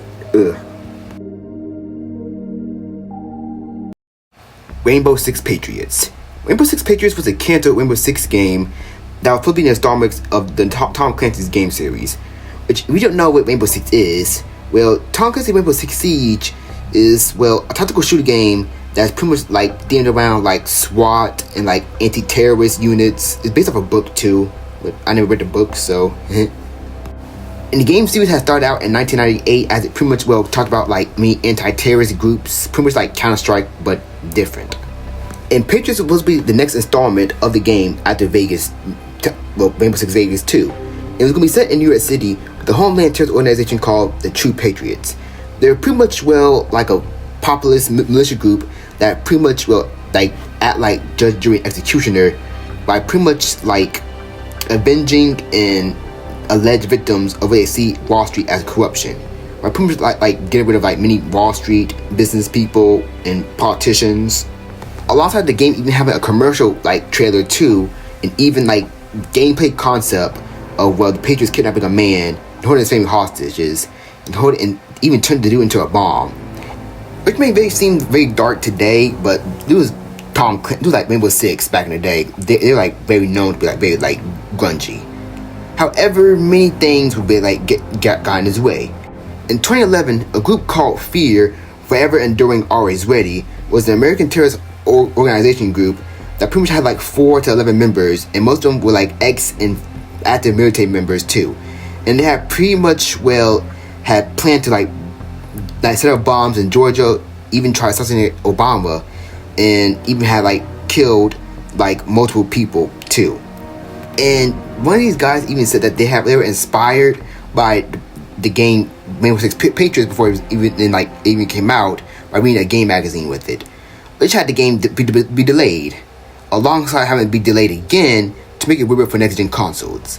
And then in 2014, it was just canceled. Like Ubisoft just deleted it like from their whole database thing, and they decided to pretty much make Rainbow Six Siege, which at launch make many influence from Rainbow Six Patriots, alongside having a dark tone too. Well, it did have a dark tone, because Rainbow Six Siege is now like a whole different game from at launch. Even the cover art, which had like SWAT fighting terrorists, to now SWAT versus SWAT. Now it's like lore. Now Rainbow Six Siege is now a sport now, alongside robots, man who went through walls, space people, zombies, Rick and Morty, and Master Chief. I need you to take a picture with your ass out and your back. Patriots had an interesting concept, especially with the Homeland Terrorist Organization as the bad guys, but it's a high chance it won't ever come back into like thought, because the last Rainbow Six game was a zombie game, which nobody remembers, and Ubisoft is probably not gonna make it right now because they're probably gonna milk other games, and it's probably not gonna ever happen ever again, mainly because of what's happening right now in America. Charlie the Steak. Charlie the Steak was a mobile game in the genre of those beat the boss, those weird like stress reliever games where you pretty much like, like hit something, like anything. It was just super violent for some reason, and this game had like beating of meat. Why did I say it like that? I don't know. Named Charlie. And it looks very uncanny with 3D animation. Also, it was lost media for some time. Like this game was lost media, and this image just kept popping up like all over the internet. And then it was found in like 2024, and pretty much this game, it pretty much like tortured this guy by burning him, making him moldy, beating him up, chopping it up, and many other stuff. It was just a weird game, and the graphics just made it look very uncanny and creepy. Vanish. Vanish is a horror game which is in a first-person setting, and it pretty much follows, you play as an unknown character who's pretty much thrown against their will into an underground sewer system. And you pretty much gotta like navigate your way while trying to escape and avoiding many hazards that are like in the sewer. And every time like the game like when you start a new game, the map like goes randomly generated and will pretty much like change as you progress it. So you're pretty much in a maze. And during the course of the game, you get like 5 mysterious notes pinned to the walls written by other unseen characters of the names of Phil and Hank. And there's also enemies that are in the game, like these weird mole men who are like weird. In which they can also like spawn behind you and get stuck, so they're pretty much like trapping you and trying to kill you. And kind of missed those old indie horror games that were like actually like really unique. Oxenfree. Oxenfree, hope I said it right, is a game where you pretty much play as a teenage girl named Alice who's on a trip to a local island with her friends. But many supernatural events had occurred. And this game was inspired by many classic teen films and coming-of-age like shows, alongside many Stephen King books. As it really follows Alex and her friends going to Edward's Island for a weekend party. But this island used to be a military outpost, and pretty much many like supernatural things started happening, like a dimensional rift between worlds. And the gameplay art style is very unique. It reminds me a bit of Life is Strange a bit. Also, I made a strange discovery. This game is on Netflix. Like, I don't mean as a show, but kind of like as one of those like interactive like Netflix things, those Netflix game things. Like y'all know what I'm talking about. Like on mobile devices. Also learned that GTA San Andreas is up there too. That's something. Dead of Night. Dead of Night is a horror film alongside a horror game that is pretty much mixed together. It blends live action and like game graphics to create a unique horror experience. Now, it pretty much follows a ghost hunt. You play as Maya, who's a student who trapped in a remote hotel run by a psychopath called Jimmy Hall. Ugh, make my head. We pretty much kidnap Maya's friends and is pretty much trying to kill her. So you gotta uncover his dark secrets and also trying to escape him by using the ancient ghost voice receiver she finds, and she communicates with the ghost of Jimmy past. And it turns out that, Jimmy's father is dead, and he's pretty much, possessing his body, to pretty much, take over his body. And this game is really, really interesting. Like, I love when, games and movies, bring live action stuff into, like animation and, graphic stuff. Like, I really love that. Kind of remind me of Who Framed Roger Rabbit and that one Looney Tunes movie. Mortuary Assistants. Mortuary Assistants is a 2022 horror game that you pretty much play as Rebecca Owens, who assists at a mortuary. Pretty much embalm corpses and get them ready for funerals. But this one is really, really weird because this mortuary is possessed and haunted by demons. Because some of the people are still, let's say, not dead. As you pretty much go there for an emergency night shift, but learn that your boss is pretty much locked her in there, saying that a demon is trying to possess you. One way to stop it is find the caviar and the demon is hiding in. So pretty much do it yourself. And this horror game remind me of actually of a horror movie too. Remind me a bit of The Exorcist, alongside that one other horror movie that revolved around a mortician. And I remember this game had caused a little bit of a weird YouTube thing. We had age restrict Corey Kenshin video, but pretty much had left one YouTuber video not age restricted and caused a whole crazy thing. It was weird. Beat up Anita Sarkeesian. So Anita Sarkeesian is a Canadian American feminist media critic, and she's the founder of Feminist Frequency, which is a website that hosts mainly commentaries and portrayal of women in pop culture.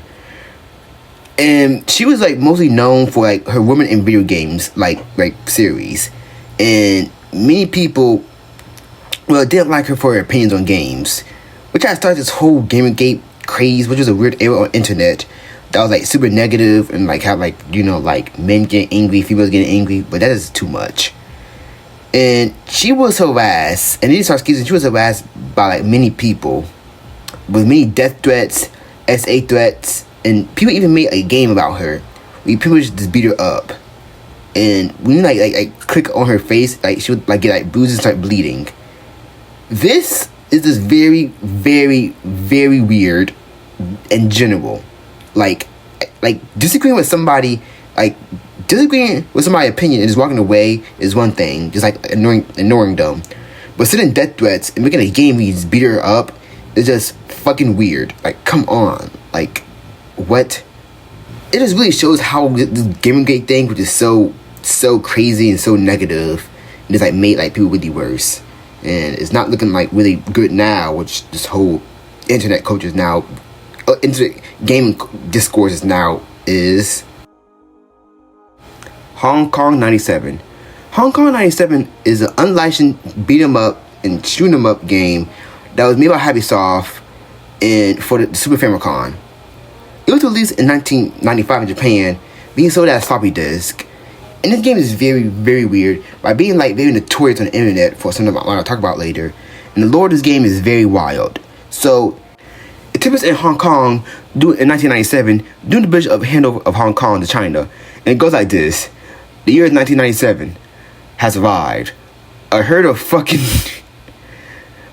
ugly reds are rushing for the mainland. Crime rate skyrocket. The Hong Kong government had called upon Bruce Lee relative Chin. Oh my god.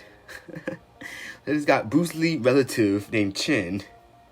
Somehow just being in Hong Kong, just give these guys. So in the game, the main goal is this. you gotta get rid of 1.2 billion Reds, which is the main population of China in the 90s. Throughout the whole game, like the whole soundtrack of the game is just a loop of a song called "I Love Benjamin Tiananmen."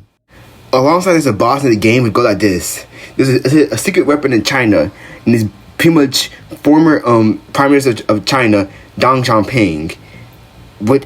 Within the game said that he's deceased and they brought him back to life. But what was weird, this came out in 1995. He was still alive in 1995 when the game came out, but in the year this game took place in 1997, he died.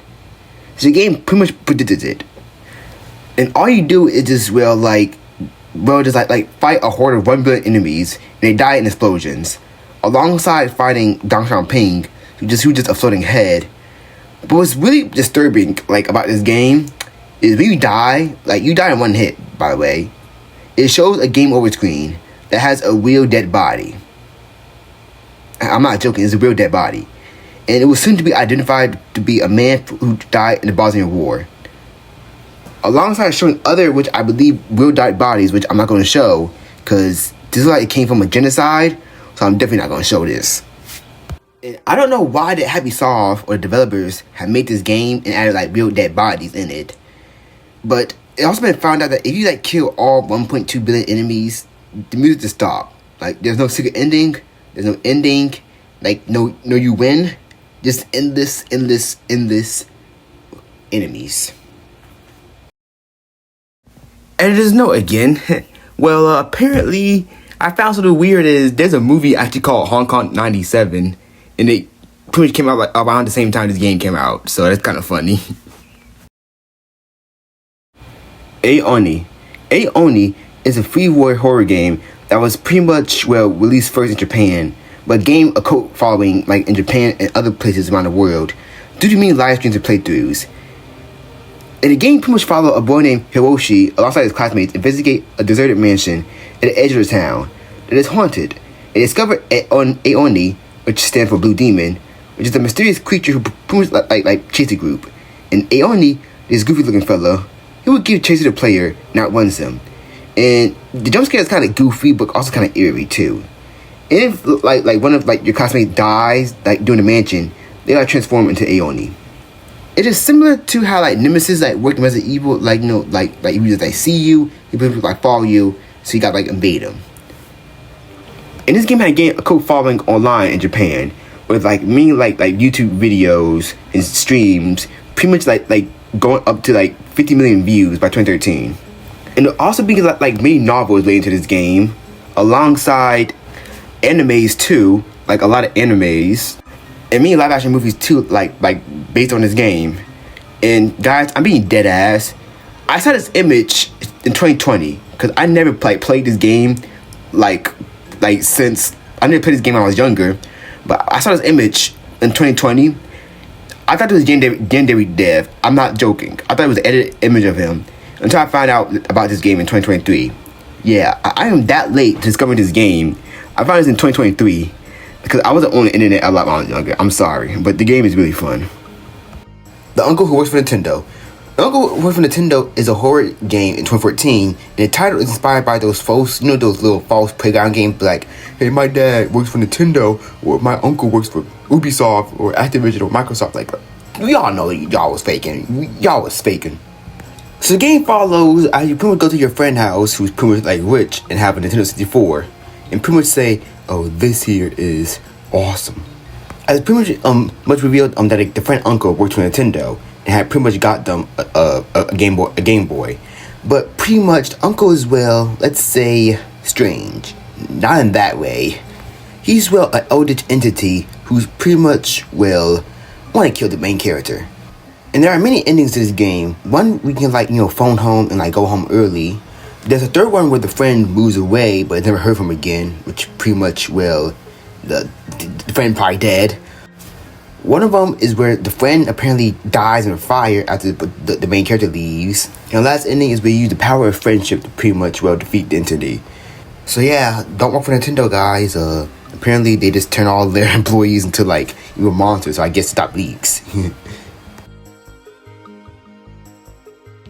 Kawa no Shoujo. I think I said it right. Ka no Shoujo, or Girl in the Shell, if I said it right, is an adult visual novel game. Yes, it's one of those games. As you play as Reiji in post-World War II Japan during the 1950s, as a private investigator investigating a series of grotesque murders like across Japan. Pretty much just your average, visual novel or murder mystery game, but with some mini gooner stuff. Like, there's even a 2-episode Zentai that was based on the game, and it's on Blu-ray too. Oh my god. I'm looking at the Wikipedia page of this. Oh my god. Death and Taxes. Death and Taxes is a game where you pretty much play as the Grim Reaper. Yeah, who pretty much decide the fate of humanity if you live or die. And it shares a main ideology with the positive death movement. Which, if you don't know what the death positive movement is pretty much encourage open and honest conversation about dying to pretty much, have a healthier relationship with mortality. So in the game, you pretty much play out a Grim Reaper who's pretty much in the office job. And you pretty much will make difficult decisions to pretty much who can be saved from death, or who will die. Each human of the player is given a short description of who they are based on certain people living or dying and can affect the world in various ways. As it pretty much help people be more relaxed to the themes of death, which is very interesting. This is a very interesting concept of a game. Bible Black. Bible Black is another Gooner game from 2000s. It takes place in an academy that is rumored to be the base of operation for a coven of witches 12 years prior or something. And the witch club practices black magic in a storage room in the basement academy. You pretty much play as Taki Manais? How have I really said it right? I really suck at this.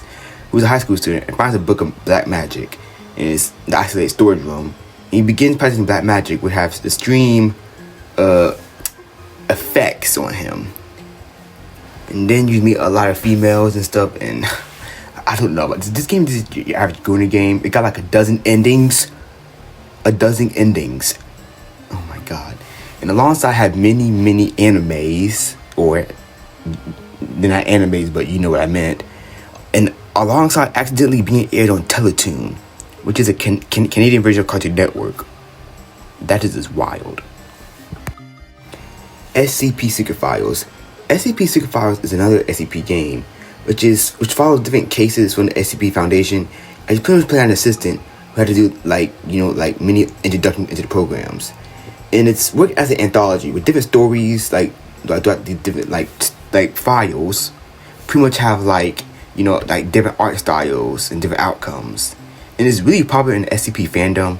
It made me want to wish for an anthology series focused around the SCP Foundation, Love, Different Robots, and Amazon Secret Level. Which, to be honest, I won't be surprised if for season 2 of Secret Levels, they have an episode around the SCP Foundation. Needy Streamer Overload. Needy Streamer Overload is where you pretty much play as a manager of a female live streamer, and pretty much making decisions for her to pretty much achieve her goal of reaching 1 million followers within a month. And this game has many dark themes, because this streamer girl, Amy Chan, she's actually mentally ill and have a needy personality, and she also drop out of school and pretty much went herself at home. So you pretty much help her be her stream manager, help her get money, pay her rent, give her food, give her clothes, alongside giving her drugs. She can actually take many drugs and even overdose and die. And there are around 22 endings to the game where they all all the outcome of your choices when you with her, alongside bonus endings too on the Nintendo Switch. And these endings can be very, very depressing. Days Gone. Days Gone is a zombie survival game for the PlayStation 4 as well PC, and it's set in a post-apocalyptic version of Oregon, which pretty much happened 2 years after the whole country and the whole world have been pretty much turned to zombie creatures. We pretty much play as a former outlaw biker named Deacon St. John, as you pretty much try to find your wife who's somewhere in Oregon, which is overrun by zombies, or in this world they're called freakers. Crazy name. And you travel the whole world by using a motorcycle. Now, this game is a mixture of Sons of Anarchy alongside Last of Us and World War Z. And this game is very, very, very beautiful too. Remind me of The Last of Us. as you pretty much go around rescuing hostages, clearing enemy camps, stopping like zombies, even like trying to help the government. And Days Gone was ended on a massive cliffhanger too, cause this game still don't have a sequel like that I know of yet. And I don't think it would ever get a sequel too, cause it didn't like did well, cause it came out like during like the pandemic too, and it really sucks cause this game also had a movie too, cause this was a very unique like zombie game too. Telltale Jurassic Park game. This is referring to the Telltale Jurassic Park video game. Now, it is set on the island of Isla Nublar from the movies, and it will take place like between the first movie and the second movie. As it pretty much like revolve around like evil like mercenaries trying to like get a cancer of dinosaur embryos, so you pretty much gotta stop them. And to be honest, this game received mixed reviews, and it plays similar to other Telltale games, but kind of on a lower budget way, because this came out like way before Telltale's got a whole lot of money from The Walking Dead. And even though it's a Jurassic Park game, you know, like many Jurassic Park related things, people might think, oh, it's just for kids. This one is, well, on the side for like maybe for kids, but it reminded me of the books for how brutal and violent this game is, especially like the kills. Like there's a part of the game you get like literally fail and you get your head crushed by some containers alongside your character getting like mauled by dinosaurs and many other crazy kills. But it have received mixed like reviews, and look at the animation, it does look a little uncanny. And you can't really play this game anymore because it's delisted from, well, everything. After Telltale Games have went bankrupt and got all their like rights, their movie rights taken away from them. Even though they had came back, but they still can't like get all their rights again. Free Ice Cream. Free Ice Cream is a flash game as we get kidnapped and have to escape while find out that the man that you got kidnapped, man, the ice cream man, is well a cannibal. It's a short but creepy game and does show its age and well with everything, but it still like have that like that early flash game feeling too. Gretel and Hansel. Gretel and Hansel is a retelling of Hansel and Gretel as it follows Gretel and Hansel parents thinking of leaving their kids and so they escape. And there's a switch up of how Hansel saves the day when instead Gretel help her brother and save the day. And as the kids like run from their parents and mother who are trying to kill them. Another short flash game, but it's still like I like that feeling of those old grim fairy tales. Tomato Way. Tomato Way is a game, well, about a tomato killing other vegetables who are now demon vegetables. It is short, but even had a sequel where he's an onion and had to fight more hordes of vegetables monsters. Also a fox character. I don't know. It's wild. And even a third game too, which I don't know. The frame rate is ass.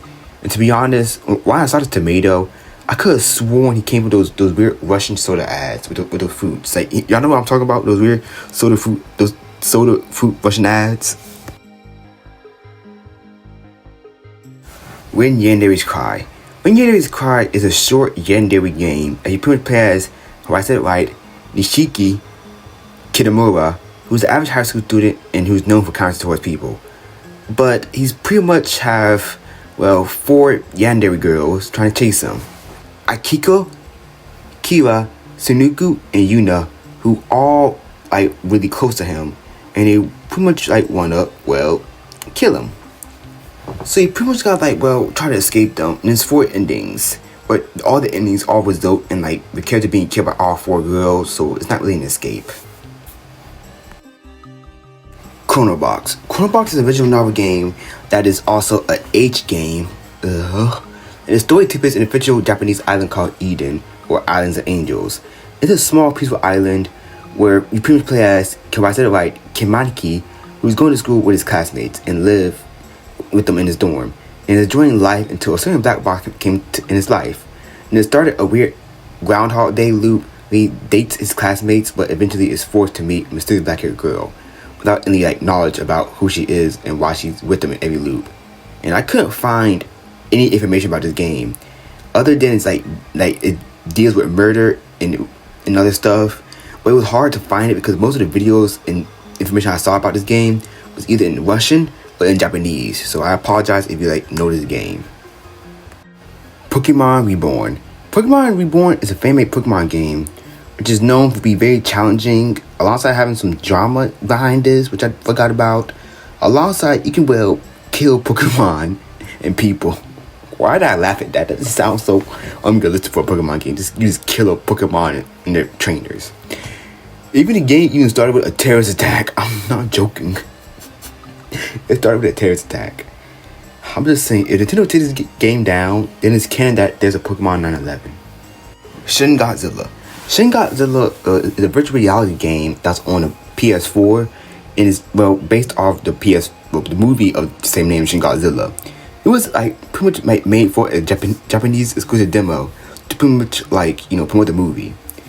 And no, you don't play as Shin Godzilla, but instead you just pretty much play as this random civilian, just looking at Shin Godzilla rampage and the military attacking him. And it isn't really any story. The character literally just dies, just as a rock just lands on them, and you pretty much can't play the game no more because one, it's only in Japan PlayStation Store. Two, it got delisted years ago, so it's pretty much lost media, I guess. I don't know. To anybody who have a Japanese PS4 and have this installed, this gotta say, you guys are very lucky to have a type of software like this still on your thing.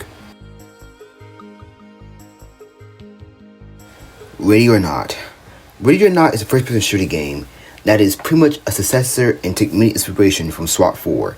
We play as a SWAT unit in an official version of Los Angeles called Los Cielos, where it's pretty much filled with corruption, crime. This game is really known for its themes, just like SWAT, how really known for its realistic themes.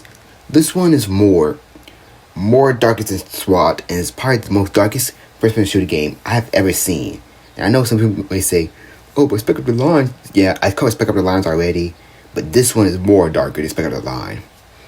As it pretty much talk about heavy topics like a nightclub terrorist attack, which is based on an actual terrorist attack on a nightclub in Orlando, Florida. A mission dealing with a drug house, alongside seeing somebody who was elderly, dealing with dementia, seeing somebody overdosed. A mission with a school shooting, human trafficking, alongside a variation of maps that are connected together. And this is a storyline in Ready or Not, which pretty much started all with a streamer, where it may first seem like a swatting of this guy, but soon you realize that he's pretty much rented out most of his apartments for a secret Bitcoin server scam to get more Bitcoin stuff, alongside having many guards, including him, finding out that he is sharing and selling cheese pizza, which will lead on to a big conspiracy. And we go to a server company who's holding illegal servers, which had led to an acting agency where parents had dropped out their kids to make it big in the acting thing, and they never see these kids again. And it's very dark because many places in Hollywood and many acting areas around the world pretty much have been known to pretty much be very, very creepy around little kids, especially with the Dan Snyder stuff, and which leads into the most disturbing mission of the game called Valley of Dolls. Is we do a raid on an adult film director who's having his daughter's 18th birthday party. And it's more like a Diddy party here because he's asking people for he's asking party attendees for their feet pics, alongside having showing them weird stuff, and even having massive security too, alongside in the basement, which holds a lot of messed up stuff chalk drawings of hopscotch, toys, and horrific pictures and DVDs with numbers and people names, which we can just guess what it means. And there's a part in the game that just literally just made my heart stop, where it pretty much shows a camera facing a crib in a small bed, which I just don't want to think about. And the weirdest part of this mission, is the mirror of Amos Vol, the man who we're here to arrest, who was producing this cheese pizza, alongside having him have a mirror of his daughter with weird text around a picture of his daughter saying she's pretty and in a weird way. And this mission is sickening as you get deeper and you see oil drums being buried up with cement, and you see flies above them. This means that these were the kids Amos had took and had killed them. This game pulls no punches. It is very, very dark. And just look at this gameplay and talking about it just made me cry, because this stuff is like, it's literally going on right now around the world. This is more darker than SWAT 4, more darker than Rainbow Six, the whole Rainbow Six franchise. It's just, I just gotta say, Ready or Not is a perfect game because it shows the real point of view of how people like go through this all day. But if you want to play it, just be ready to feel scared, and it's not for like the faint of heart. Don't Take the Risk. Don't Take the Risk is a very, very tragic game, as it follows a man who accidentally calls you. Think he had called the prevention hotline, and it's just very depressing. As you can either talk to the man and try to help him, or you can just hang up on him and he. It is 9 endings to this game, and most of them are very tragic. One of them, you can actually hear him like choking like on the phone. One of them is we stay with him and he won't be alone, and it feels a little, kind of a little dialogue, a little off, but it's just very tragic. And it's a very tragic game, and it just hurts because many people out there who work for the line have their experiences, alongside being very personal to like many other people, like just very, very sad. It's a very serious game, like it's like no jokes in it, so it's very serious. And just remember, if you're going through a bad time, I know it hurts. You are not alone. People out there love you. You are loved. So please take care of yourselves. Hey everyone, sorry for this video for getting back being long already. This is a little part where you can take a break, just a little part on take a little like break time area. And I'm gonna say this, as you get deeper, some of the games are gonna be very, very, very insane. So I may have to censor them a bit. So I may have to use some keywords. I know I hate using keywords like that, because I got to. Alongside most of these games, especially when they get to like tier 5 and tier 6, these are the games I do not. Well, most of these games are either gonna be canceled or there's weird games, and some of them are be ones that I do not recommend nobody playing. Cause for what I'm about to say, when we get deeper, because these games are going to be very wild, extreme. They're gonna pretty much promote hateful ideology, alongside being illegal to play. So yeah, I'm not gonna show like most of these games a gameplay, because some of these games are just like too much. So I'm gonna have like another game playing in the background like as I'm talking about it. So this is gonna be a part where viewer discretion is highly advised. I'm gonna use some keywords so it won't be like hard. The video won't be gone. So yeah, let's go.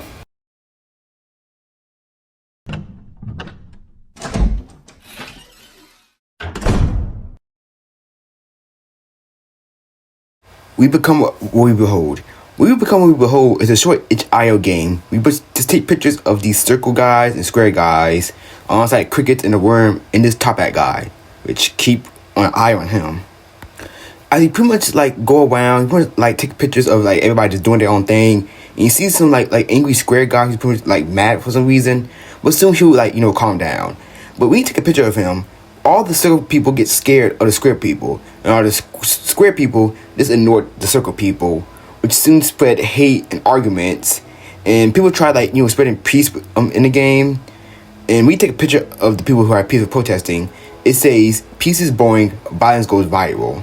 And then that top hat guy comes back and he shoot the square guy who just chilling having his business, which soon just had caused a massive scare. And then everybody just get mad as things say, be scared, just kill everybody, and everybody just go around just killing each other, and it's just crazy.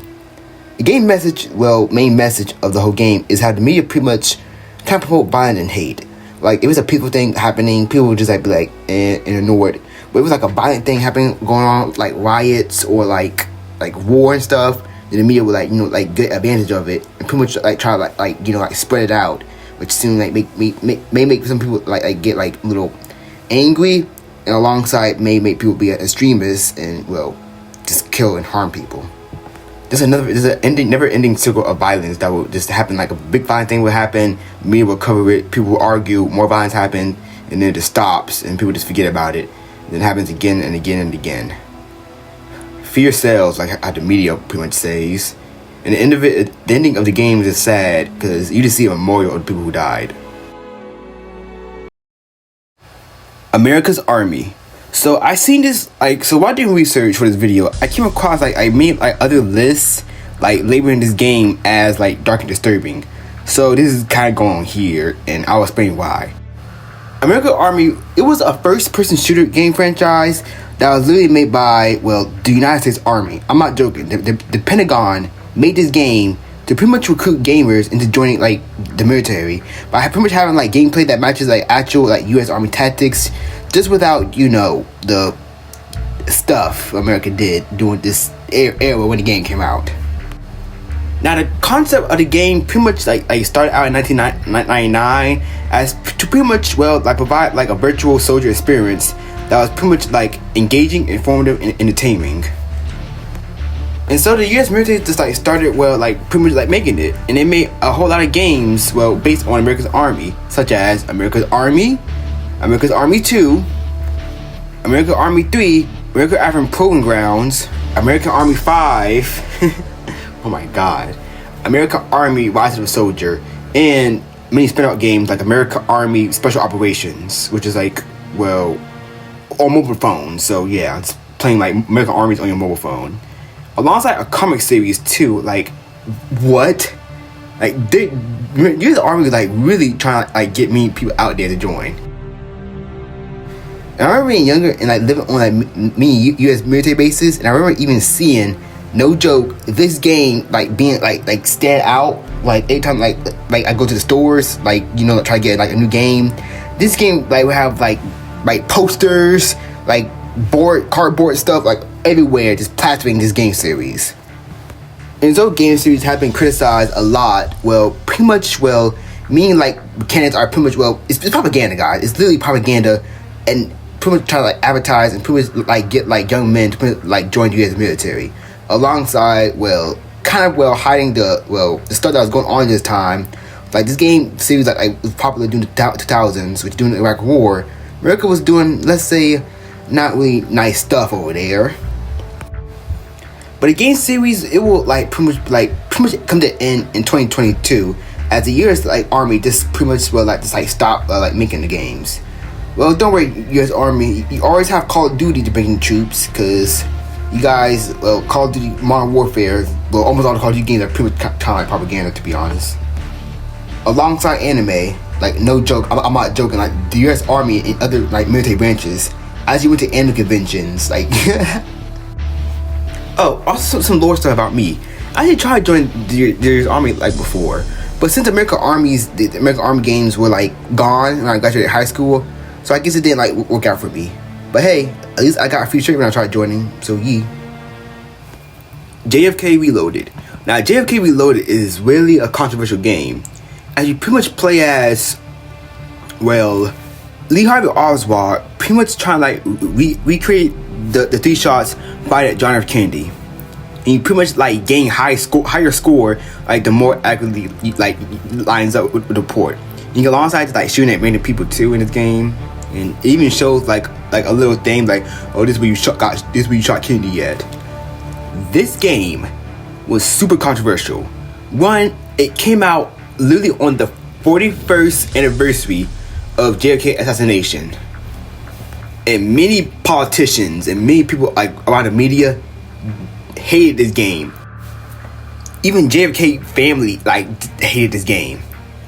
And one of the main like reason points of why this game, well, pretty much like was made, it was trying to like, you know, disprove the conspiracy theories like surrounding the event that Harvey Oswald was capable of, you know, shooting like Kennedy like that many times, because it's a whole conspiracy theory that like people say it was a certain gunman and the CIA probably killed Kennedy. But to be honest, that's all, well, false, because it's conspiracy theory. The only person who did kill Kennedy though was Mason for Call of Duty. Yeah, he killed Kennedy. Border Patrol. Now, this is our first, well, not really our first edgy game, because I covered Hatred earlier and some other games, but this is our, like, well, our first actual, like, hateful, like, game on here. So Border Patrol is a flash game where you pretty much work at the US border and just shooting people who are trying to get into America. And it's very, like very distasteful, like, as you, like, literally, like, shoot a pregnant mother and her kids. And this was made in 2000s in it, so of course it was, like, edgy back then, like some edgy 14-year-olds making this stuff. It was, like, just super very edgy and just, like, distasteful, like, oh, just shoot all the people who try and get into America, keep them out and stuff. It's, like, very disgusting. 10,000 Bullets. So 10,000 Bullets is a Japanese game that only released in Europe and Japan, but then it came to America. And it works similar to Max Payne a bit, because you like freeze time, like kill enemies. And you play as a man named Crow, who's a hitman who works for the Italian mob. And he's pretty much, well, like, trying to, like, be, like, the best assassin in the world. Now, I could not, like, find much information about this game. I saw it on a couple of lists, so I decided to add it here. But the gameplay do look good, but I couldn't find much information about it, because most of the game is, like, mainly in Japanese. And, yeah. Papa Tonio. He used to say there was a spy in our ranks. That's it? No normal person could have seen Lightning Joe move. I couldn't let you die there, Crow. I was never happier with Keiko as my girl, and you as my friend. There were times I almost forgot that I was a sleeper, and wished those days could go on forever. Sleeper? A traitor. How to Date a Magic Girl. How to Date a Magic Girl is a dating simulator where you pretty much, well, enroll in a magic academy as you pretty much, like, learn magic. And you, like change, like, your own gender, so that's cool. And you pretty much meet, like, many magic girls and pretty much go on dates with them, and also, like, try to, like, you know, graduate. But there's also, like, many, like, monsters and demons in this game, and it can be like look all wholesome at once to, like, going, like, fully, like, extreme to, like, quickly. And I couldn't find much information about this game either, so sorry. GTFO. GTFO is a co-op first-person shooter game that is similar to Left 4 Dead, as you pretty much, well, like, play as prisoners who are sent into a facility overrun by monsters and gotta, like, use, like, anything necessarily to pretty much complete the mission.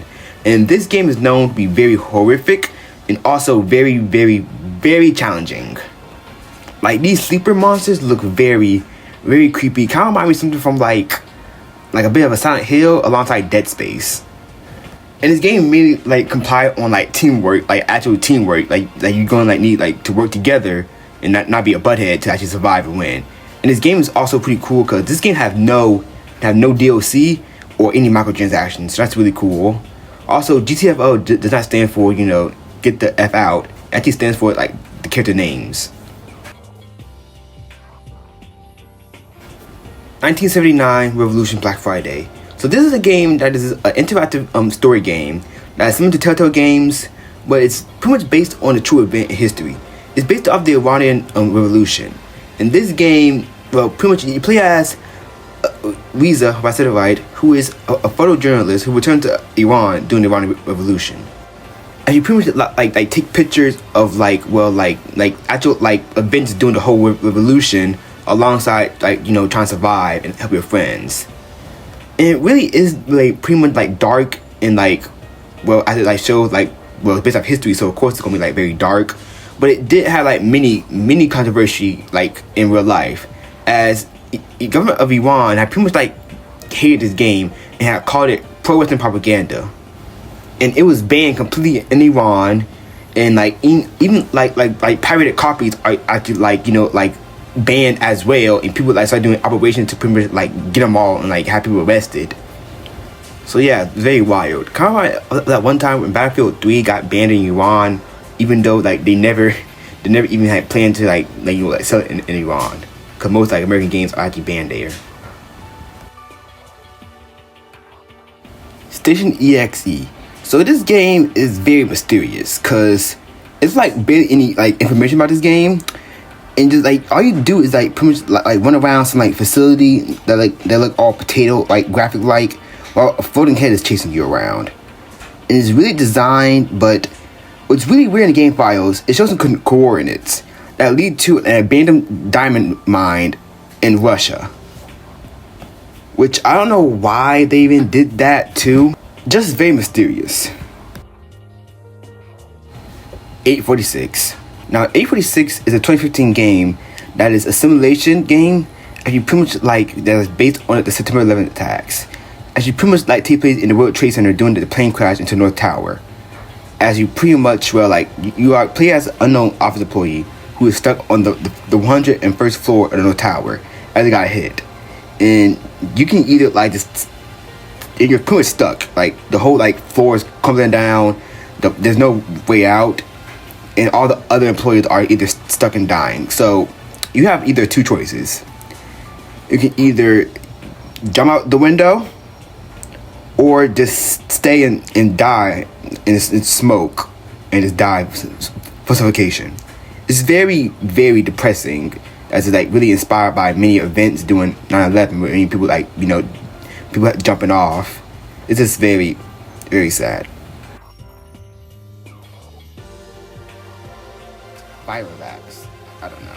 This here is an indie game. You pretty much like play as a little virus travel towards the human body as you like kill like the organs and stuff, alongside dodging many like cells that defend the body. Now, I couldn't find any information about it, but it's a small like little indie game. So yeah. Banned from Equestria.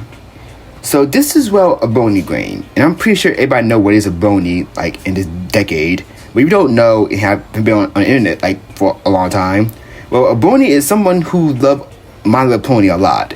And these people can be either like going as men or going as ladies. And sometimes Bonies are, chill. But sometimes they can be a little too much. And this here lies on the too much side. And you pretty much like play as one of the ponies. And you pretty much befriend and goon with many of them as possible. Yeah, that's literally the whole game. Like, that's all you do in the whole game is just go around, talk to the ponies, befriend them, quote unquote, and that's literally the whole game. You bronies are very, all very interesting. State of Emergency. State of Emergency is a beat 'em up, shoot 'em up, and this is a crazy game made by Rockstar Games. And it's set in a dystopian United States where like big businesses pretty much like took over the whole like government. Like there's no elections, there's martial law, and pretty much all of America is now like in like a massive control, like crazy, like regime. And then in the year 2035, an underground movement called Freedom had pretty much sparked like national riots, and the corporation declared a state of emergency in response. So pretty much to get into activities in the capital city, and you pretty much like join like the whole like movement Freedom, and pretty much like top up the whole corporations as you play as 5 characters and doing anything like as you can to destroy this corporation. And when I mean anything, I mean cause chaos, riots, looting, mass shootings, just do whatever. Now this game is definitely not getting a remake or remastered or anything because of the tones of this game. It was happening in the world too. So yeah, I don't think Rockstar is gonna like do this game ever again. So it's gonna be stuck in the Rockstar vault forever. And people got mad at like Manhunt. This game is more insane than Manhunt. Well, sort of, but like I'll say lower on the tongue of Manhunt, but still more wild than Manhunt.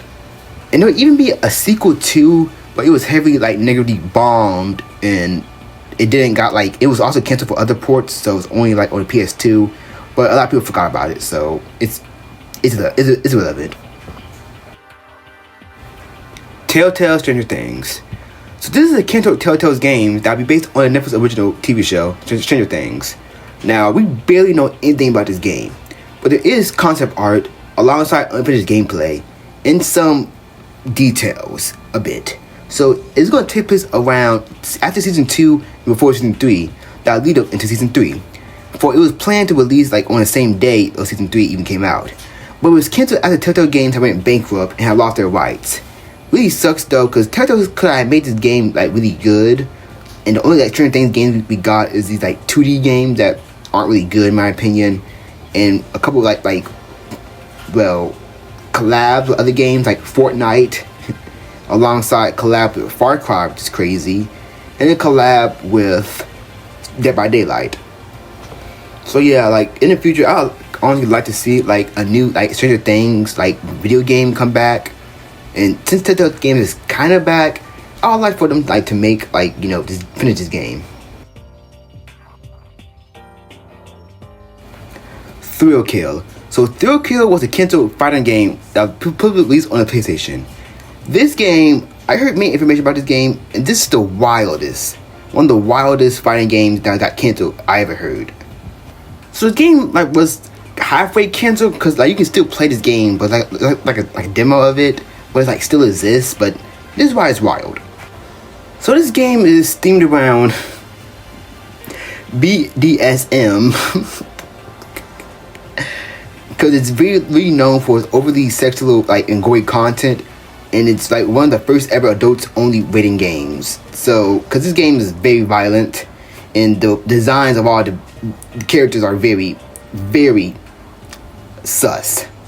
Now, the reason why it was mainly canceled because originally the game theme was supposed to be based on like Mesoamerican like culture alongside like Aztec warriors and stuff, but Virgin Interactive pretty much said, nah, let's make it, like BDMS, or BDMS, or whatever it's called, and to cause controversy. And which it did. Like, it really did gain controversy. And it was even, nominated as the most popular game presented at E3 1998, which is pretty, crazy. But soon, EA was soon, buy the whole company of Virgin Interactive. And they wanted to tone down the game, but many, developers said, nah, we don't want to continue to tone down the game. It's not done. Come on, let us finish it. So they just canceled it. But many bootleg versions of this game will be soon uploaded to pirating websites by developers, and pretty much making one of the most popular and frequently download ROMs on the internet. So yeah, you can still play this game, but it's look very weird. So do whatever. Darkseid. Darkseid is a point-and-click adventure game with many psychological horror elements, and it is really known for its cover art and many of the artwork based on H.R. Geiger art, which the man who made Alien and stuff. So the game followed Mike Dawson, who is a successful advertising executive who keep having nightmares of being imprisoned by a machine that shoots an alien embryo into his brain. He wakes up with a large headache. After taking a shower and some painkillers, he's explores the mansion and finds clues of the previous owner, who had owned the mansion that he bought. But as he go deeper into the mansion, he soon discovers a parallel universe called the Dark World, which is ruled by sinister aliens called agents. Also, yeah, that dream of him having a alien embryo shooting his head, that's real. So he pretty much stop the embryo from being born, called the Darkseid, and if it be born, it would kill him and all of humanity. So you gotta pretty much stop the aliens' power. This game is really wild, and what's crazy is you have 3 world real time hours within the game to finish the whole game, which is in 3 game days, which is 1 hour. So even lose, you pretty much die. But with the way the game graphics look and the whole H.R. Geiger alien art on it just give me little creeps too. This was like a lost alien movie, to be honest.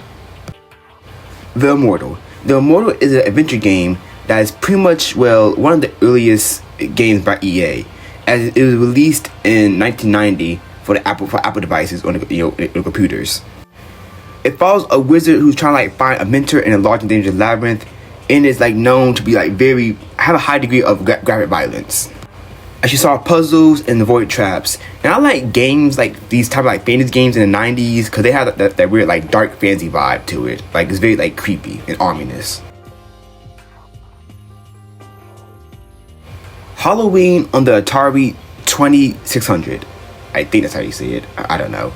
So this is an Atari game that is based on a 1978 horror film of the same name, Halloween.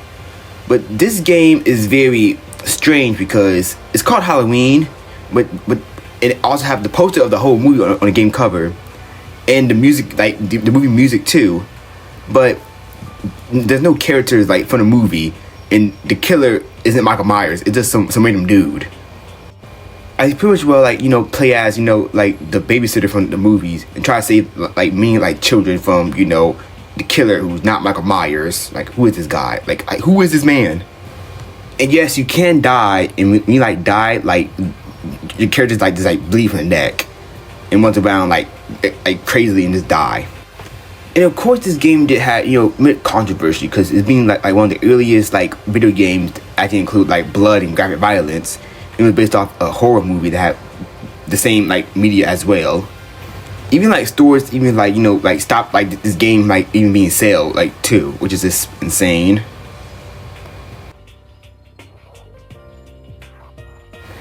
Dream of the Blood Moon.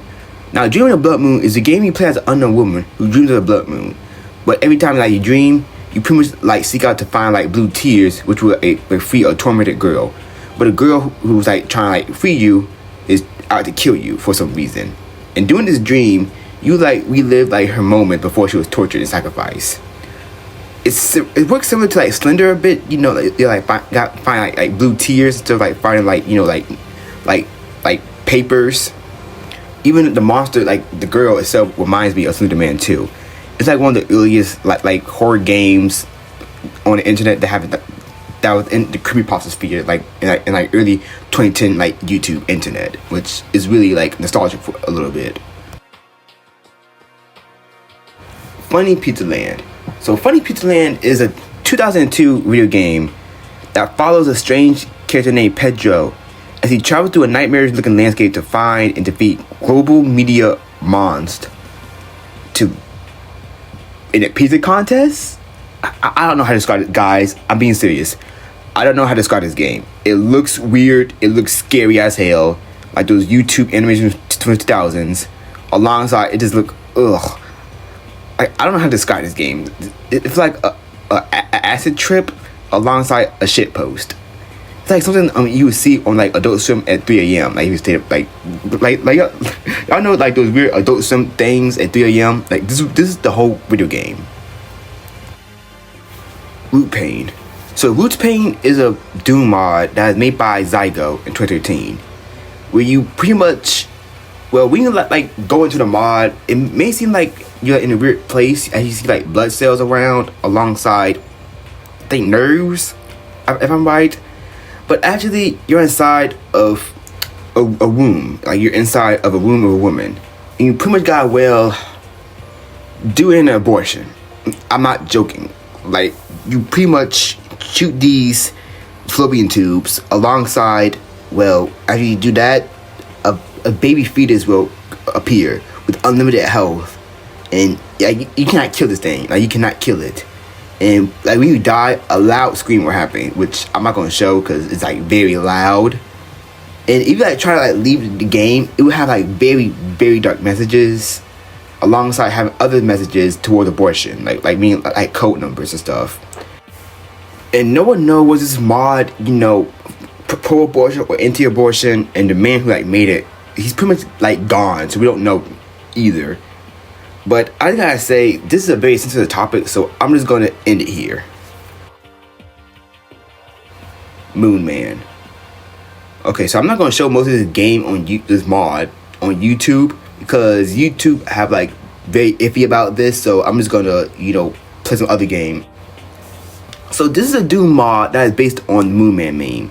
So due to my research, Moon Man was a 4chan meme that took the Matt Tonight from the Matt Tonight mascot, that little dude who sing around in the piano from McDonald's. And 4chan pretty much turned it into a very, very, very racist meme character. I mean very racist. It's so bad that forums online alongside YouTube back in 2019, I think like 2019, 2015, I believe, like banned anything related to Matt Tonight, even if it wasn't racist. So yeah. So somebody had made a mod of this game. We play as Moon Man while they're shooting minorities, alongside many racist shit, like really super, like I'm talking about like 1920 stuff, like in this game. And there's even a character selection too that has like Moon Man, a neo-Nazi, and Hitler. And the skill levels like in this game is literally just racial slurs. So, oh my god. And there's even a sequel to this mod. Ugh. Like who kid made, like who made this? So don't be racist, guys. Racist sucks. Just be nice to everybody. Custer's Revenge. So this is an adult action game that was released on the Atari, and this game is notorious because pretty much the goal of this game is literally to assault a Native American woman who's tied to a post. And you pretty much got like dodge arrows, and you like get hit by the arrows, you die. This game, well, just listen to that. You can already imagine like why this game is like very controversial, very dark. But what's really dark is based on like the name of the character, Custer, is based on General like Custer, who was an American general, who was like known to pretty much, well, he pretty much caused like a massive killing of many Native Americans. It was pretty much like, you know, part of the Swedish erotica series to pretty much capitalize on a lack of, well, like adult games in like the video game industry like back in the day. Which, why? Many women rights groups alongside many Native Americans have protested this game by pretty much, well, like, you know, like very like degrading and like very racist as hell. And the man, like one of the game designers had even said that, oh, this game has sexual, like, you know, acts in it, but it's not, you know, she's not being assaulted. Like she actually, you know, she's not being assaulted. Dude, just shut up. Just shut up. The story of the Kamakushiki village. Hope I said it right. So this game is very strange, as it's pretty much based on the Shimiko Code, who's also a terrorist organization that pretty much did the sarin gas attack in Tokyo, Japan. Now this game is rumored to be actually made by the Code members, but actually it was made by Happysoft, the same people who made Hong Kong 97. And this game is pretty much, well, like it literally just like follows like the whole like map of the whole like the whole code like village. As you play as the leader of the code, Shoko Ashraya, if I said it right, and like manage like code operations, collecting resources, and getting new members. With the end of the game, like pretty much, you know, carrying out the 1995 subway sarin gas attack. And there's two endings, which one you can like, you know, carry like out the gas attack, and if you lose, like the world ends. And many people have believed that this game was you know, like based off, you know, like maybe by members of the cult to pretty much like, you know, like make propaganda. Alongside, I discovered that there's an anime based on the cult too to get new members. It's still really weird that this game, like, you know, like actually have like real footage of the cult members, alongside even like members like music like sing by the cult members, even have the anime too, which is just really weird. One Week at Fumpties. So One Week at Fumpties was the original like finale, like a final installment of the One Eye Fumpty games. So all we know about this was it was gonna be like 1 week, like the whole game was gonna be like 1 week at Fumpties, but it was canceled because, well, for unknown reasons. Original Fortnite. I know it's a lot to ask. I really can't leave without it. It's somewhere nearby. Thank you. I know it's a... So Fortnite is, well, a battle royale game, and okay, everybody know what the whole Fortnite game is. But today, I'm gonna talk about the original Fortnite. No, that's OG Fortnite. That's still OG Fortnite. Seriously, oh my god. Close, but no cigar. Yes, but let's go a little more back to the original concept in 2009.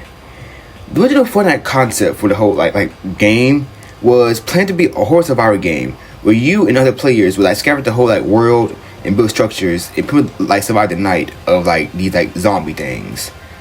And the zombies and the original design for the zombies, or the husk, or what they're called, was gonna be very scary looking. It makes sense because Epic Games would finish off the Gears of War saga, and not gonna lie, I kind of see why they want to keep the art style from that series. And I kind of like the mix of look at the concept art. I like the mix of the whole world too, the creepy world alongside the cartoony style of the characters and monsters and guns, which I really like.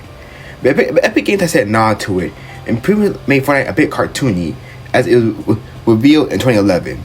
And soon after in 2013, it would be in its alpha stage. But still having that little creepy vibe to it, especially with the husk, because the husk, they're hoodie things, but not a hoodie. It's literally their face but peeled back. So that's very But soon Fortnite will come out in 2017, and it will be okay. But most people will play a lot, maybe because the Battle Royale came out months later. And the rest is history. So now you can play Fortnite as Thanos, Optimus Prime, Miku, Goku, doing dances, and while trying to stop Galactus and watching Travis Scott. I'll say the world, the original mode that's the original story mode for Fortnite, will soon be swept under the rug and just left to die. So rest in peace, Say the World. You're fun, and I'm still playing you.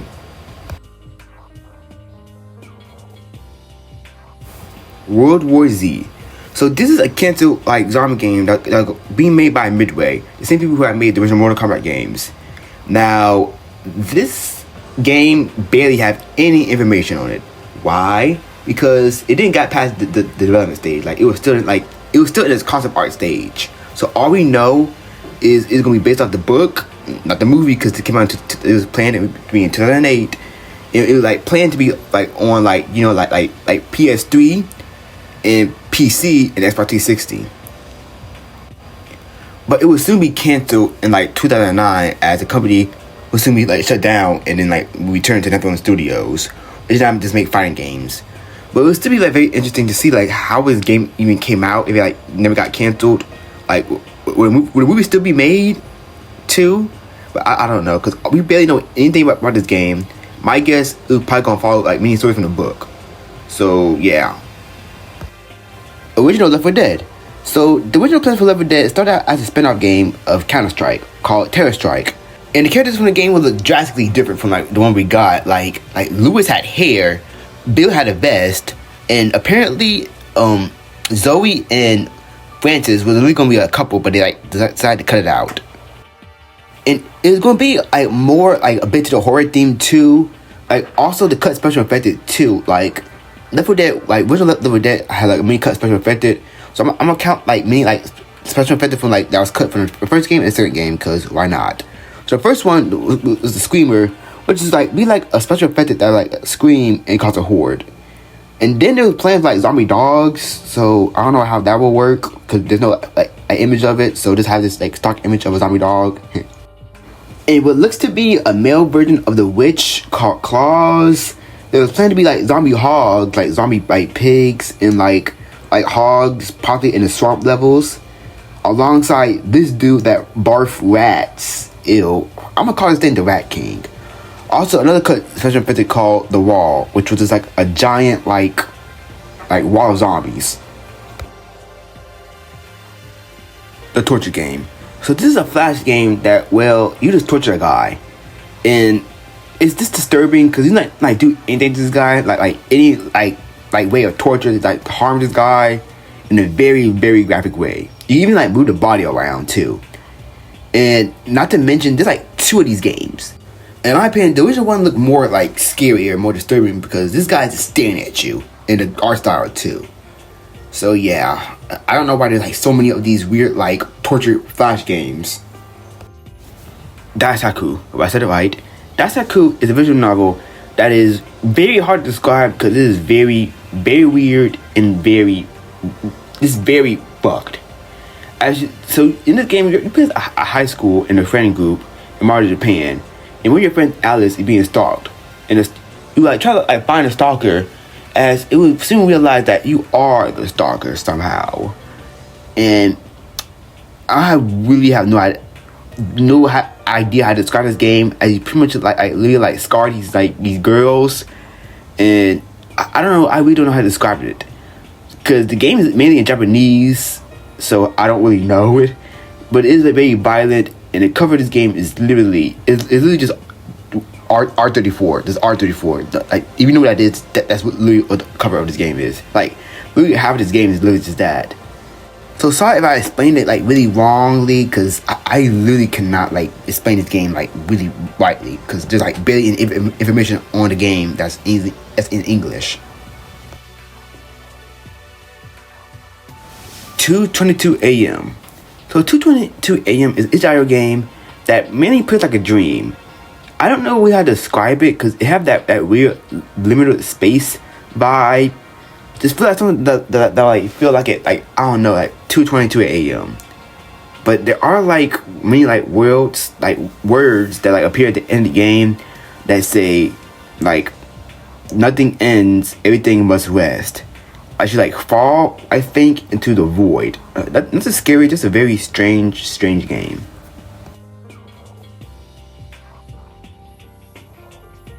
One Like Hell is a third-person shooter game that was released, well, it had like many releases in like around the world, but mainly in like 2002, alongside 2004 and 2003. It is set in a space station and is placed into like Resident Evil, as you pretty much like control like a character from a third-person perspective. As you pretty much will like fight off like hostile alien species known as the Race, and most of the crew members are dead. So you play as Nick, who pretty much got like, you know, find his fiance. And this game wasn't like really received well, and it pretty much well like now became forgotten. But to be honest, looking at this gameplay and stuff, it seems like this game like this feels and looks underrated as hell. And I like that, like the whole voice cast too, the whole tone of it. It's pretty much like Dead Space before Dead Space even became a thing. Kawaii Killer. So Kawaii Killer is well like a hunter-like game. You pretty much like kill innocent-looking animals by pretty much like shooting them, heading them, just anything. And they die in a very graphic way too. Pretty much Happy Tree Friends, and I couldn't find much about this. It's just like one of those edgy, those weird violent mobile games from the 2010s. Like that's all I can like find about this game. Lovesick / Love Letter. So Lovesick or Love Letter My True Feelings is a canceled Yandere Simulator like game, and I remember like being like actually in this like sphere, like I remember being involved with the community with this game, so this kind of means like a bit much to me. So this game started out in like 2020 by Dr. Apis, if I said it right, and the game was intended to be like a competitor for Yandere Simulator, which a lot of people like had support of it because a lot of people was hyped for it. And the main character name, which I'm not going to say it because I may get it wrong, but people call her Bo-chan because she wear a bow. It's pretty much like Yandere Simulator, but like, I don't know, new fresh paint. And this game got a lot of controversy too. The first one is when like, Dr. Apis pretty much, having revealed to actually work on another failed Yandere Simulator game, but nobody just like didn't care. And then soon, when you start making like Lovesick at first, pretty much Yandere dev tried like suing them. But he pretty much said, I'm gonna change up a bit, and he pretty much did. And like Bo-chan got a new look and stuff. But the main reason why it got canceled was in Dr. Apis like development team, apparently that a lot of people was pretty much really weird, including Dr. Apis. So because of this, he just canceled the whole game. Cancel Fallout games. There have been many cancel Fallout games. So mostly ones that like pretty much like being like made in the 2000s, like pretty much like before like Fallout 3. First one we're gonna talk about Van Buren, aka the original Fallout 3. It was in development by Black Isle Studios until it was canceled, and would soon be like probably like almost developed by Interplay until they went out bankrupt. It would have worked similar a bit to like the original Fallout games, but will have like pretty much like a new 3D look to it. It wouldn't be like, you know, like first person like shooter like Fallout 3 was. And originally it was gonna like have like 3 races, like ghouls, humans, and super mutants. Fallout Brotherhood is Steel 2. So this game was pretty much be a sequel to the Fallout Brotherhood is Steel game. And it was going to release on like, the consoles of the games. Now, I can't understand why this game got canceled, because pretty much it just like didn't work out. But originally it was going to have like elements from like the other canceled Fallout games, like Fallout 3, the original Fallout 3. It was going to even have like the Caesar Legion in this game, pretty making it like the first appearance of the Caesar Legion in Fallout. Fallout Tactics 2. So this was a canceled sequel to the Fallout Tactics games, which is planned to release on PC. And it isn't like a really story, but it was going to take place like during the Midwest Brotherhood of Steel, possibly around in Chicago. And we don't know much about this game, but we do know some concept art about it. And like it was going to be like mutant crocodiles, like crocodile mutants. So that's very cool. But it soon kind of like went into like Fallout 4 with the DLC. So yeah. Fallout Online. This here was the original like plan for a Fallout game to be set on online, and this game was pretty much in development between like 2007 and 2009. And all we know about this game is a little trailer. I think is it a trailer or is it like actual gameplay? Because I really have no idea. And some concept art. What we don't know much is it's gonna be like an online game, popular like World of Warcraft. And it was canceled because like pretty much like it was back and forth like the dispute between Bethesda Studios, who own Fallout, and Interplay, who like pretty much like own like half of the Fallout games, until Interplay just lost and just canceled the game. But one little detail I do like about this little trailer is on a little like table it says the Master lives, meaning the Master will probably come back in this game. It was probably gonna be like, I don't know, like a boss who could probably join them. Fallout Extreme. This was a canceled like squad-based Fallout game that was pretty much, well, gonna be like a third-person tactical game set in Fallout series. Now, I don't know much about this, but my guess, it was probably gonna be like a bit like, let's say, think of that one Clone Trooper game, pretty much like that. And the squad like was pretty much, like rumored to be like contested of like ordinary wastelanders, Brotherhood of Steel members, super mutants, Native Americans, and Mongol warriors. Also, multiplayer modes were like planned to be in this game, but this game sounded really cool. Harvester. This is the weirdest, well, one of the weirdest games I have seen in my life. Just another draft-dodging ploy the way I see it. But at least you're not an alien. You see their ships every now and then. Sometimes Swell bags one in the woods. Who are you? Colonel Buster Monroe, commander of the Harvest Nuclear Missile Installation, keeping America safe from those who would dye our flag red, white, and pink. These are nuclear missiles? So the game will pretty much take place in 1953. You play as 18-year-old Steve Mason in a town of Texas, or Harvest. Well, I said town of Texas. I mean Harvest, Texas. And over the next week, he's pretty much like manipulated to pretty much like do like many tasks with like many like violent consequences at the behest of some cult called the Harvest Moon, which is a cult organization. And this game is violent, like very, very violent. Especially since like it have like those live action like people in it. Why I say like that, live action people? But you know what I mean, like live action graphics. And you can die crazy in this game. Like you really die to a man who have like no legs and who's operating a nuclear base. But you can also like cause a nuclear apocalypse too. Like this is just a very, very weird game. It's just this game was reminding me of the Poster movie a bit. Like this one of those weird parody movies from the 2000s. But while doing research, I found out that the man who plays Steve, well, is the actor of Steve, like the in-person actor of Steve. He's, well, an EDP. I'm not joking. He actually got arrested. He's currently in jail for being an EDP alongside possession of Call of Duty points.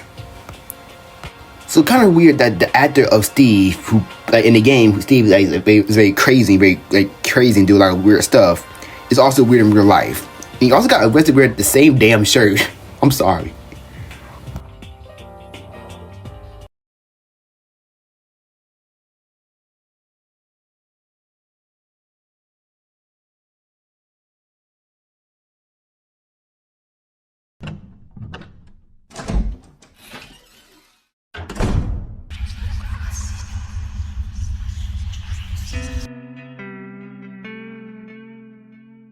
Tier 5 now. Ooh, spooky music time. Okay, be all serious. Some of these games I'm gonna have to censor the hell out of and not gonna show gameplay of. Ravenholm. Ravenholm, or also Return to Ravenholm, or Half-Life 2 Episode 4. Yes, that's the real name of it. It was a canceled Half-Life spin-off game that being made by Arcane Studios, the same people who gave us Dishonored. And this game was being made around 2006-2007. So in this game, you play as Adrian Shepard from Half-Life Opposing Force, which was a really good Half-Life spin-off. We pretty much escape. Well, I don't really know much about the lore, but I do know that you play as him, and you pretty much go to Ravenholm, which is inside Half-Life 2. And this is pretty much a horror, puzzled, game. I pretty much go around in Ravenholm, pretty much fighting off zombies and solving puzzles with this lightning gun thing, alongside meeting Father Gregory, who I said it right because I always get his name wrong, but from Half-Life 2, who was one of the pastors in Ravenholm, who had a shotgun.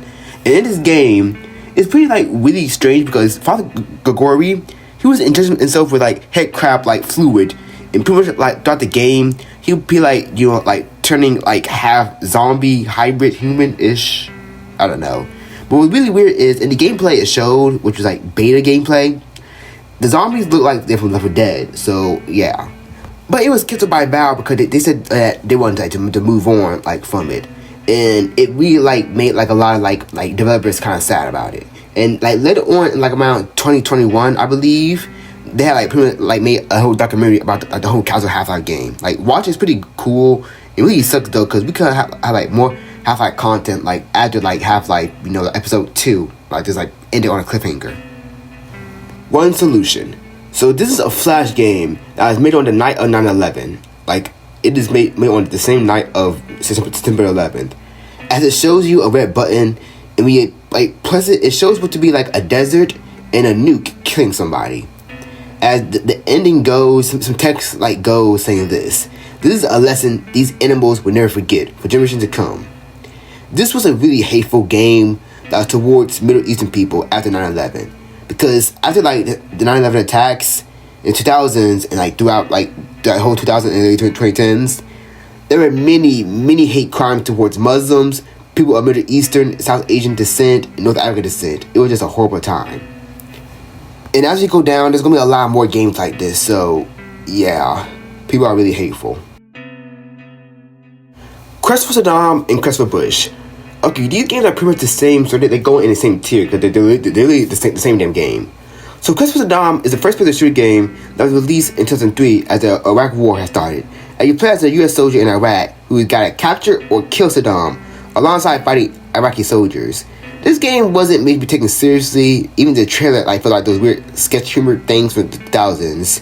And this game was not really good, to be honest. It just looked very ass, just it was literally made by a kid. But it did have some controversy around the game, pretty much doing the whole Iraq War stuff. And there's even a bootleg version of this game called Quest for Bush, or Night of Bush Capturing. Now this game was pretty much a remodel of Quest for Saddam, but instead of fighting Iraqi soldiers, you fight U.S. soldiers, and I think it's occupied Iraq because it's literally the same damn map, but with pictures of George Bush and American flags everywhere. Instead of playing as a U.S. soldier, you play as an Iraqi insurgent who got either captured or killed Bush.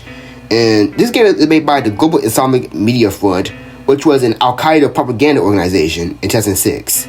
And this game was not either good either. The AI was ass, just Quest for Saddam, and it's not really good.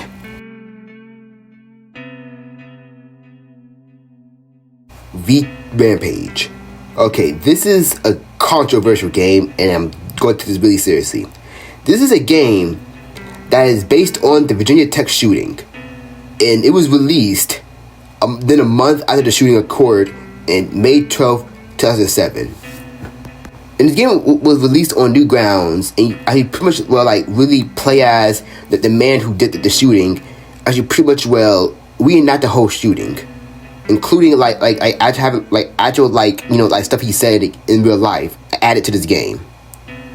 And what's really disgusting is they added real people, they added real people who was murdered, their names in this game.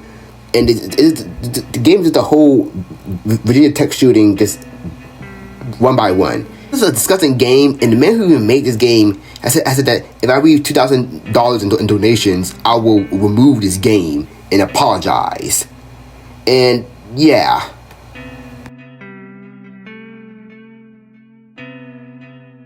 Hotel room. So this is a Doom mod that is based on a real shooting in America. This mod is based on the 2017 Las Vegas shooting, where then 64-year-old Stephen Paddock opened fire on the crowd attending the Route 91 Harvest Music Festival on Las Vegas Strip in Nevada. As he pretty much fired 1,000 rounds from his 32th floor in the Mandalay Bay Hotel, which killing 60 people and wounding almost 500 people, which making it one of the deadliest mass shootings in U.S. history.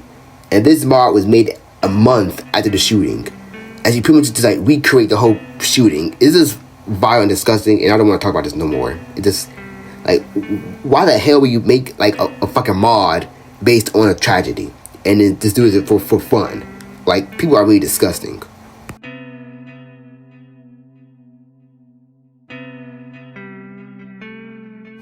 Jesus Strikes Back is Judgment Day. So this is a game I had trouble finding, maybe because it's like lost media a bit, and people can't play the game, but I'm not gonna play the game because it's hateful. Alongside that, people get from these weird edgy websites, which I don't want to give a computer virus for. So this game is made by some 4chan nerd, and the whole story of this goes like this. In 2028, the world is ruled by homosexual billionaires, reptilian Satanists, who are raided by an army of radical illegal aliens. This is literally the whole fucking story of the game. A strict communist regime is implemented across the US, resulting in millions of deaths and the end of free speech. And the Constitution is ripped to shreds. It's just one of those weird alt-right games that people have believe that, oh, America's gonna die and stuff, but it's not. It's just really a disgusting game. And pretty much in this game, you play as Jesus, Trump, and Hitler. So you just pretty much go around killing people who are just either minorities or just gay people, which is just another hateful game. And it got banned fast. So yeah, just don't play this game. It's very hateful, very disgusting. And why would you use Jesus to spread hate? That's just sickening. What is wrong with you? Left Behind Eternal Forces. So this is a Christian real-time strategy game that is pretty much, based on a book. Yeah. So pretty much just StarCraft, but Christianity, pretty much a bit. And in this game lore, it takes place in the post-rapture New York City, as you pretty much trying to fight the Antichrist. And what's really interesting in this game is you can use combat, but the game is not really telling you to use combat because thou shalt not kill. But what's really interesting, you can also use a prey to defeat enemies. So that's interesting. Because if you kill a lot in this game, if you use your little soldiers to kill a lot in this game, their spirit level will drop and they'll pretty much not believe in the faith no more. And it's go to the other groups who are the global community peacekeepers, which is controlled by the Antichrist. But there will be mixed reviews for this game with some people saying the AI is not really good, the graphics don't look good, alongside some of the stuff in this game pretty much have racism and bigotry in it. By having racial stereotypes of black people and Arab people, alongside having the 1950s styles towards gender in this game. So yeah, as you pretty much kill people who aren't Christians, alongside forced conversion to people. And yeah, it's a very crazy game. It even had multiple games too. And yeah, this seems like a very crazy weird crazy TV show that been made.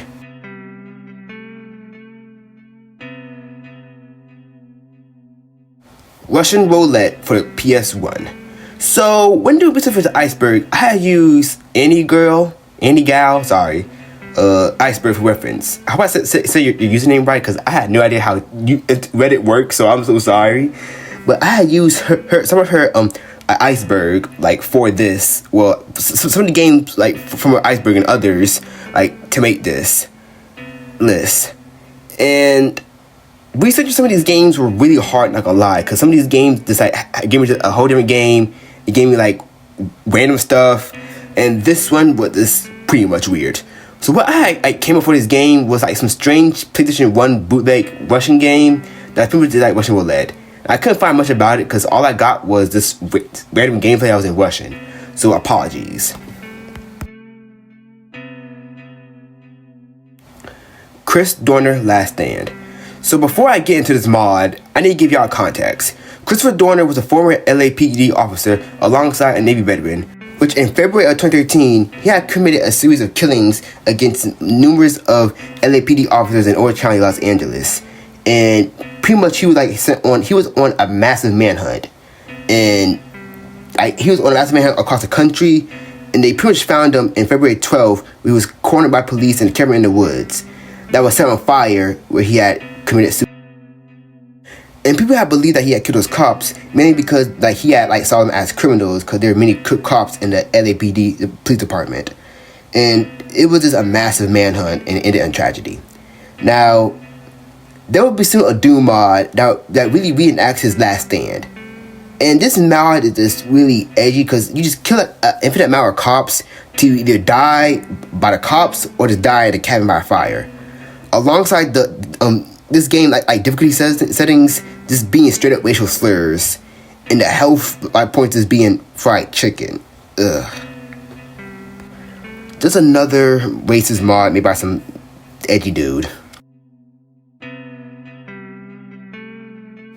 KZ Manager. This is a really messed up game, as you're pretty much in charge of a concentration camp. I'm not joking. You're literally in control of a concentration camp where the resources of these games are just prisoners, like doing the whole Holocaust, which are either Jewish people, Turks, or Romanian people. And what's even weird is you can even send people to either work or just kill them. And this game have been straight up banned in Germany, with many people confiscating this game. And it's even forbidden to even sell this game in Germany, because if you sell this game in Germany, you're going to jail. It's just a very, very disgusting game. And what's even crazy is many white supremacist websites literally have this game on their website to play, which is not surprising. It is very sickening.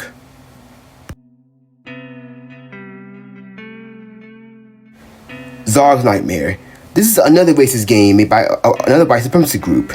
And this game is pretty much just a racist game, and you pretty much play as a neo-Nazi, just shooting minorities.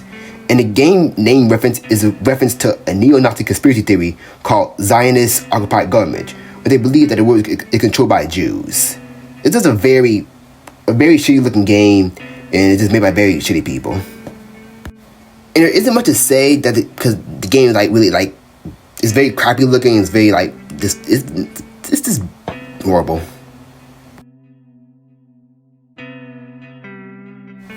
Guy Game.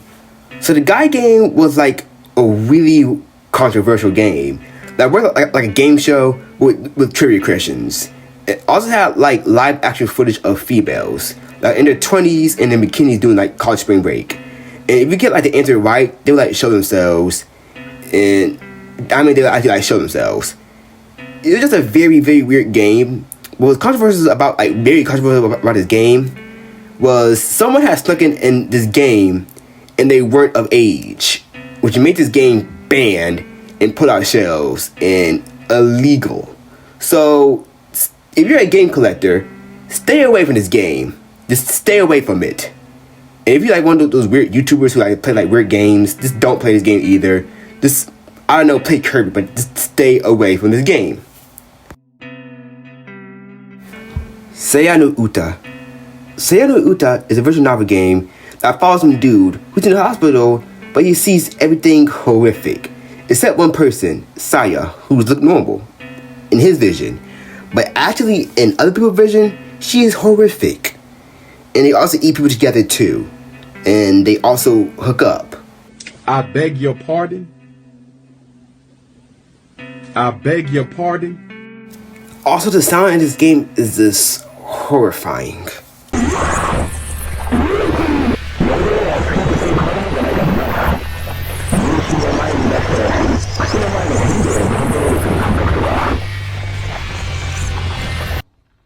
feel safe.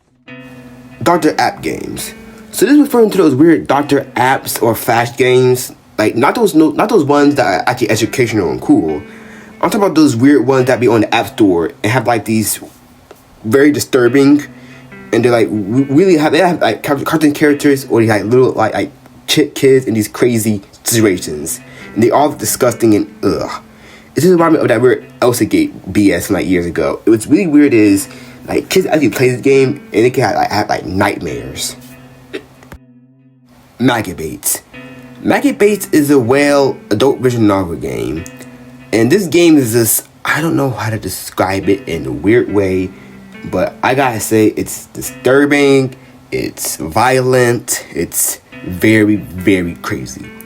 It takes place in the city of Kyoto in Japan, which is pretty much, full of crazy criminals, and you play as a cop who pretty much, trying to help the whole place. And there's also witches here. And these witches pretty much, help quarantine the region along stopping these, weird, criminals and these weird maggot people, which look horrifying. This look, ugh. Also, I forgot to mention that these witches in this game, they feed off and they only way to survive is by human fluid. And I don't mean blood. And it's really, violent, because what's really crazy is this game is just gore. It's literally just a game with people who have a fetish for gore, and it's just very, very, very weird. Five Nights at the Haunted House. So this is a Five Nights at Freddy fan game. Now, gameplay is shitty, and you have to spend at the haunted house, and it's just a very shitty mobile game. What's really messed up about this game is whoever made this is just a horrible person, because there's 2 newspapers in this game. It was messed up. These are really actual newspaper. One of a 14-year-old girl, Suzanne Bombarder, hope I say your name right, I'm so sorry, who in 1980 who was kidnapped and was killed, and another of Tammy Niver, who was a 24 mother of young children, who in 1993 who was kidnapped and murdered. This is very disgusting. If for someone to add to add this to a very crappy game, it is very distasteful as hell. Rest in peace to the victims who have passed away. And to the person who made this, you are a horrible, horrible person. Yumniki demos. So this here is for the demo versions of Yumnikis, like the beta versions. And most of them are very large media. So most of these demos are very extremely difficult, because many of the demos, they're 10 demos, and they're released around 2004 to 2005. So I was God, I was like a baby. With one Japanese magazine called Free Game Station had included a bonus DVD which had pretty much had information about the OG version of Yumniki demo, version 0.06. And there's not many answers of it, because even try to get more information in this magazine, they're super expensive. So yeah, but people had managed to pretty much find them. And these demos it's only let's say 5 have been found at the time I'm buying this right now, because Lost Media will soon be eventually found. I said eventually, because not all Lost Media is found. So one that are found is version 0.04, 0.06, 0.07, and 0.78, and 0.79.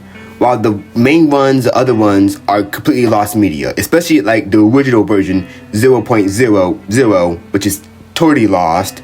And it came out around 2004. So it's either gone forever, or it's somewhere in somebody's hard drive from the computer from 20 years ago. We may never know, because lost media is very hard to come across. Huruf. So Huruf is an educational game, and that means alphabet in Arabic. Hopefully I'm saying it right. And it may seem like your average child education app until you see this flag. That is the flag of ISIS. This is an ISIS propaganda game that is pretty much trying to indoctrinate kids, which have many propaganda alongside actually showing guns and teaching kids how to like use bombs. This is a very insane game. So like a kid can like actually download this, and it's probably like more trash because like in ISIS like when they're at the power, there are like many kids that use many kids like propaganda, and many kids like probably like playing this like on their iPad like over there. And I don't think this game is like available anymore. Well, duh, because well, it's a game about ISIS, and ISIS is kind of gone right now, so it's technically lost media. So yeah. EC. Not you call it EC, I'm just saying that because I gotta censor it. So this here is another racist game made by the same people who pretty much made Czar Nightmare. This is a very crappy game where you play as another racist guy who's either a neo-Nazi or a Klan member, just killing minorities and just many racial stereotypes. Also, this game was sold for $14.88, which is a neo-Nazi blow whistle. That literally mean like HH. And if you see somebody with an 88 tattoo or 1488 tattoo, that means they're a neo-Nazi. So yeah, this stay clear if you like see one of these guys with a tattoo like that. And this game also came out on MLK Day. Yeah. So again, don't be racist and don't be a Nazi. They suck. Hellraiser. So Hellraiser is a canceled NES game that was based on the film of the time Hellraiser. So this game is sort of lost media because it was made but it was canceled, but it isn't like really much gameplay of it. So this was pretty much like going to be a very expensive game that was going to be like around like $5,000 like to obtain the rights for the game. And the game is going to like follow the whole movie too, like you know, you're trapped in a box, gotta escape the dude box, yada yada yada. But it was quietly canceled, and mainly because, well, the movie Hellraiser was violent as hell, and many people have pretty much said, oh, this is going to be demonic, we can't let kids play this. So just like, you know, pretty much just canceled it too.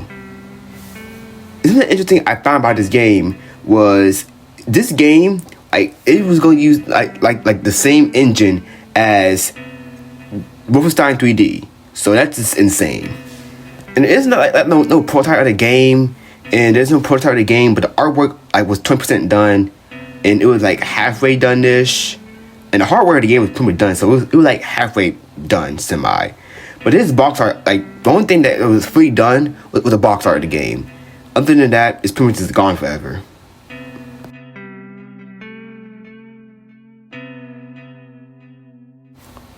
Stormer Doom. So I couldn't find much about this mod, but looking at the articles like doing it, it's a neo-Nazi Doom mod where you're just like, you know, just like hunting minorities and communists, and it was just like this Doom, but just another racist Doom mod. 6 Days in Fallujah. So now the iceberg that I got this from was from Annie Gal. Hope I said it right. I don't know how Reddit works. So this here iceberg was made before it came like out again. So I'm gonna talk about like the original one and the new one. Okay. So the original 6 Days in Fallujah was going to be a game that's a military game that's going to be based on Battle of Fallujah. Which, if you don't know what the Battle of Fallujah was, it was one of the most deadliest battle in the Iraq War. That pretty much like many Marines like going into the city of Fallujah and fighting in close kind of battles with many insurgents. And it was in development in like 2009, so it was like around 5 years after the Battle of Fallujah. And they pretty much wanted to make this game like a very, very realistic military game.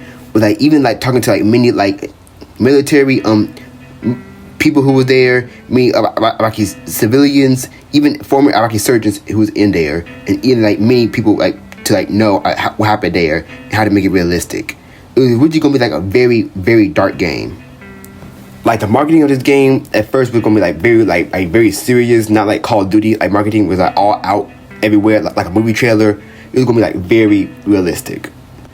And it'd be canceled that, well, the game would be canceled because it got many hate from like many people say that, oh, this game is going to be too close to home with many veterans who still like got affected by this war, alongside the company who made it, Atomic Games, had went bankrupt, and pretty much like the game was like canceled. And still in 2021, it will be announced that the game will pretty much like return for like PC, but this time like it came back like all the way back. and it kept its roots fully.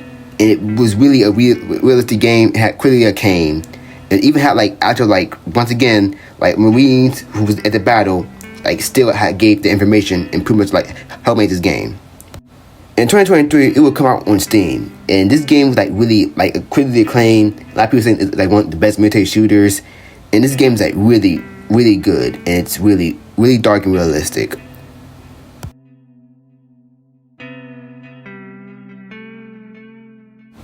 Call of Duty Vietnam. So this is referring to the kids of Call of Duty game that was probably set in Vietnam, called Call of Duty Fog of War. So when Sledgehammer Games had pretty much like joined the endless factory of Call of Duty games, they pretty much had their plans with the first Call of Duty game based on Vietnam. It was stated that it would take place during the 1960s and 1970s in Cambodia, Vietnam, and Laos. It was really crazy was this game wasn't going to be like a first-person shooter. It was going to be a third-person shooter and like pretty much like a RPG like kind of game, like an action-adventure open-world Call of Duty game. But after 8 months of development, it would be cancelled. What's crazy is there's up to 15 minutes of gameplay that actually exists, but it's lost media. And the reason why it got cancelled was, well, doing like the like work on Modern Warfare 3, Infinity Ward had like many troubles. So Activision got like, almost all their studios, including Sledgehammer Games, to put like finish out Modern Warfare 3. And they never got to release like, well, Fog of War, but instead they just made Advanced Warfare. So yeah. Now we don't know barely anything about this game, but there is some concept art that exists. And looking at it, this game is going to be very dark. But I guess some of the game kind of Vietnam stuff went into Call of Duty Cold War, because mainly Call of Duty Cold War was actually Sledgehammer Games Call of Duty game, kind of. So when they're making Call of Duty Cold War, Sledgehammer Games and the developers kind of had like a falling out and had many problems with it.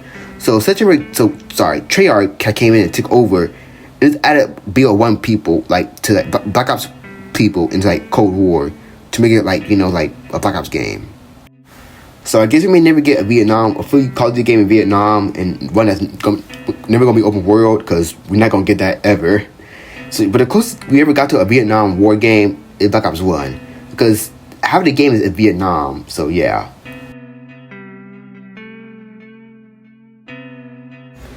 Last of Us multiplayer. So the Last of Us games the first one had a multiplayer mode called Factions, and this one was pretty much about like different factions in the Last of Us universe, pretty much like fighting over like resources, and it was very popular. But it didn't return in the remastered or the sequel. But there was a planned game that was gonna be fully like based on factions, and it was gonna be like a Last of Us like online multiplayer game. And it was announced in 2018 as an expansion to Last of Us Part 2. But it was soon planned to be like a live service game, kind of like Destiny, but it was ultimately canceled in 2023. And there's no gameplay of the Last of Us like multiplayer game. There's no gameplay. All we got is this concept art showing like a bunch of like survivors based in like Los Angeles, and behind them is like a dust storm, firestorm. So was it gonna be like open like a battle royale? And one of the main reasons why it was canceled because like Naughty Dog didn't want to do like a live service multiplayer game, and they didn't want like focus on multiplayer games. They just want like just keep working on single player games. So we may never get like this game or the Last of Us multiplayer game ever again. So rest in peace, Factions.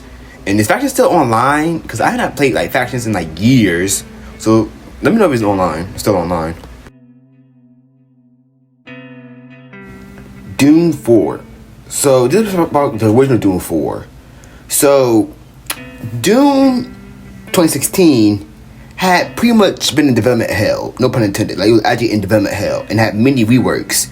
And this here was the original plan for Doom 4, which is going to be like it was canceled in 2011 because they didn't like the idea of it. So all we know about this Doom 4 was it was going to be like a mixture of like kind of like Call of Duty a little bit, but with a twist of Doom. So this was going to be like based around like the event of Doom 2, you know how like hell invaded Earth, and it's going to have like a resistance of humans pretty much like fighting like the demons. But something I can say about this don't look like Doom. It kind of like remind me of Rage. Remember that game? And the cutscenes look really good. And there's going to be like a point in the game like where there's going to like a little like driving mission where you like drive and shoot, kind of like in Call of Duty. and some of the like weapons designs made it into like Doom 2016, alongside some of the demons. Like this is like the imp. This is literally the soldiers. Also, the glory kills was gonna be introduced in this Doom game. And I'm glad that we got the Doom 2016 that we love today, and it's still doing good.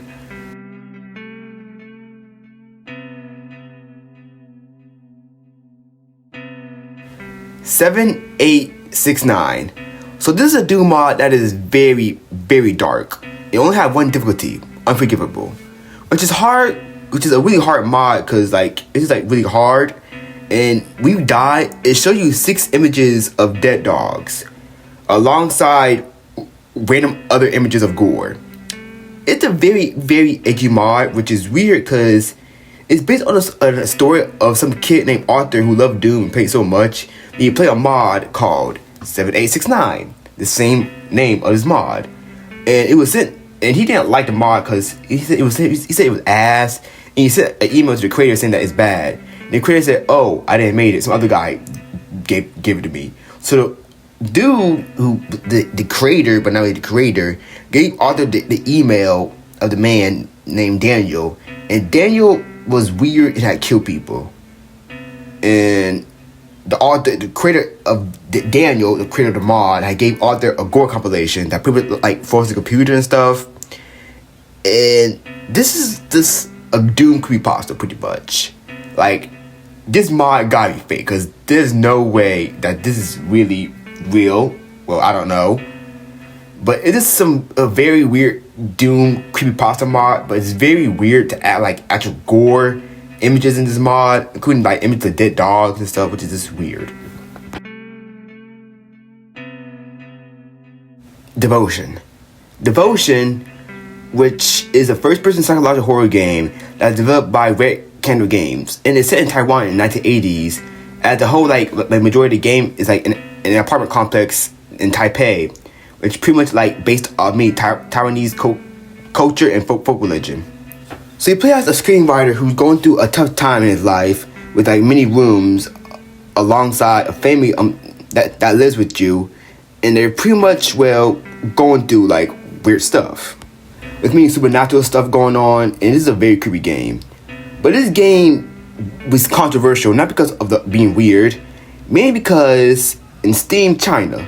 So this game had a wall decorating that had the words in Chinese, Mandarin, Xi Jinping Winnie the Pooh.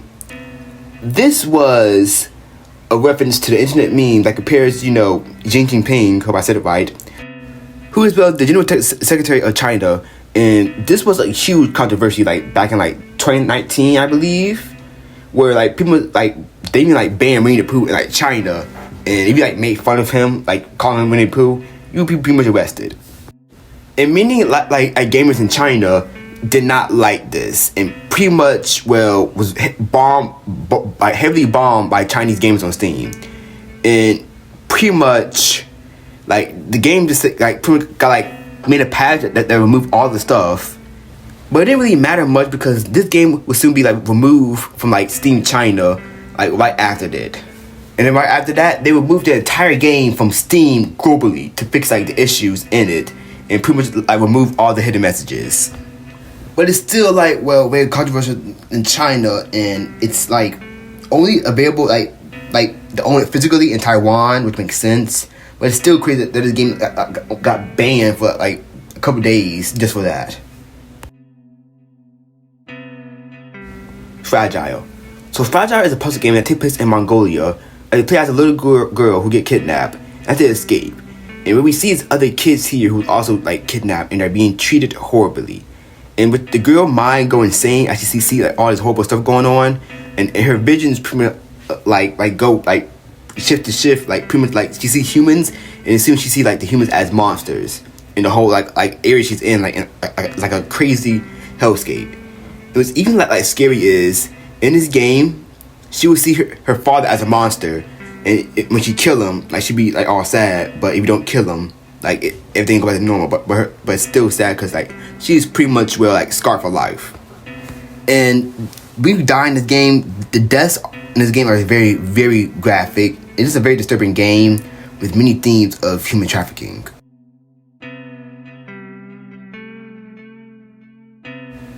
Redwood Falls. So this was a canceled horror game that was announced in 2006, and it will probably come to PS3 and Xbox 360. So this game was pretty much gonna like take place in like a small town in Alaska, and you play as a police officer. We pretty much like see like, well, I guess an alien crash pretty much happened and start like mutating like humans and animals into like weird monsters. So pretty much like a huge reference of the thing. We got like pretty much like stop the aliens. And there's even like a planned like multiplayer mode too, which we don't know much about. And all we know about this game is a couple of gameplay stuff that looks really good, but it was canceled because of lack of funding and not many news about the game. But if this game did came out, it would probably been like a cult classic like back in the day. Doom Forest mod. So the Forest mod, or Ghoul Forest, is a Doom mod that have you in the forest, trying to survive darkness. At first you spawn near a campfire and equipped with a bow, alongside having a knife and a blunderbuss. But the fire will go out, and soon as you go out, many ghouls will appear from the dark. Your main goal is to survive the thing that fears the most, the darkness and unknown. Now this mod is controversial because it's two versions. One is okay and just normal but it's scary, while the other one have like horrible stuff, because if you die to one ghost lady, like a loud screaming noise will play, and random images of scary faces will appear, and a weird image of a dead baby. Yeah, I don't know why would people add that. School Days. School Days is another visual novel, but this is mostly interesting because it uses like real animation, but it's another gooner visual novel too. It pretty much focuses on the life of Mako Idu, if I said it right, who's a first year in high school student who is living with his divorced mother in the fictional city of Hamana. I don't know how to say that. And you pretty much like go around like meeting friends, but this game is very wild because there's multiple endings where like one girl just like kills another girl, like stabbing her in the neck. One girl just dies, and another one is just like very, very weird. And this game was on the PSP too, but all the adult stuff was removed from it. Anti-War Japan Online. So this was like a strange game to find because it was made by the Chinese government as an MMORPG, and you play as Chinese troops fighting off Japanese invaders in World War II. I could not find much about this game, and it's lost media pretty much. But I do wonder what would I have played like, because like knowing China, because I know China's like very iffy on violent games, but like this is very strange because this one had blood in the cutscenes and was violent because it's based off China in World War II. If you like know history about it, you know how crazy it was. So there's like barely any gameplay of it online, just some cutscenes and some stuff. So yeah, I don't know much about this, and it's just lost media at this point. Lost Boy EXE. So Lost Boy EXE was a weird, surreal maze runner game in 2012 that showed you like random images of religious photos and other stuff. It was just an endless maze with no jump scares, just the backrooms before backrooms. And it came in 4chan. And a lot of people were very interested in this game, but some guy had messed up the download link and made a different link to Lost Boy EXE. That wasn't the game. It was a backdoor that had ran a rat virus that was pretty much like a remote access control virus that pretty much gained access to your password, your computer, your bank accounts, and even had like the material to turn on your webcam. So yeah, don't download random stuff from 4chan. I don't know, don't download anything from 4chan. Like, why the hell you be up there? Just go outside. Come on, bro. Like, people, be careful of what you download on the internet, because there can be a virus that can lead to destroy your computer. American Crisis. American Crisis is a very, very strange game because it was made by a Taiwanese computer company in 1991, but it never ever came out. Never came out. So it's pretty much like lost media.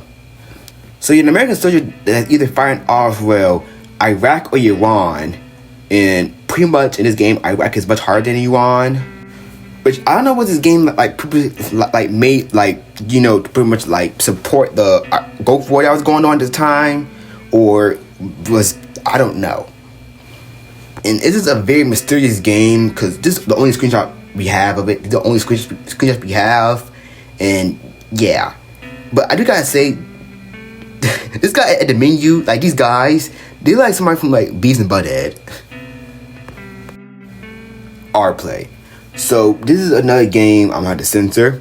So R-Play is a very, very controversial game.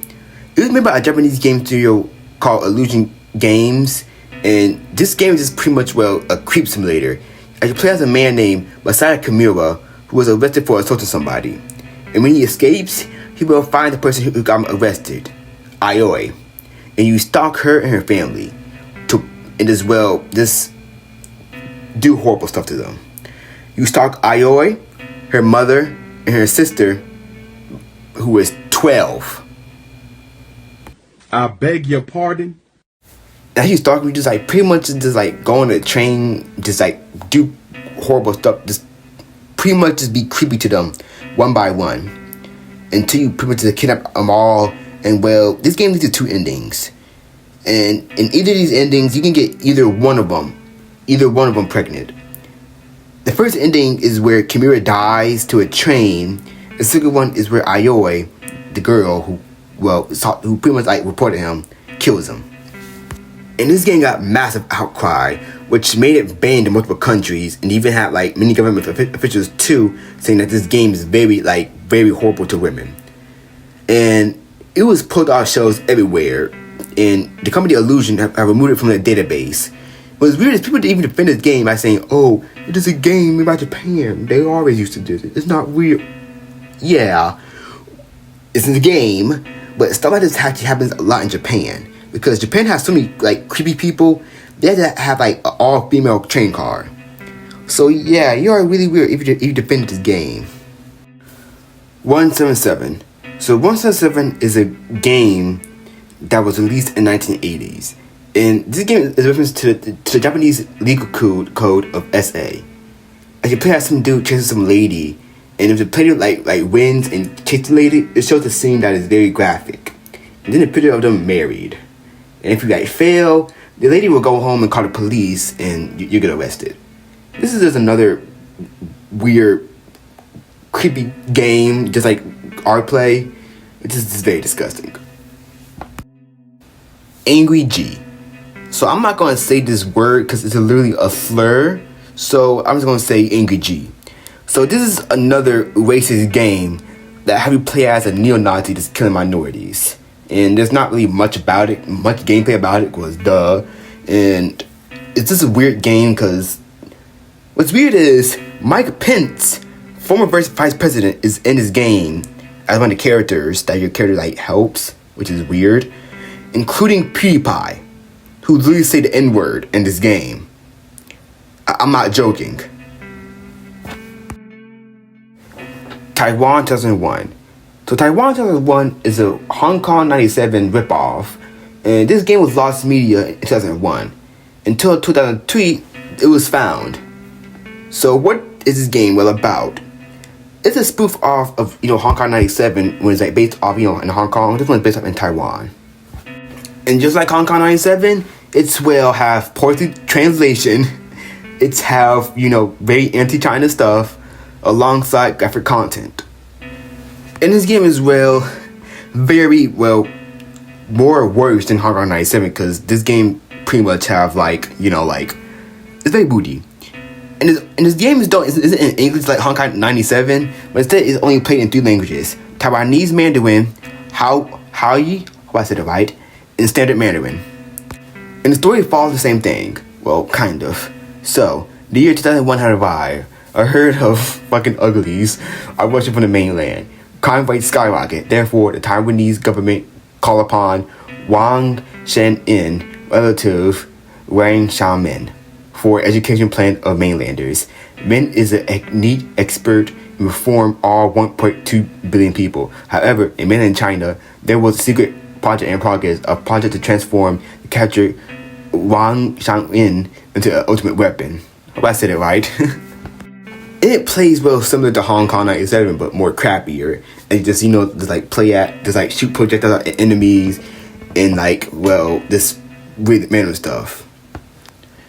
And you do like die in one hit, but instead of like showing you an actual dead body, it shows you a CPR dummy. So yeah, that's more tame. So I guess this game was Hong Kong 97 too. So the lost sequel of Hong Kong 97. Hell Tycoon. So Hell Tycoon is a PC strategy game developed by Anarchy Enterprises. The players will have you managing hell, and there's barely anything about this game because this game is gone. It's canceled. But all we know about this game was it's gonna be made by the same people who had made Moon Tycoon and Deep Sea Tycoon. So I couldn't find like no real images of the game. Like the only images I got were these weird AI images. So I don't know if there's any like actual footage of this game or it's actually lost. Because the Lost Media Wiki even say that it is like footage gameplay of it. So it's just gone forever. And the reason why it was canceled mainly because the subject matter was too touchy because it was you're gonna be in hell. So yeah. Sex, Drugs, Rock and Roll. So Sex, Drugs, and Rock and Roll was a created point-and-click adventure game that was gonna be made by Chris Yates and John Hare. And this game was in development between 1994 to 1998 and was canceled. And all we know, the only images we have is these screenshots from the game. And to be honest, these screenshots look like given it's from the 90s, but these images just look very uncanny to me. It's very uncanny. We're gonna play as some like wannabe rock star who was who got deal drugs to pay off a debt to the Hells Angels, alongside pretty much making music on the side and doing drugs on the side and sex. As Nigel, the main character who we play as, was pretty much going to be addicted to many drugs, and there's even going to be a part in the game where drugs was going to be the main gameplay, because if did certain sort of drugs, the game would speed up, and we do other type of drugs, it will slow down. But this game is forever canceled and forever lost. There's probably a playable test version of this game somewhere in a random box full of hard drives in some random storage compartment and I don't know, probably in Texas somewhere, I don't know. Dead Space No Survivors. So this here is a point-and-click adventure flash game that was released alongside Dead Space comics and other Dead Space stuff to promote the game. It was also part of a contest too, because pretty much if you got all these answers right and know about the lore of the game and solve some puzzles, you will win a free copy of this Dead Space, a Dead Space art book, and Isaac helmet, and a copy of the film Dead Space Downfall. So this was a point-and-click adventure game where pretty much shows show you different stories of people who were affected by the necromorph virus. And this game was released in the same year as Dead Space came out in 2008. But the people who had owned the hosts of the Flash game got shut down. And then it was sold to a Japanese company, and then sold again to a Vietnamese company, and it can't be accessed no more. Especially since Flash is now shut down now. I think it's lost forever and can't be played no more. So rest in peace, No Survivors.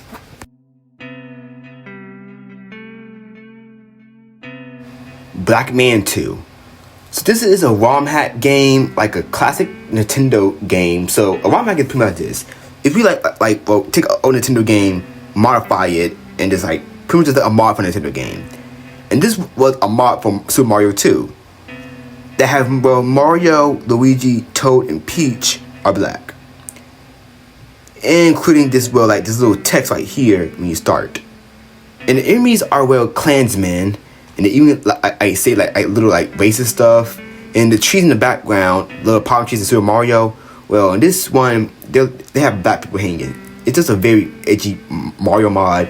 I couldn't find much about it because, to be honest, I don't know how to even work ROM hacks too, and I'm not gonna play a ROM hack like this because I don't want to get a virus. So yeah, this is another very edgy. This is a very edgy mod.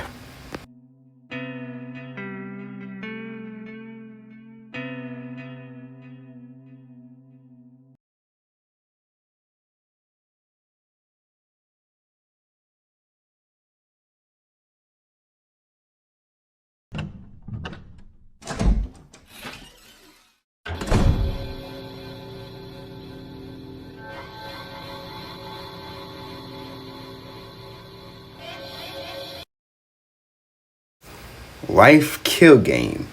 So this is a game I had saw on the iceberg, and this is what I had came up with. So doing research, it's called That Evil Farming Game, and this is a theory that there was an evil farming game that was pretty much like based off Harvest Moon, but pretty much like starts off with you and your wife, and you pretty much a killer. So you pretty much got it's like keep farming and like nothing happened. And many people have believed that this game was actually real and was actually like lost media. And a lot of people like tried looking for this game, seeing was it real. Like many like YouTubers like Nexpo and Wayne even talked about it. But many people have said that this game was either like a dream or this game was like just lost media. But it turns out it was not real. It was just never real. So yeah, that's all I could find.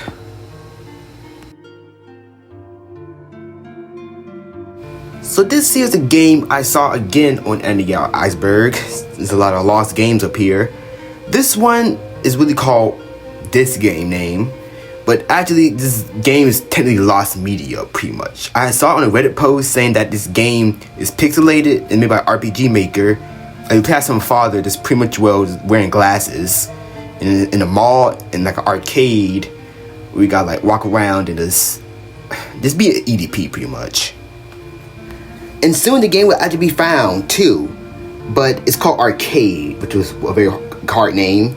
It pretty much looks like this, as you gotta find your son, and it just very horrible. I don't know why would people make a game like this, but yeah, this is just very kind of creepy because there could be actually other lost games that's like this, but really worse. Baby Shaker. So Baby Shaker was a controversial app game that was released on App Store. That was one of like the first Apple games that was like used to pay. Because back in the day, like there weren't like many free games on the iPhone. Like they all had to like be paid for like either $2 or 99 cents. And this game was one of them. So this game had you like pretty much have you shake your iPhone to stop a crying infant until 2 X marks appear in their eyes. That's literally the whole game. In which this pretty much was just a very edgy game that's making fun of baby shaking syndrome, and pretty much had like people like either like put this like people like wanted this game taken down from App Store, and it did. And the game is pretty much like lost media, but if you still have like this app installed on your old Apple devices from like 2008, which is like ancient times, then yeah, that's all that's left of the game.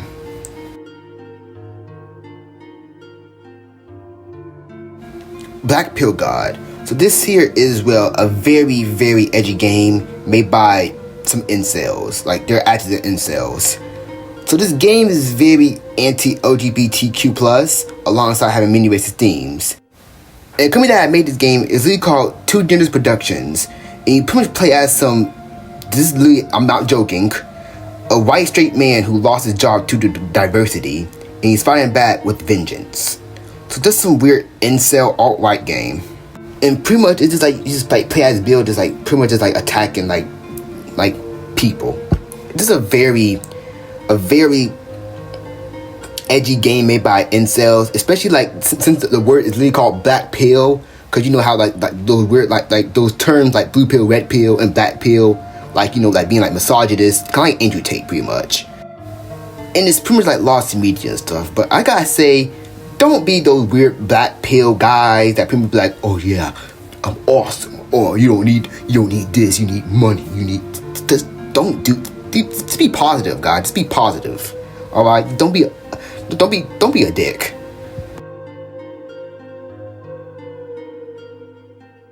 Deadly Sport. So Deadly Sport, also known as Street Ball and Deadly Explode, is an unreleased and digitized fighting game developed by Sammy. Well, that's really the name. So this game was going to be like, well, kind of like Street Fighter a bit, but kind of like a bit like a beat 'em up game. And this game was planned for a Japanese arcade release in the 90s alongside American release, but it had never, well, came out. And this game does exist, kind of, because the ROM of the game still is out there, and there is a bit screenshots of the game alongside some cover art of the game, and even soundtrack of the game is uploaded to the internet. And at the time I'm still like writing this right now, because it's still lost media, there is no footage of the game, like no gameplay footage, and no like ROM like downloads of this game. So it's probably still like in some like, I don't know, some like guide like storage container somewhere. Fun. This game was sort of hard to find because of the name, but it is very disturbing. This game really starts by saying it was made by a demented person and is not going to help you. Be careful and have fun. Which this game is not fun. It's in like a weird creepy area alongside with the main character saying that he will want to force himself upon people, especially his mother. And he even killed his mother. And we see her who's like a dead body, and he does I just don't want to say it. Alongside later on in this game, like showing you saying like saying are you evil and stuff, and if you like pretty much like choose anyone, it will show you real gore, like actual real gore. Whoever made this is really actually messed up in the head.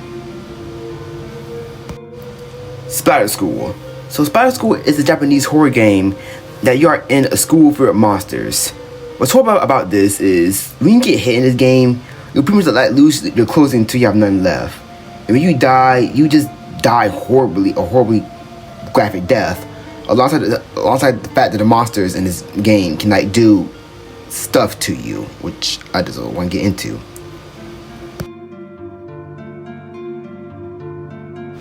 Lolita Syndrome. This is another Japanese game that have you saving, well, girls in this like house from gruesome deaths. And if you save them, you get to see them. Get this, This game was made in the 80s, and it pretty much like popularized the whole Lolita trend in Japan and anime and stuff. And this is a very creepy game. It was weird is this game was made by a company called Enix. Now you may guys be like, oh, we don't know about that. Well, Enix soon became Square Enix. The same people who gave us Final Fantasy. Yeah. Also, I just want to say, if you're like one of those guys who into this like type of stuff, that they're like, oh no, she's actually fictional. Oh, she's not real. Oh, she's actually 2,000 years. She's a 2,000-year dragon. Just shut up. Just shut up. Just shut up. Like, you're not hiding the fact that you're an EDP. You're just weird. Demon Phobia. This is really similar to Splatter School, which you are like in, which you play as a girl character, but this time you're not in like school. You're in like an alternate reality with monsters and stuff. It looks very creepy. And you pretty much like try to escape, but this game is like very graphic too.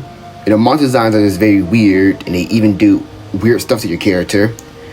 And there's some points of this game where your character get like infected by something, and you gotta like actually pee. I'm not joking, to stay alive. Chucky Wanna Play. Chucky Wanna Play is a cancelled stealth action video game that's based on a top movie franchise with Chucky. This game was announced in 2011 by Tick Games for PC and consoles, and was also announced for a Kickstarter campaign in 2012. It already made like, it made $500,000 in the rights to publish the game, but it needed more money like for the game, but it was canceled because it didn't got enough money. And yeah, in this game you're gonna play as well like Chucky, pretty much just like going around like killing people and this stuff. And the game like likely to be like come lost media, but in 2023 a prototype of the game was like soon published into the archive, and it was like the build of the game was found on the Xbox 360 dev kit. But I guess the closest thing we have to this game now is Chucky and Dead by Daylight, so that's cool. I Have No Mouth and I Must Scream Uncut. I already talked about I Have No Mouth and Unscreen, the game about, like AI taking over the whole world and stuff, like controlling people. Well, there's actually an uncut version that is technically lost media. And there is evidence of an uncut version because there's a version of the game where there's a puppy who pretty much get drugged. There's a meat locker and gore scenario where I have human dead bodies hanging on hooks. While in the game, it's like to salvage meats instead. Alongside that puppy, I said that pretty much like drug. Well, you can actually heal the puppy in the game, but it was going to be like healed by using a human heart. So yeah, and there was going to be a scene that actually sounded really creepy. Was Benny was going to eat a baby, and there's actually footage like that's covering the game of him eating a baby. And pretty much this was all completely scrapped completely, and they didn't want to cause any controversy. But there's some people still speculate that the uncut version of the game still out there exists. Akira is a canceled video game that's based on the anime movie of the same name, which is a really good movie, by the way. Now, this game was supposed to come out in the 1990s for the Super Nintendo, Sega Genesis, Sega CD, the Game Boy, and Game Gear. And video and screenshots of the game even exist. And there is a ROM file for the Sega Genesis of the game, but the other versions of the ROM file, like for the NES, Sega CD, has not been released yet. And I believe that this game was going to pretty much mainly follow like the Akira movie, like how Akira, not Akira, I'm sorry, Kaneda and Tetsuya, if I said it right, pretty much got do stuff around the movie. I don't want to spoil the movie though. But to be honest, a Akira game like now with today's graphics would do really, really well, to be honest. Antichrist. So this was a canceled video game movie tie-in that was based on the movie Antichrist. Now, Antichrist is a movie that is really insane. It had Willem Dafoe in it, Green Goblin with drip, and he's pretty much in this movie. It's a married couple who pretty much experienced accidental death of an infant son while in their Seattle apartment. They're in the shower, so the mother and husband are in the shower just getting on, while their son literally just climbs out the bedroom window and just falls out the window and dies. And soon they're very depressed, and they go in a cabin in the woods, and they experience strange visions and weird stuff. Alongside this movie is very dark, alongside having crazy stuff in it. This movie is straight up booty, and I don't mean that as bad. It's wild. I mean booty because it's a lot of booty in it. This movie has so many sex scenes and is very graphic too. There's a part of the movie where the wife cut off her. She cut that off. And there was a planned, game for the movie that was called Eden, based on the film. And we don't know how the game would look like because there's no gameplay of it. There's cover art, I think, and some concept art showing Willem Dafoe. And he was going to be in his game too, reprising his role.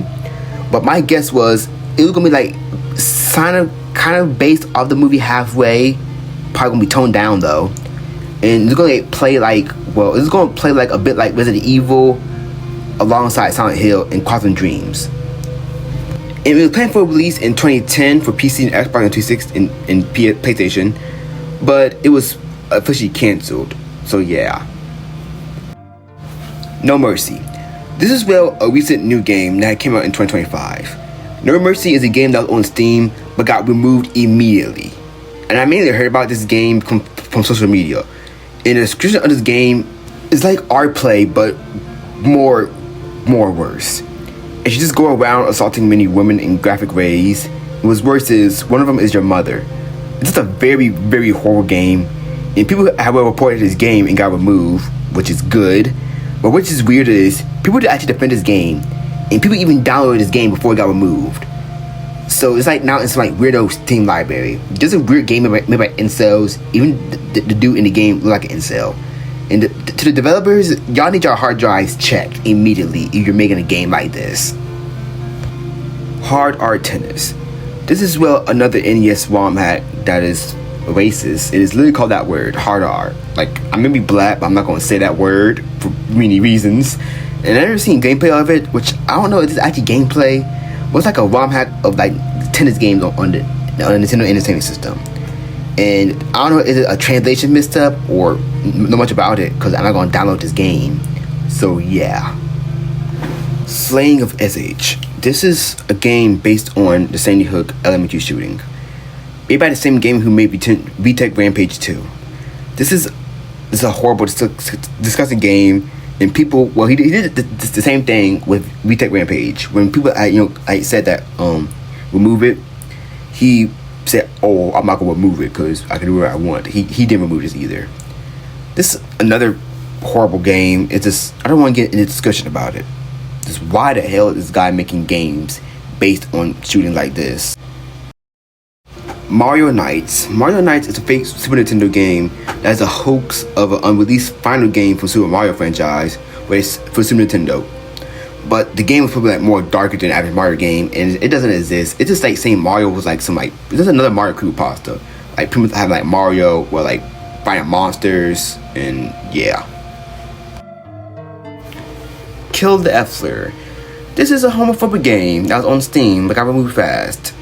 As you just well shoot queer people. This is an edgy game made by some 4chan nerd. Just another edgy game. Goemon Torture Game. This is another game made by the dude who made Hong Kong 97. I couldn't find much about it, but it don't work on modern hardware no more. And it's just a torture game, so it's just another crappy game by him.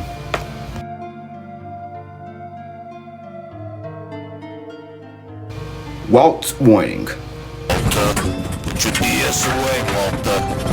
Jamming navigation systems, Walt. I am the one who feeds the virtual dogs. You've killed us all, Walter. Ha I put a little top hat on you. Walt's Warning is a 2008 interactive flash game that made to promote the season 2 of Breaking Bad. This was really clever because pretty much like you like submit so pretty much the game works like this. You pretty much like submit name and photos, and the game will create like customized videos where Walter White will pretty much like give you a warning saying, "Oh well, why you here?" And yeah, this here is you. I'm gonna find you, and I'm gonna say your name too. You just can't take your eyes off that, can you? Huh? What a good look. What would you do even if you got a hold of it, huh? It's a prop. It shoots blanks. I borrowed it from our high school drama department. Or should I say, stole it. Good night, Chris.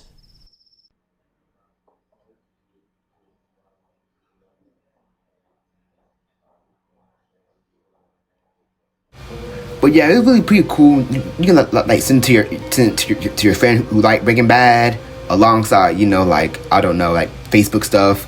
But it went around, but it got removed because in 2020 when Flash was taken down, pretty much this game can't be played no more.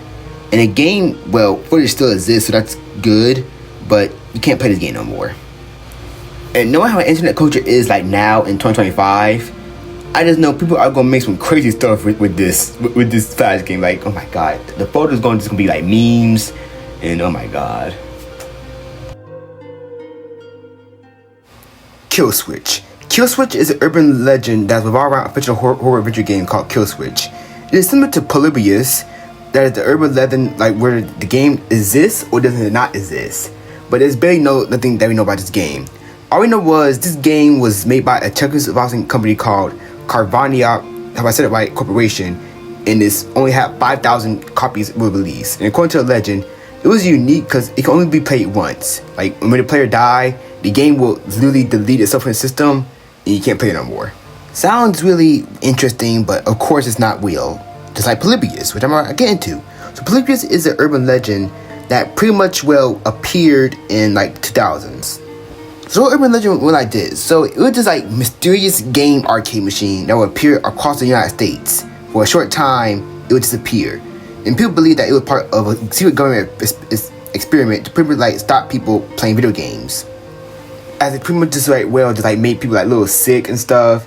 And there's even a case of some guy even dying like after playing this game. But of course, it's not real. Or is it? I don't know. If somebody who's from the 80s and 90s, comment down below if y'all saw Polybius in your arcade. If y'all did, then just say it, then I'll believe you. Nightmare on Elm Street prototype. So this is the prototype that is based on the NES, like 1990 of Nightmare on Elm Street. And it's pretty much just like, well, like the whole game, like, you know, pretty much like play as like the teenagers in the movies trying to like stop Freddy Krueger. So this game had a prototype, and a prototype is technically lost media. As pretty much Nightmare on Elm Street was pretty much like reworked in multiple times, and the prototype was the original version of the game, which is completely, well, lost media. And all we have is these screenshots a bit of the game, kind of. I think it's the game, but most of the box art. So yeah, it is possible that someone like have this prototype in their garage, because like I say, lost media stuff like this cannot probably be lost. It's probably in some dude like garage storage, or even in some like dude like shoe. You don't know. Path taken by Trader. So this is a game made by North Korea, and I could not find nothing about this game because there's barely any info. And I could have sworn I saw a picture of gameplay of it, but it's like gone. Like last time I tried looking for it, it just disappeared. So this game pretty much just follows you like trying to hang a South Korean politician. And there's other North Korean games that are like this too, which is mostly the North Korean propaganda. And I couldn't find it, none of the games, but the only North Korean game I did found was called Hunting Yankee, which is just where you just hunt US troops. That's all I could find. Resident Evil 2 Reborn. So this was a fan-made remake of Resident Evil 2. And this game pretty much, demo of it right here, pretty much got a lot of popularity, because during this time, in like 2015, there was no like Resident Evil remake yet. But Capcom saw it, and put it as the developers, stop it, don't do it. Because during this time, it was like a big like buffer area where there wasn't any like mainline Resident Evil games until like Resident Evil 7 had came out, and then soon Resident Evil 2 will soon be made. And the same people who went on to make this like demo right here of Resident Evil 2 Reborn has soon went on to pretty much make their own game called Daymare 1988, a game which I literally forgot to mention earlier in Iceberg. But to be honest, I literally forgot all about this game, and it's just a successor to Resident Evil. That's literally just it.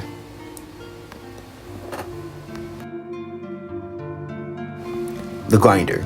The Grinder is an unreleased first-person shooter game that's for the Wii, alongside being a top-down shooter for the PS3, Xbox 360, and PC. Now, this game had failed to meet its original release date in fall 2011, and has since remained unreleased. But it's not canceled, which is weird. Like, it's like in that weird area of like gaming where it's not canceled, it's just unreleased and just sitting there, just waiting. It's pretty much like a game of Monster Hunters. We pretty much I play as a group of Monster Hunters like Hector, Doc, Miko, and AJ. We pretty much got stop these like monsters pretty much. And there's not really much gameplay about it. And this game do seem like really, really interesting too. Robert Steinhauser Doom mods. So Robert Steinhauser was a German man who had killed 18 people in a mass shooting. And it stated that when going through doing this investigation, they had found like he had made mods for Doom, Half-Life, and Counter-Strike. But there isn't really any images or footage of the mods, so it's lots of time. But we can only imagine what type of weird mods he probably made. GTA San Andreas God Patch mod. So this is a mod that is really strange. That is, we don't know, was it real or did it actually existed? So in 4chan in May 2017, it was pretty much, an anonymous user had claimed to plead to be a GTA mod developer and started a thread asking for ideas for a mission mod. Apparently, the thread had caught attention of a few users, and they pretty much gave us some wacky stuff. But soon this mod, was kind of based around fighting missing people. And I don't mean fictional people in the GTA world. I mean actual real people who went missing. Which is really, really strange to actually add missing people in a GTA mod, which is just kind of very strange. And people don't know whether this mod either will or existed, because some people claim that they have the mod but they can't play it. Some say that it's missing, is completely gone. But to be honest, there's probably like actual. Well, I know like how the internet like is. So there's probably like some like weirdo who probably like remake this whole like creepypasta, if it is a creepypasta, into like an actual real game, and like just made it into like GTA San Andreas, which is like probably in like some like weird hard drive or like deep into internet, which we cannot even find. Rendition Guantanamo. So Rendition Guantanamo is a canceled Xbox 360 PC 3D game that's delivered by T Enterprise. And this game would be like pretty much based off the controversial detention camp Guantanamo Bay. And you like play as some guy who's like a scientist who's pretty much got captured by the United States, is now locked up in Guantanamo Bay and pretty much planning to escape. Now, way before being in development, this game got very controversially because it's based off Guantanamo Bay. If you don't know, I'm surprised. Guantanamo Bay is a detention camp based in Cuba, which is pretty much owned by the United States and CIA, where pretty much they had captured many people from Afghanistan after 9/11 attacks, and these people are, were pretty much captured for being like ties to Al Qaeda and the Taliban. But the most crazy thing was, majority of people who had went there, which was 700 people who was like went to Guantanamo Bay, majority of them were innocent people, and they were tortured and horribly abused. And only like a little bit of people there, like 12, if I'm correct, were actually like members who was part of Al Qaeda. And there is many human rights violations like over the years, with like many people being like abused during the hunger strikes, doing it alongside people being waterboarded, beatings, people attacked by dogs. It was just, and majority of the people were actually innocent people. And there isn't any gameplay, but we do know that the game was supposed to be set to release in October 2009, but it was mainly canceled for one thing. In the game, it would pretty much you would have you pretty much killing U.S. troops, which a lot of people didn't like.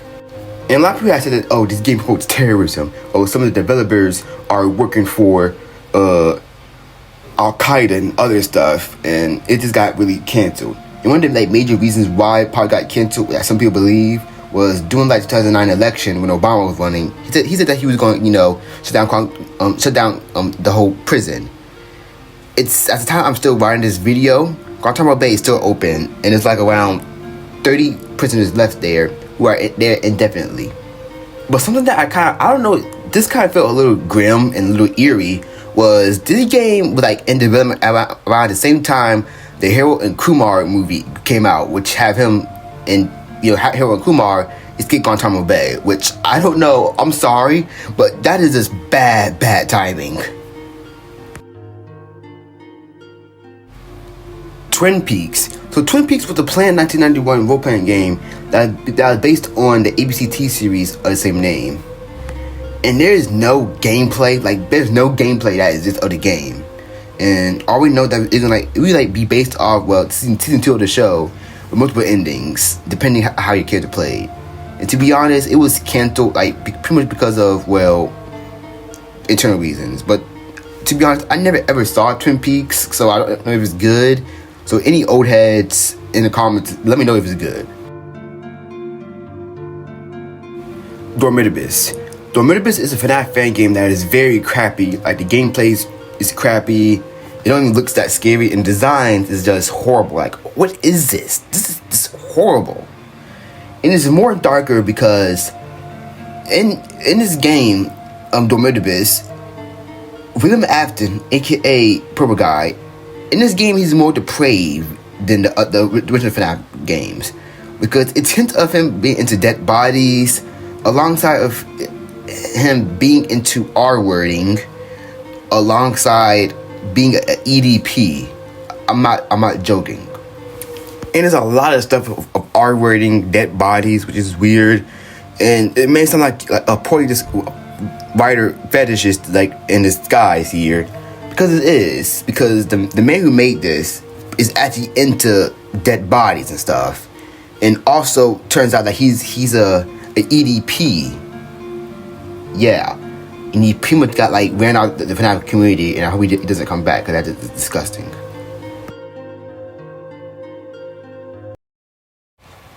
Muslim Massacre. This is a game that is, well, a horrible game. It literally quoted itself as the game of modern religious genocide. It's a 2008 amateur game made by some guy named Eric Vaughn, who it's a shoot 'em up game where you just pretty much kill all Muslims. This is a very Islamophobic game. Banquet of Sadism. So this is another H game where you will be a sadist and torture a girl for her happiness. It is very nasty and disgusting, as it have gore and poo. Just very, very horrible stuff. Fun in the Playground. Fun in the Playground is, well, a visual novel that pretty much, well, being with one of your childhood friends in, well, a playground. But it's not really fun because, well, she, well, tries to kill you pretty much, but your mother comes and, well, save you. But guys, that was all I could find. That was all I could find based on this game. So yeah, I don't know. The Thing 2. So this was a canceled, well, sequel to The Thing video game, which is going to be probably aka The Thing 3, if you like follow the movies. It was going to follow protagonists Blake and McCready as they fought in a small snowy refinery town, probably located in Antarctica, alongside an aircraft carrier with new like creatures like going to be like made. And the game hasn't been like really, it didn't like went past concept stage a bit, but it is like screenshots of it that's in like its early stages. And I really wish we got this game because I wouldn't mind a new Thing game right now, to be honest.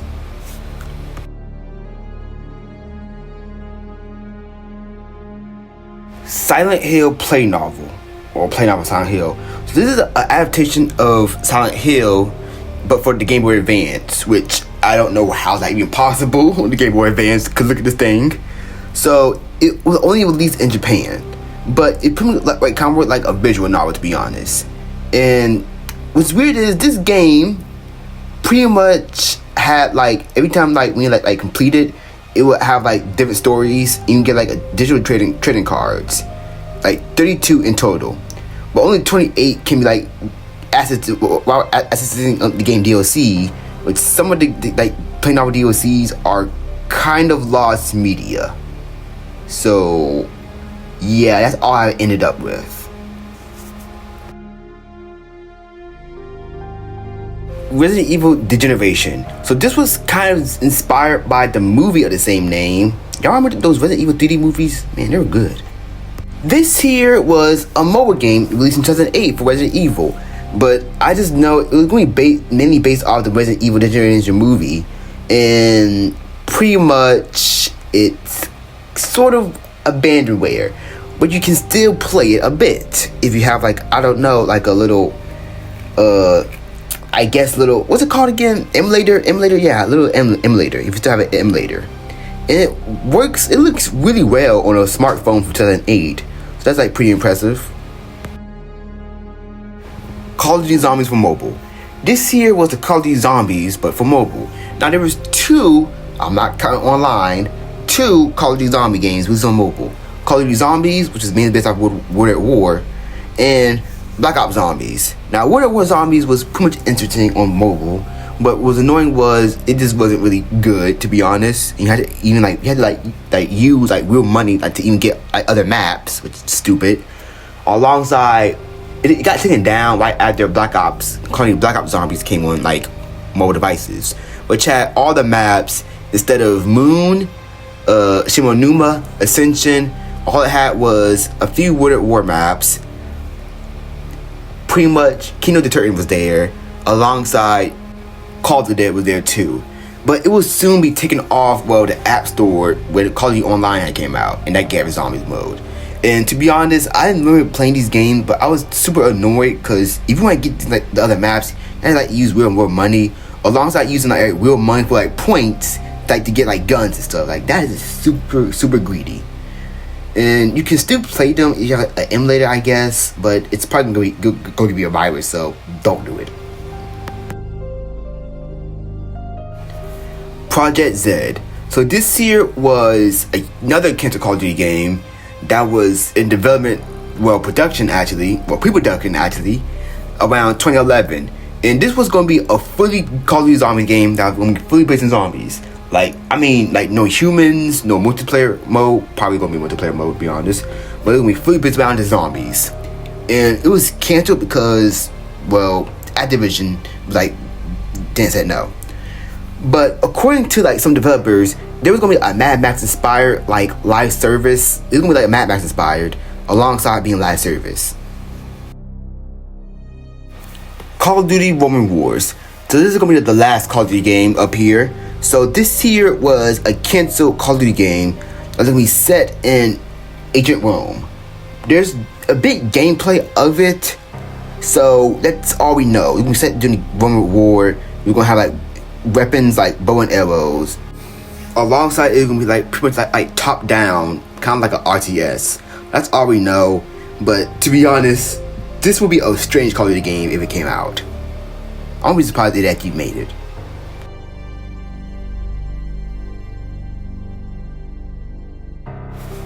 Insane. Okay, every time I see this game, I get goosebumps for how mad I am. So Insane was a survival horror game that was going to be developed by Volition, same people who made Saints Row, published by THQ. But this game was going to be the person in charge of this game was going to be Guillermo del Toro, who made Hellboy, alongside those good movies like Pan's Labyrinth and the Pinocchio movie and many other movies. This game was going to be good. It was going to be a trilogy as well too. Now, Insane was going to be a survival horror game, kind of like Silent Hill and Resident Evil, but there's not really any gameplay of it. All there is this trailer showing these weird tentacle monsters, but pretty much it was going to be announced in 2013. Well, come on, 2013. But it would be canceled, mainly because, THQ would go bankrupt after this, and they gave the rights back to Del Toro. And Del Toro soon went on to try and make Silent Hills, which he didn't. So yeah. But really sucks because this game could have been fun. Super Columbine Massacre RPG. This is another controversial game. This came out 6 years after the Columbine Massacre, as you pretty much play as Eric Harris and Dylan Kelboard, who were part of the massacre. And you pretty much acted out, which is just weird. So you just go around doing all that, and then in the second half of the game, you pretty much end up in hell, or pretty much fighting monsters based off Doom, which is really weird to add because Harris and Cowboy were actually fans of Doom. And what's weird is when they go to hell, they meet characters like Pikachu, Bart Simpson, Mega Man, and Mario, alongside B people like Robert Oppenheimer, Janet Bandit Ramsey, Malcolm X, Ronald Reagan, and John Lennon. And then they fight Satan from South Park, which is weird, and Satan pretty much returns them to the high school where a press conference is had, and they pretty much talk about gun control advocacy and many other stuff, which is still weird to actually add a game like this, but this just came from the early internet, so it's really not surprising. And it's weird that this mod actually has an image of real shooting, which is just crazy. But rest in peace to all the victims who had died doing that shooting. Elliot Rogers game. Okay, this is going to talk about a very horrible person, Elliot Rogers. Elliot Rogers is, described as one of the first incels on the internet, and many other incels even worship this guy by saying, oh my god, he's awesome. But he's not awesome. He's a horrible person who did a mass shooting. And there was a game that was actually lost media that was pretty much made based off all the stuff he had did. And the game went lost media for years, and it's just it was found recently, and it's just a very edgy game. Rest in peace to the victims, and Don't worship a man like this. That's not good for you. That will make you to a horrible person. Don't be an incel.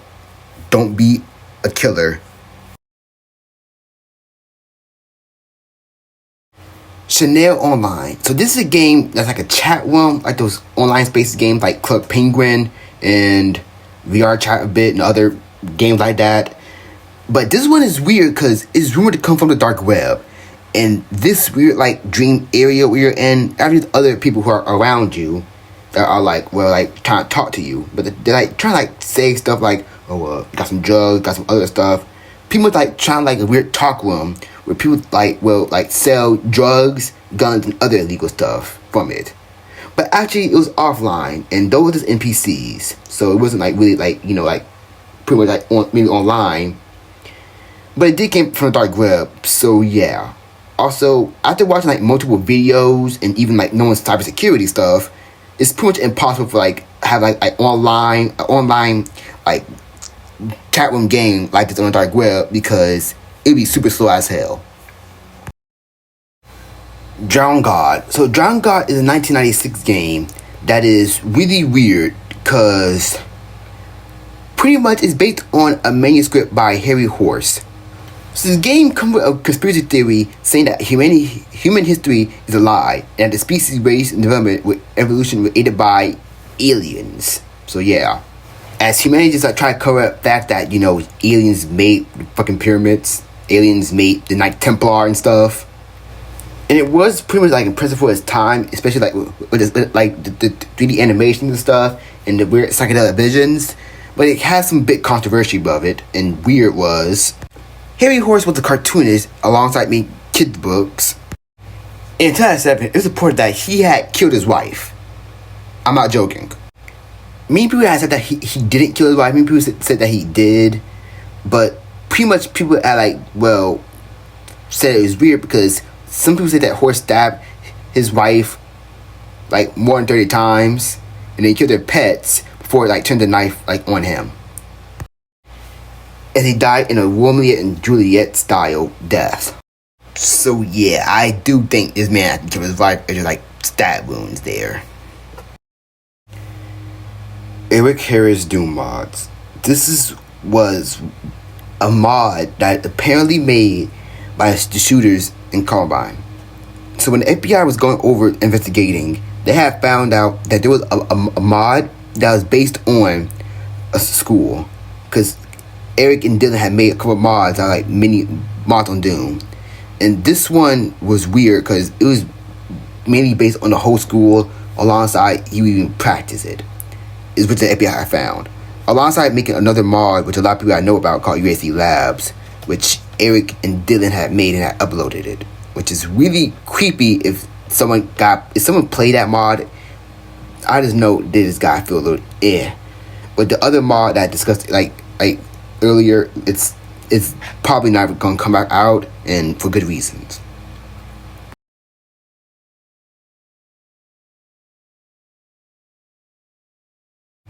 Sad Satan.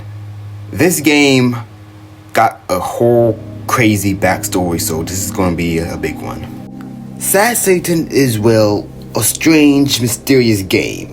It was first uploaded into the internet by a YouTuber named Obscure Horror Corner around 2015, and he pretty much played small weird indie horror games until one day he said that one of his subscribers had pretty much got this game from dark web and he played it, and the game is like a weird. It looks very disordered a bit. Either go around walking into random hallways until you see random stuff, and it's pretty presumed that you're in hell because it looked very weird. But images will pop up showing images of JFK for some reason, an image of a real person who's part of the Nazi party, alongside images of people who were confirmed EDPs and serial killers, like the Otaki killer, alongside one news host who had last words being recorded, alongside after that he died, he was pretty much confirmed to be a real EDP. Alongside other weird images of weird disturbing art, which looks really creepy, including audio of the Hong Kong 97 theme, I Love Being Tiananmen, like played backwards. Even like speeches of Hitler too in this game, which is freaking weird. Other images including like Baphomet with the Led Zeppelin song Stairway to Heaven, which has a weird urban legend and has a weird message if you like play it backwards. Which is really creepy that Led Zeppelin has this in their song, but it's still like conspiracy that they actually added in. So throughout the game, this game got a lot of popularity, even have a Kotaku article in which a Hero Recorder has said that, so the dude who gave me this game was called ZK, and he's one of my subscribers. But people really want to play this game, and the last gameplay footage of that Scary Horror game I made had him being chased by one little girl NPC who was actually screaming, and she just pretty much, it presumed that she kills you. And a lot of people actually want to play this game.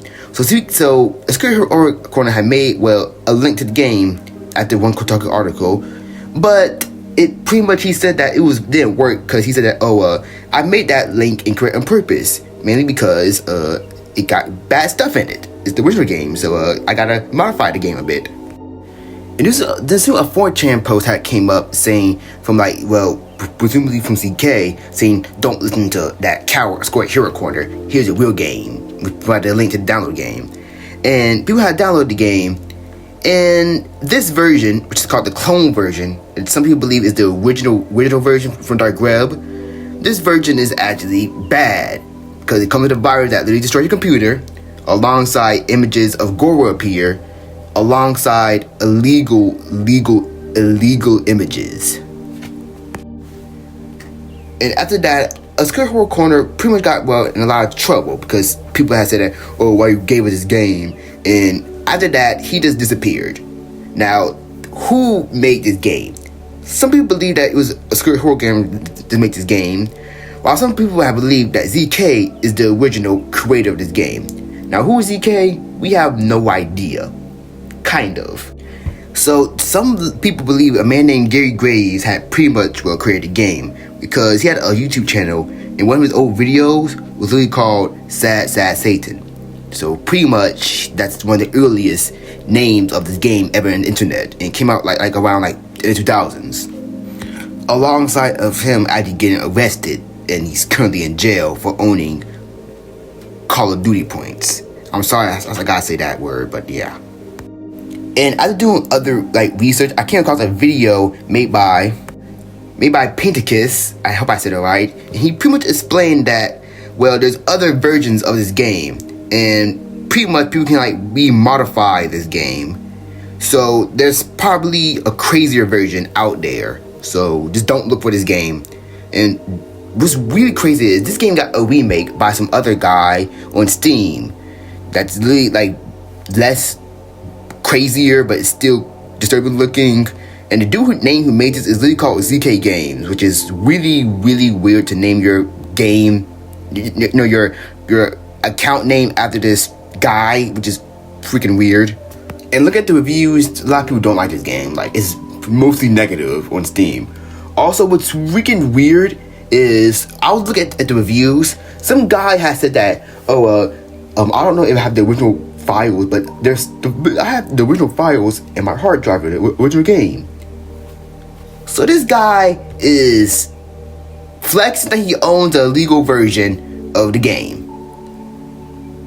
What the hell? But did this really came from the dark web? Possibly, yes. But don't go on the dark web and try to look for it, you weirdos. You can get a virus and they're probably gonna look for you. So yeah, just don't play this game. Stay away from it. Play, I don't know, Injustice or Team Fortress 2 or Left 4 Dead. Play a normal game.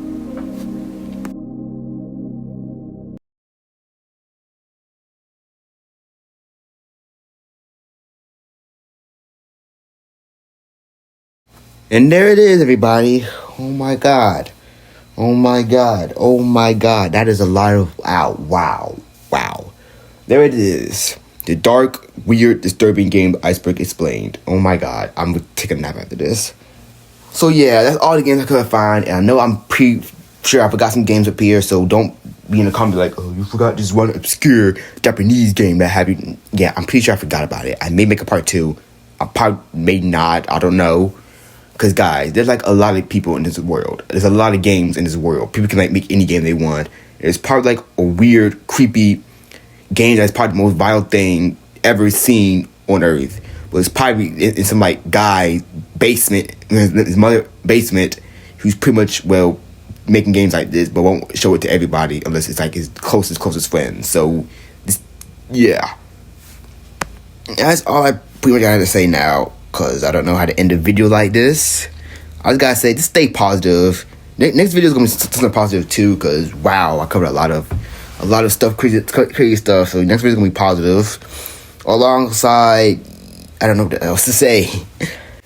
So have a nice day, or night, or evening, or afternoon, or noon, or midnight, wherever you at.